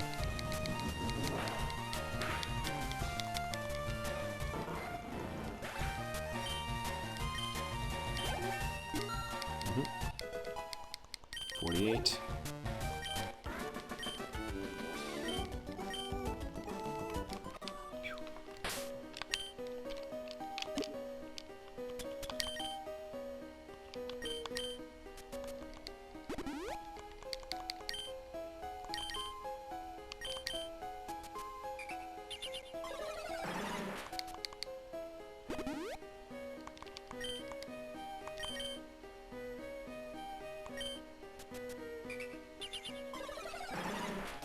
Okay.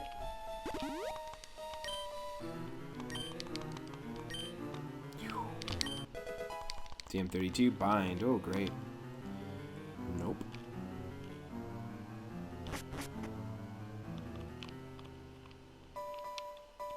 Oh, I remember this floor too. This is an annoying part. I heard rumors of a child prodigy. Cool trainer George.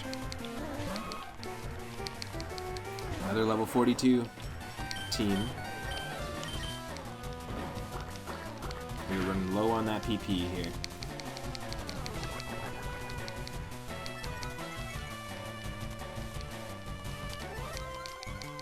Crazy, okay. And speed boost. What is this, top tier Nidoran right now? Jesus Christ. Holy crap.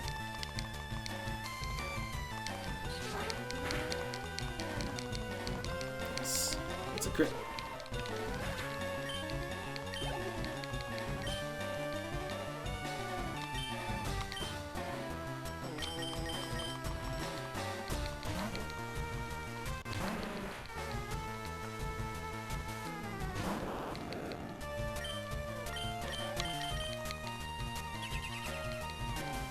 Yeah, no.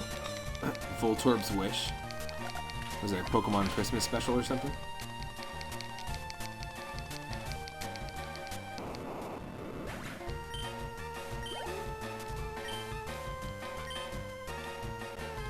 You're gonna send out Slowpoke.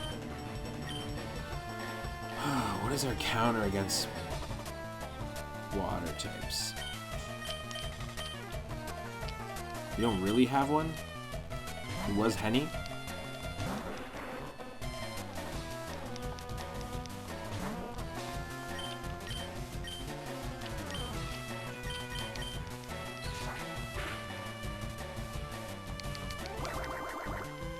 Okay.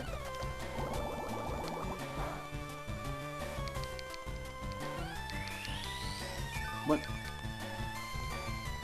Oh, Voltorb's Wish. Duh.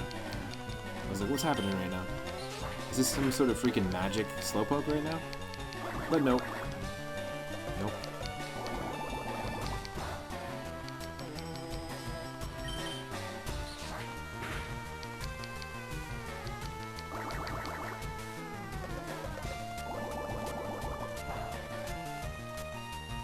Come on.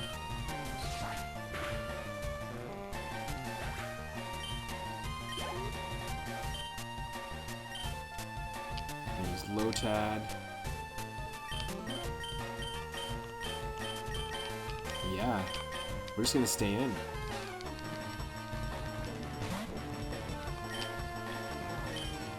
Because we have Aerial Ace, we might as well. Yep. That's the only thing we could have done there. Lotad's Rough Skin hurt Alice Rose. We still got 3-3-3. And Kecleon we can stay in as well. Should be good.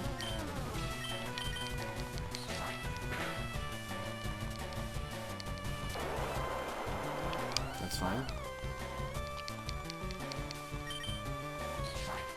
Nice. I can't look at Kecleon and not think about Pokemon Pinball, the Game Boy Advance version. Pokemon Pinball Ruby and Sapphire Edition.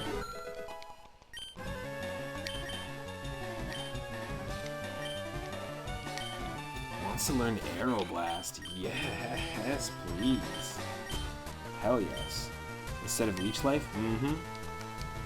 Thank you. Vance Velez forgot Leech Life, and Vance Velez learned Aeroblast.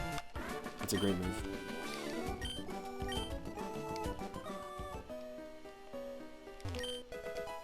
One white herb. Gotta hold on to that fresh herb.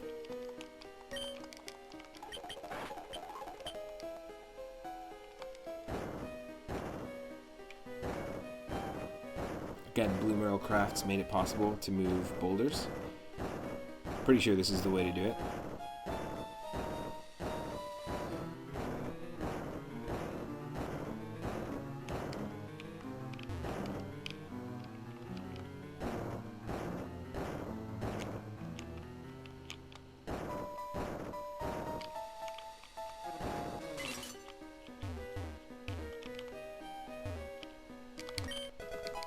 TM20, Helping Hand, that's a useless item. Not that lending a helping hand is useless, but in Pokemon it kind of is. Oh. Trainers live to seek stronger opponents. Yeah, that's a very generalized statement. You know that? Alexa?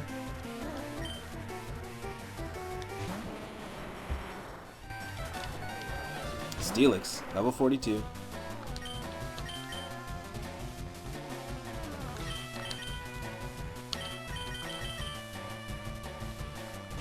Is Steelix ground and steel? I believe it is. Yep.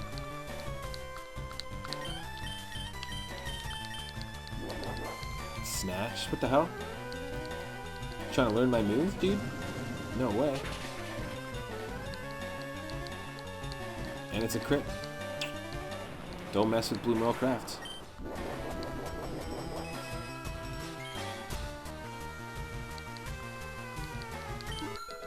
We actually have another Shell Bell as a backup, which was our starter Pokemon Shell Bell that Henny was holding. If he wanted to give that to any other Pokemon. But, you know, Shell Bell is a pretty useful item. The only reason why it didn't come in handy there was that we got exploded by a Golduck, so just super stupid.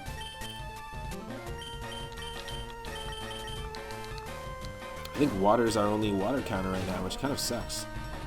We need to go get to a PC ASAP. That's why I'm trying to just push through here and get that Tangela. Go get Claire the Tangela to join the team.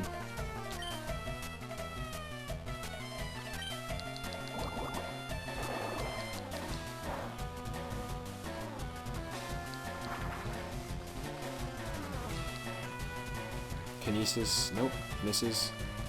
Fly.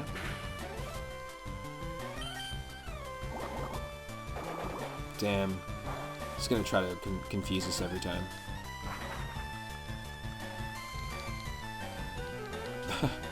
Okay. I'd love to see a fish use a pencil. That'd be hilarious. Okay, a fish just used a pencil to learn how to fly. Think about that. That just happened. Yeah, of course you're going to use a full restart. My god.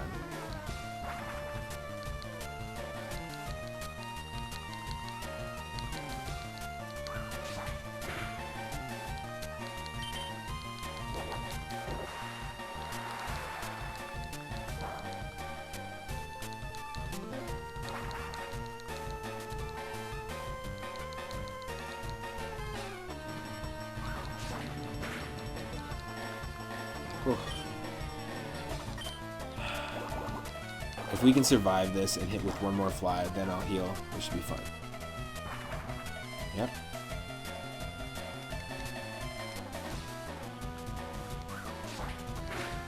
Yep.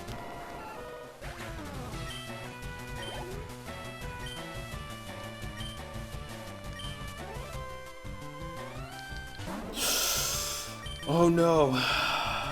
Don't do this to me, game. Don't do this to me, game.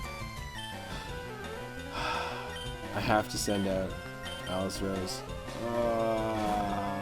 Why are we gonna have a Golduck?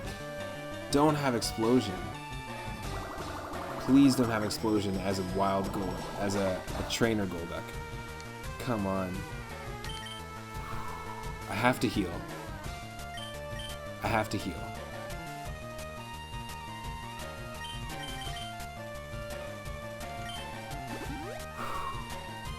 This is super, super stressful.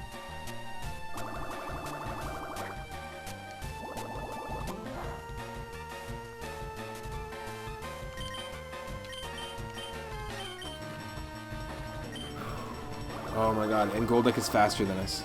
That's even more stressful. And Kingler's so fast already. Oh my god. This is way too stressful. Don't use Explosion. Don't use Explosion. Please get a crit.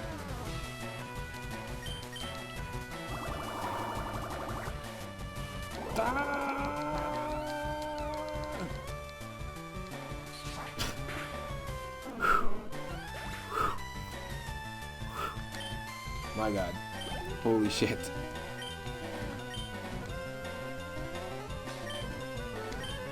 Yeah, I'll switch.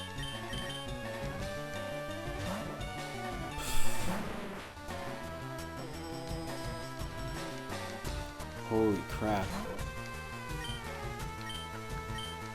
Oh, thank you. No, thank you at all. Jiggly crushed.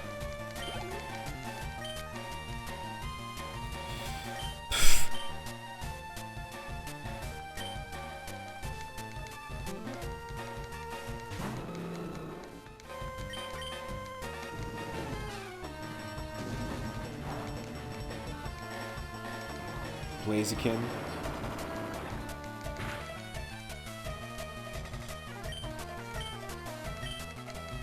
Oh, no, no, no.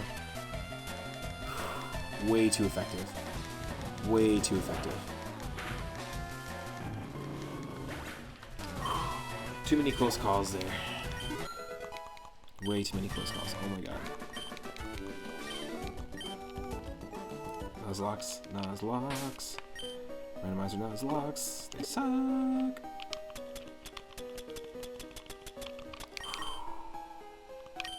Look at this. Look at this aftermath. Whew. Cal67, welcome to the stream. We just had a crazy, crazy stressful moment. Almost losing 3 Pokemon, or 2 Pokemon at least. In Victory Road. We have all 8 badges, we're just heading to the Elite Four, but we've lost 3 of our Pokemon this stream, mainly because we ran into a Golduck, a wild Golduck, which knows Explosion.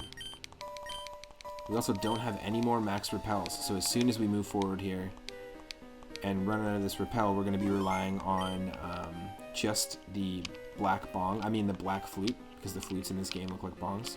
Oh, here we go. Just called it.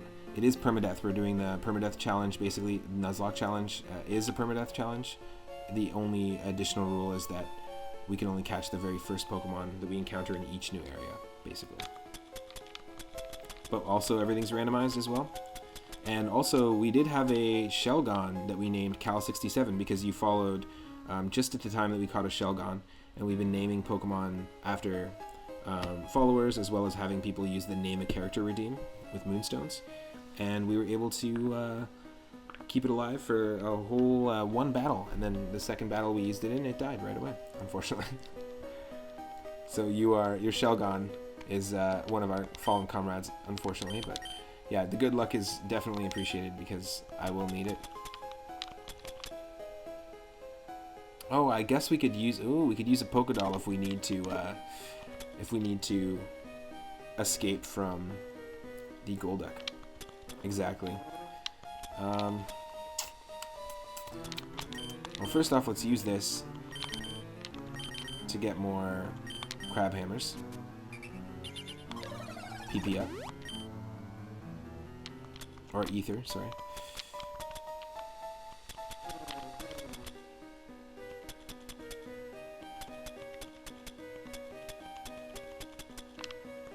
There we go, the black bong. Wild Pokemon will be repelled. I'm pretty sure this doesn't work in caves and only works effectively in grass, but I could be wrong.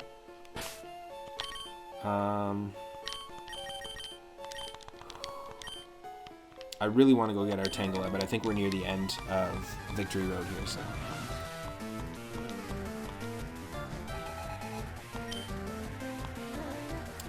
It's a shame all these trainers have 5 to 6 Pokemon as well. Also, again, I just want to say thank you so much to the recent subscribers, to Hell of Ditties for subscribing at Tier 1. And we lost our Alice Rose. Yep. Yep. Yep. I'm sorry, Alice. We're gonna have a whole new team by the time we get through Victory Road here.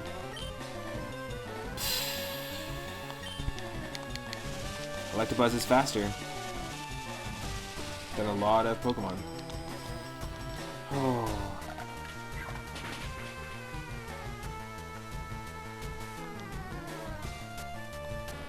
There's no way to anticipate what Pokemon type is gonna be sent out next, you know.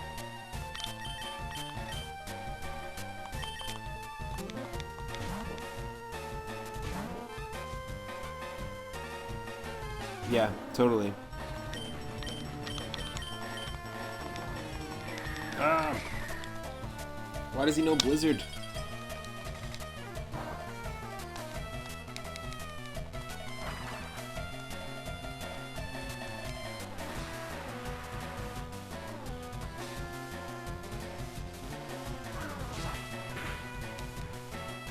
Oh, that's terrible. It does nothing. Oh, the goggles, they do nothing.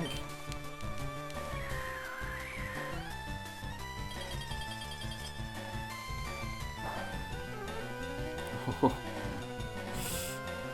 Please. Nope. I'm not sending out our Flareon in this situation.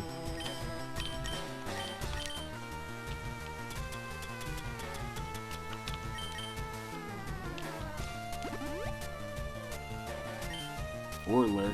Definitely not sending out Lurk.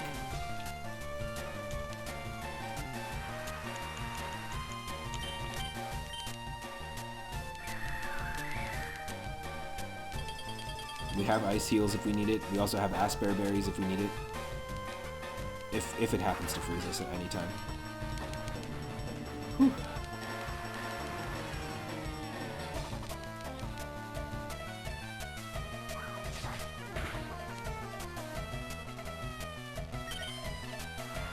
Yep, waste your Rain Dance, that's fine. You're just boosting me for the next Pokemon that comes out, so.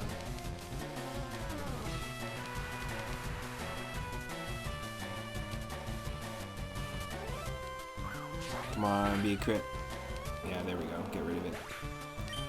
Whew. Weedle.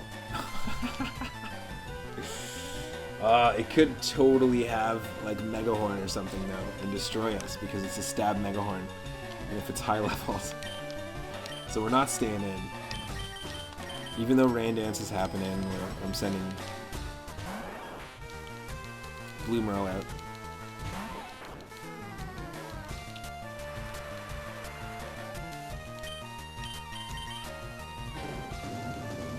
It should still kill it. Even with a lowered fire. Yeah. It's worse than Oregon Trail. Yeah, it's raining right now. We have to carry them around, and also that would suck if like if your Pokemon actually died, that the Pokeball just stops working, so you can't just return it to the Pokeball. You have to like just lug it around. Too dark. Victory Bell, we're staying in.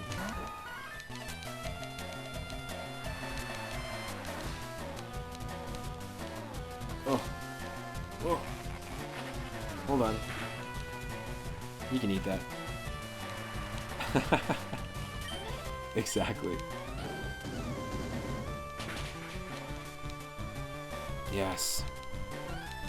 Thank God for Blast Burn and Sacred Fire and Psybeam being available in the Celadon City department store in this seed.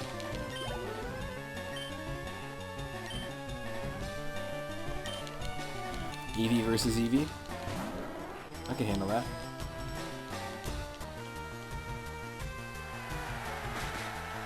What's flatter? Is that like Swagger? Boost special attack, confused? Yeah.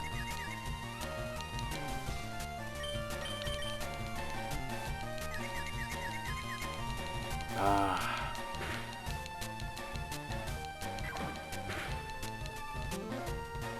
Yo, feck off. Feck off.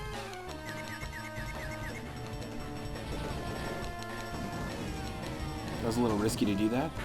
We fought through the confusion. Oh yeah, that's risky.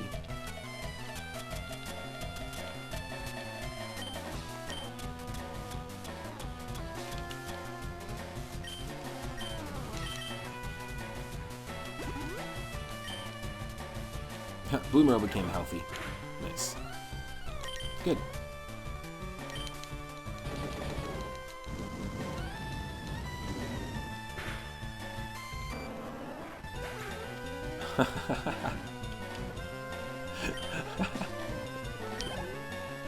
I was watching somebody play the Oregon Trail, the zombie version of the Oregon Trail the other day. It was pretty funny.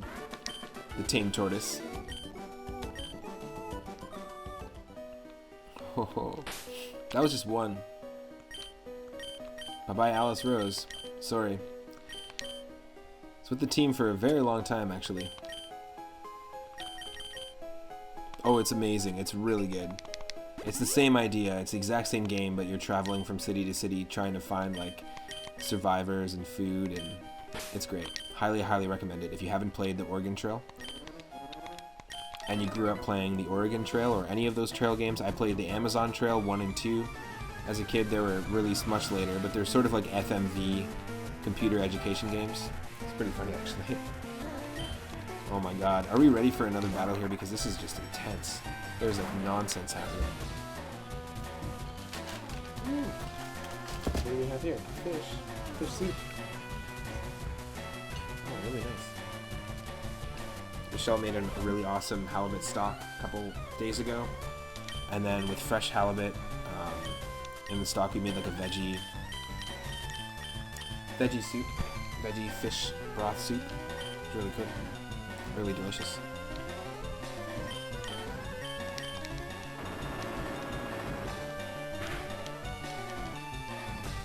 Ooh. Flinched, okay, perfect. Blanched.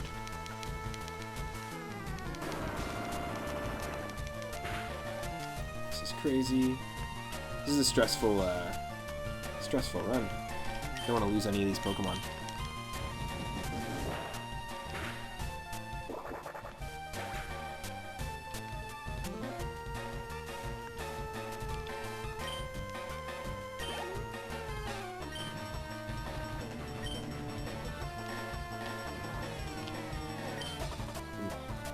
Also want to remind people, if you are a Tier 1 subscriber, you got access to a brand new emote today.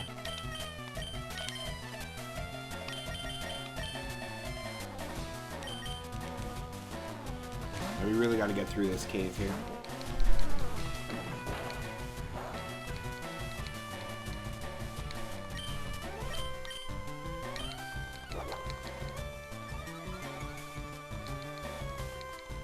Come on, slow dose. For those just joining, Slowpoke was our Zapdos encounter in the power plant. As soon as we get one more level of experience here, we're actually going to be able to evolve it, and we do have the King's Rock. And we have a little mod, basically, activated where Pokemon that needed to be traded or traded with items in order to evolve now just need to be holding the items and leveling up in order to evolve, which is awesome.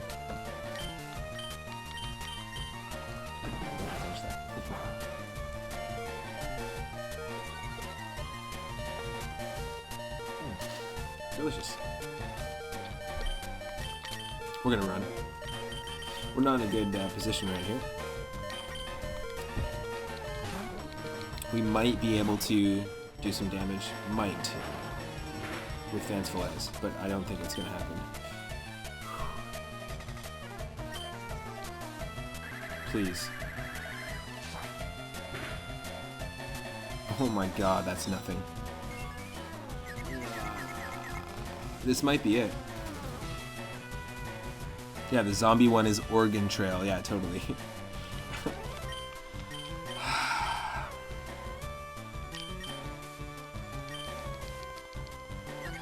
Please hit a Mega Horn. No! This is not good. Like, this is like, we're gonna wipe out here and go back to a PC not good.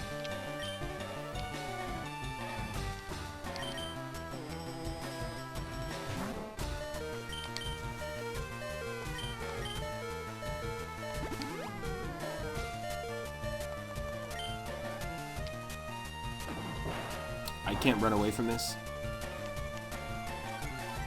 Yeah, like I said, we're gonna have a very, very different team at the end of this.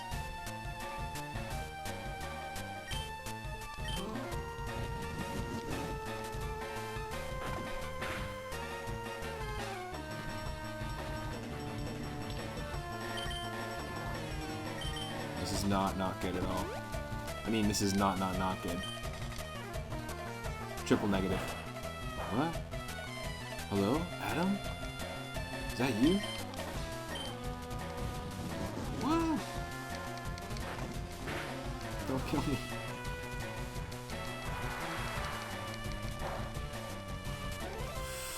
Thank you for the crit.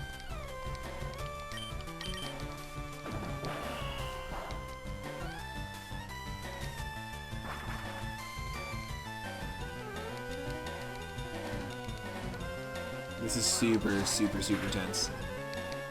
Oh my god, that does nothing. That's so bad.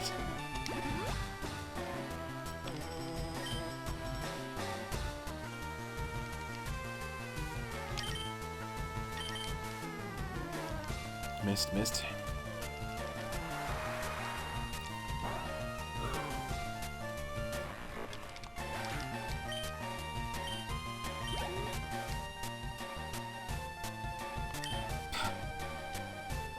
No. We still have 3 more Pokemon to go. Holy crap. I'm not looking forward to the Elite Four. This is going to be crazy. Yeah, sure. Just confuse away.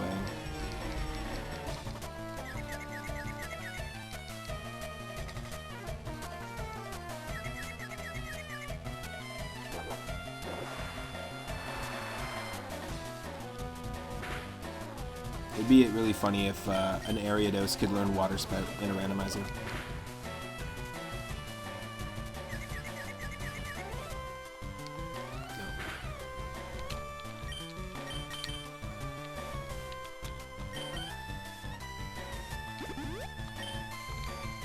Definitely using full heal. Clearing up that confusion. Sledge doesn't do much.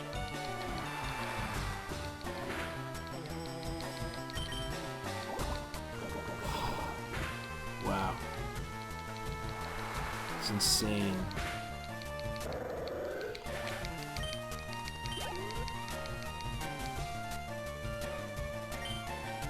We're also, Slowpoke is holding Mystic Water, just so you know, boosting the water type moves as well, but still.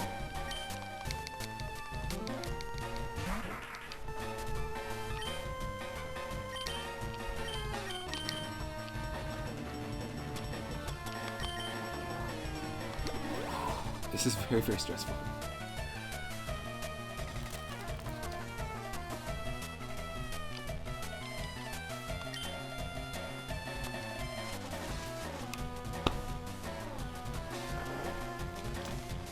Great. That's 50% accuracy.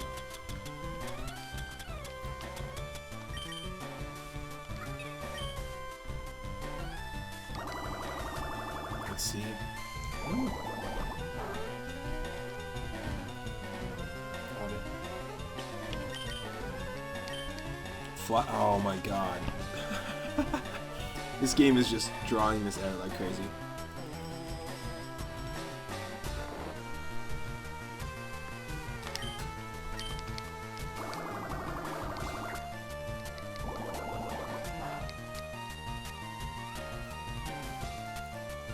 Yeah, that's right, Flodos woke up. Thank you for the good RNG for once, game. Gods of RNG unite. I mean, Gods of RNG untie. What? Hello? Oh my fucking god. It has 50% accuracy Sleep Powder, and it has 100% accuracy Spore, but it chooses to use Sleep Powder 3 times.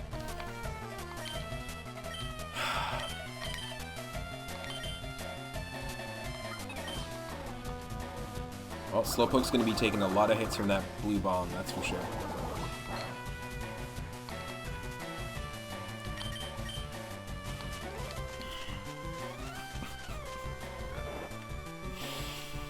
Wow. This is a way worse battle than fighting Giovanni. These cool trainers in Victory Road.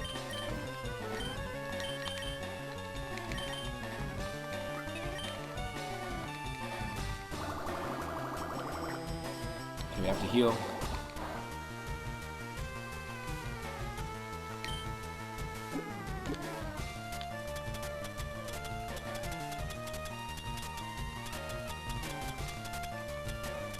What? Isn't there hyper potions? Or did I just pass them?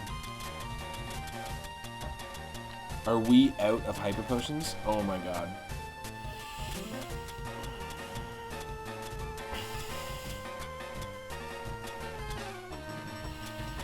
We're out of all healing items.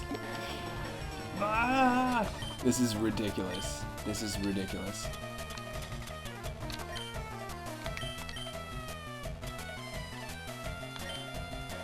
Okay, you can't use that either. Oh my god.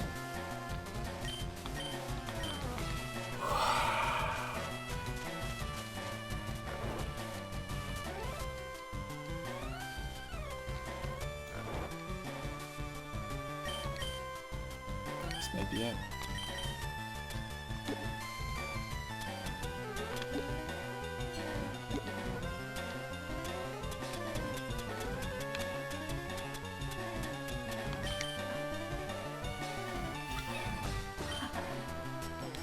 Let's see what's gonna happen here.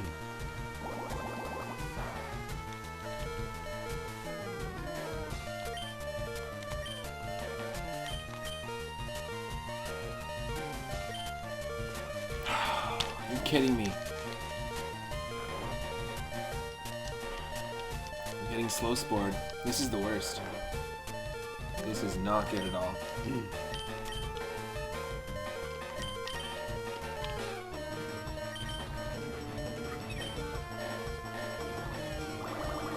I don't want to send out my other 2 Pokemon because they're weak against Bubble Beam.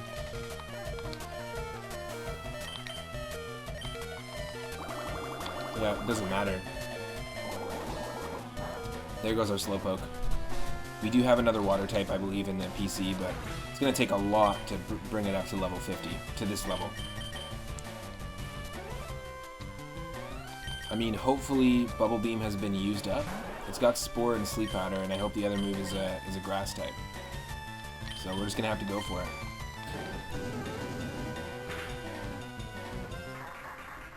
So dumb. So dumb. Such a risk to send out a fire type there, though. Okay, we're not staying in. Aerodactyl is flying in rock. This is a crazy team that we're dealing with right now.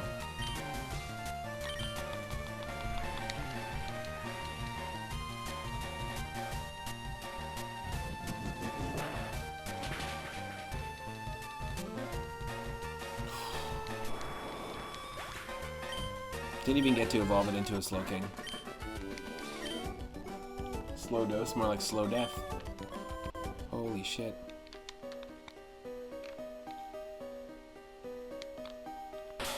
We're not even close. Oh my god, we have 2 Pokemon left.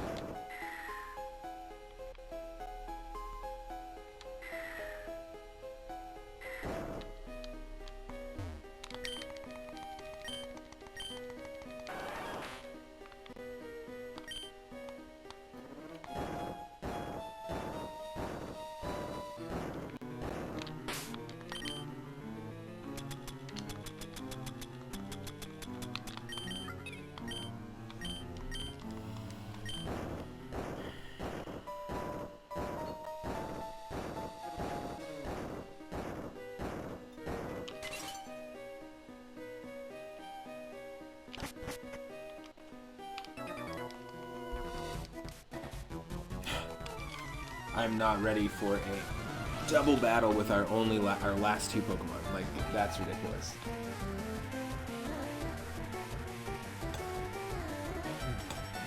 Gotta go. It's really nice. Really delicious soup. Cool couple, Ray and Tyra. Don't think they're so cool. I think me and Michelle are cooler. Just saying. Coconut and Primate. Okay.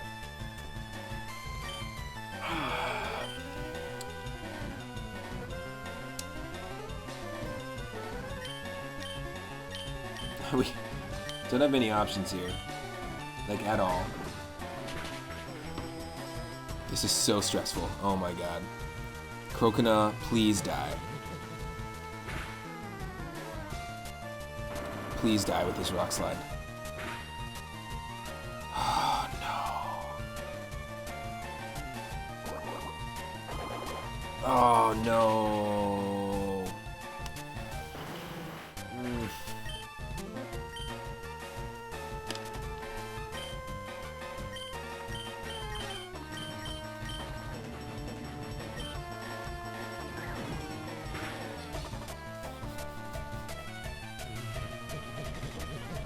Bloomerl Crafts, thank you for the raid. You might be the only surviving Pokemon on the team.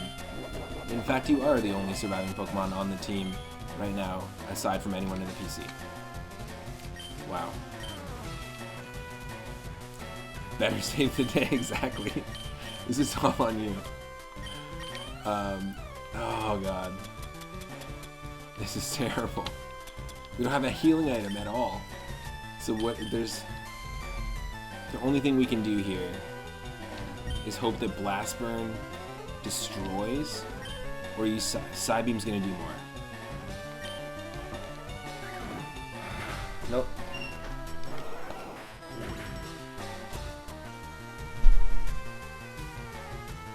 Primate was faster and it didn't miss. The RNG, it hit High Jump Kick 3 times in a row.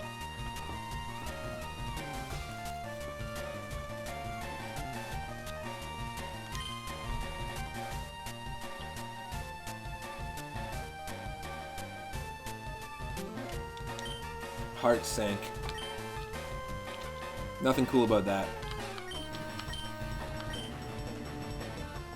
This means we still have usable Pokemon, but it means we have to bury 6 Pokemon.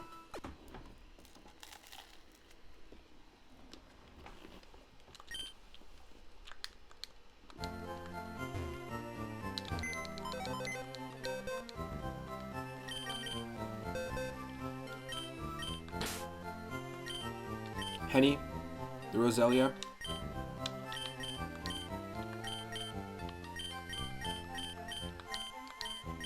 Oh wow, we have to make a second death box.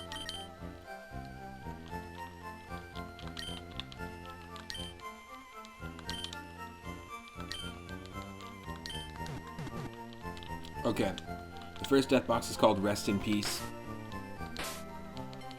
This one's going to be called Rest 2 Peace.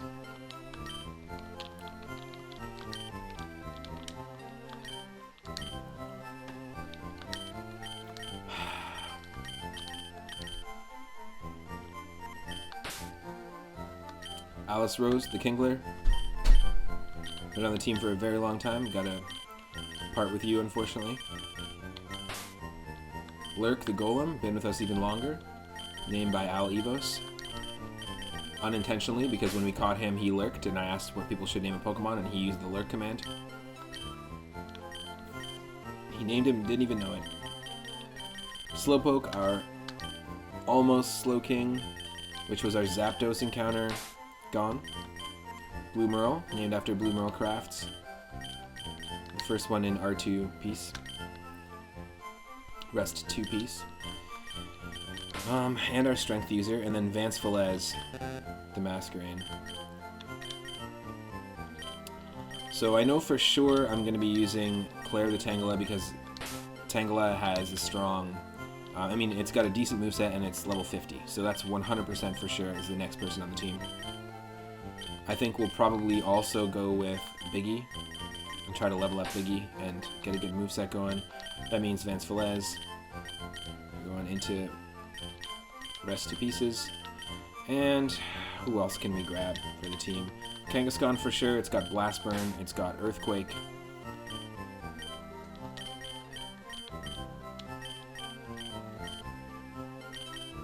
MF Doom's not a bad water choice. We don't have many options. In fact, we don't have any options. And MF Doom's moveset here, named by Henny Blank. Leaf Blade, Whirlpool, Knockoff Bubble Beam. It's pretty decent.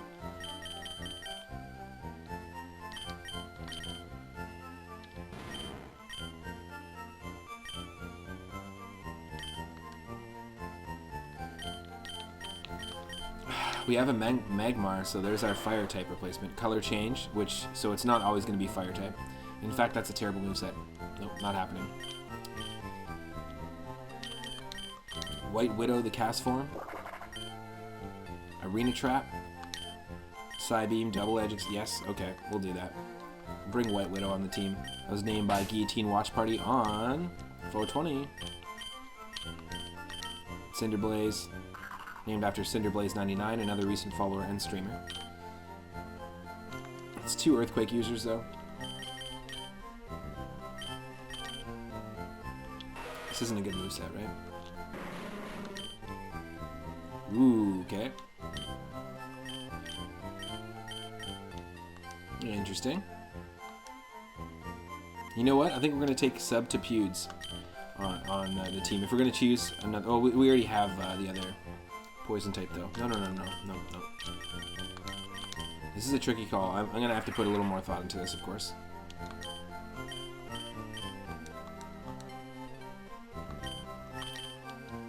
Ludicolo could be pretty cool. Ludicolo, we encountered one of our Snorlaxes and it was a randomized Hitmonlee, and somebody asked in-game, one of the NPCs asked if we had a Hitmonlee and they would trade us for a Lombre. We had a Waterstone, so we did it and then evolved it. This is our... I try to take every single in-game trade when I play these, if we can actually catch a Pokemon that someone's looking for.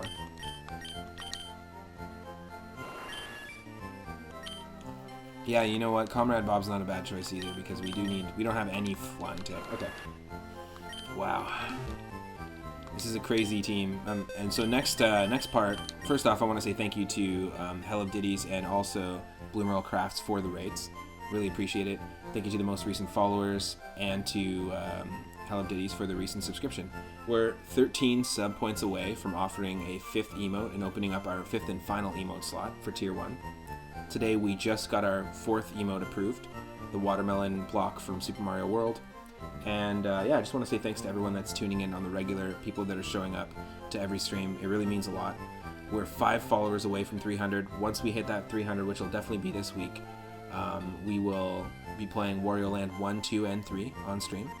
I might do a stream a little bit later tonight, maybe a casual Tactics Ogre stream, just a late night one, but you can usually catch me here every single day from 1 p.m. Pacific onward.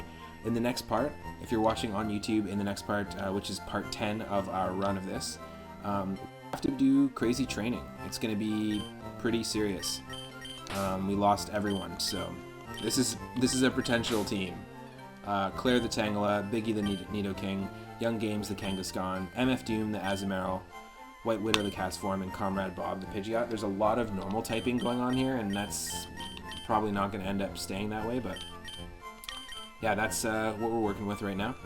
And whew, let's just go see who's streaming and see who we can raid, because you can earn extra moonstones and extra channel points by being parts of a raid. So let's try and share that love from the other raids and pass it on to someone else who is streaming. What are people streaming right now? Let's see.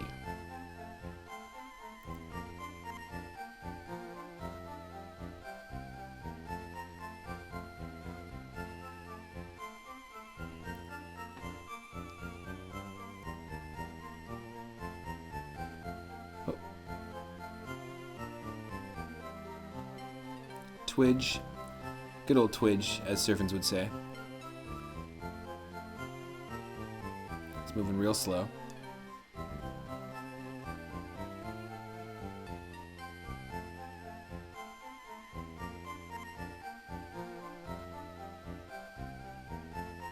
I'm actually just trying to see if there's anyone doing a Nuzlocke challenge right now, because there's lots of people who do these Nuzlocke challenges. I'm just trying to see.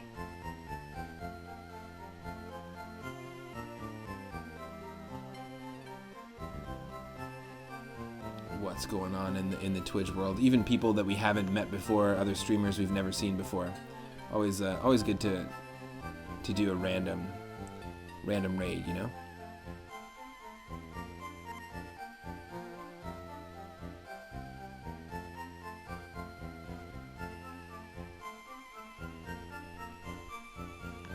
Someone's doing a Dunsparce only run?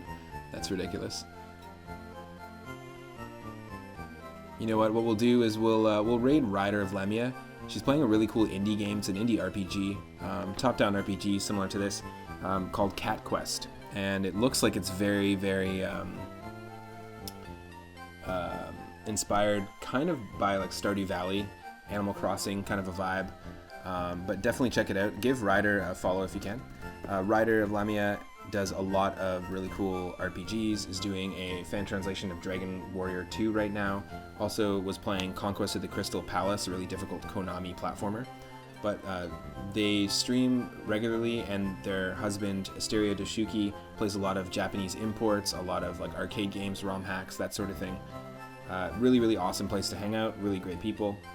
Go give them a follow if you can. And yeah, I agree, Cyphers. It makes you want like those candies, like the watermelon candies and stuff. Totally. So funny. But yeah, stick around. I will see everyone in the next part as the light shines upon me. I'll be back a little later tonight with another just kind of laid back stream. I'll probably continue Tactics Ogre, Knights of Lotus. I'm also going to be trying to figure out how to randomize Super Mario 64, where all the star locations and all the red coin locations are going to be shuffled around. So I'm really, really excited for that. And yeah, give Ryder of Lemia a follow if you can. Take care, everyone.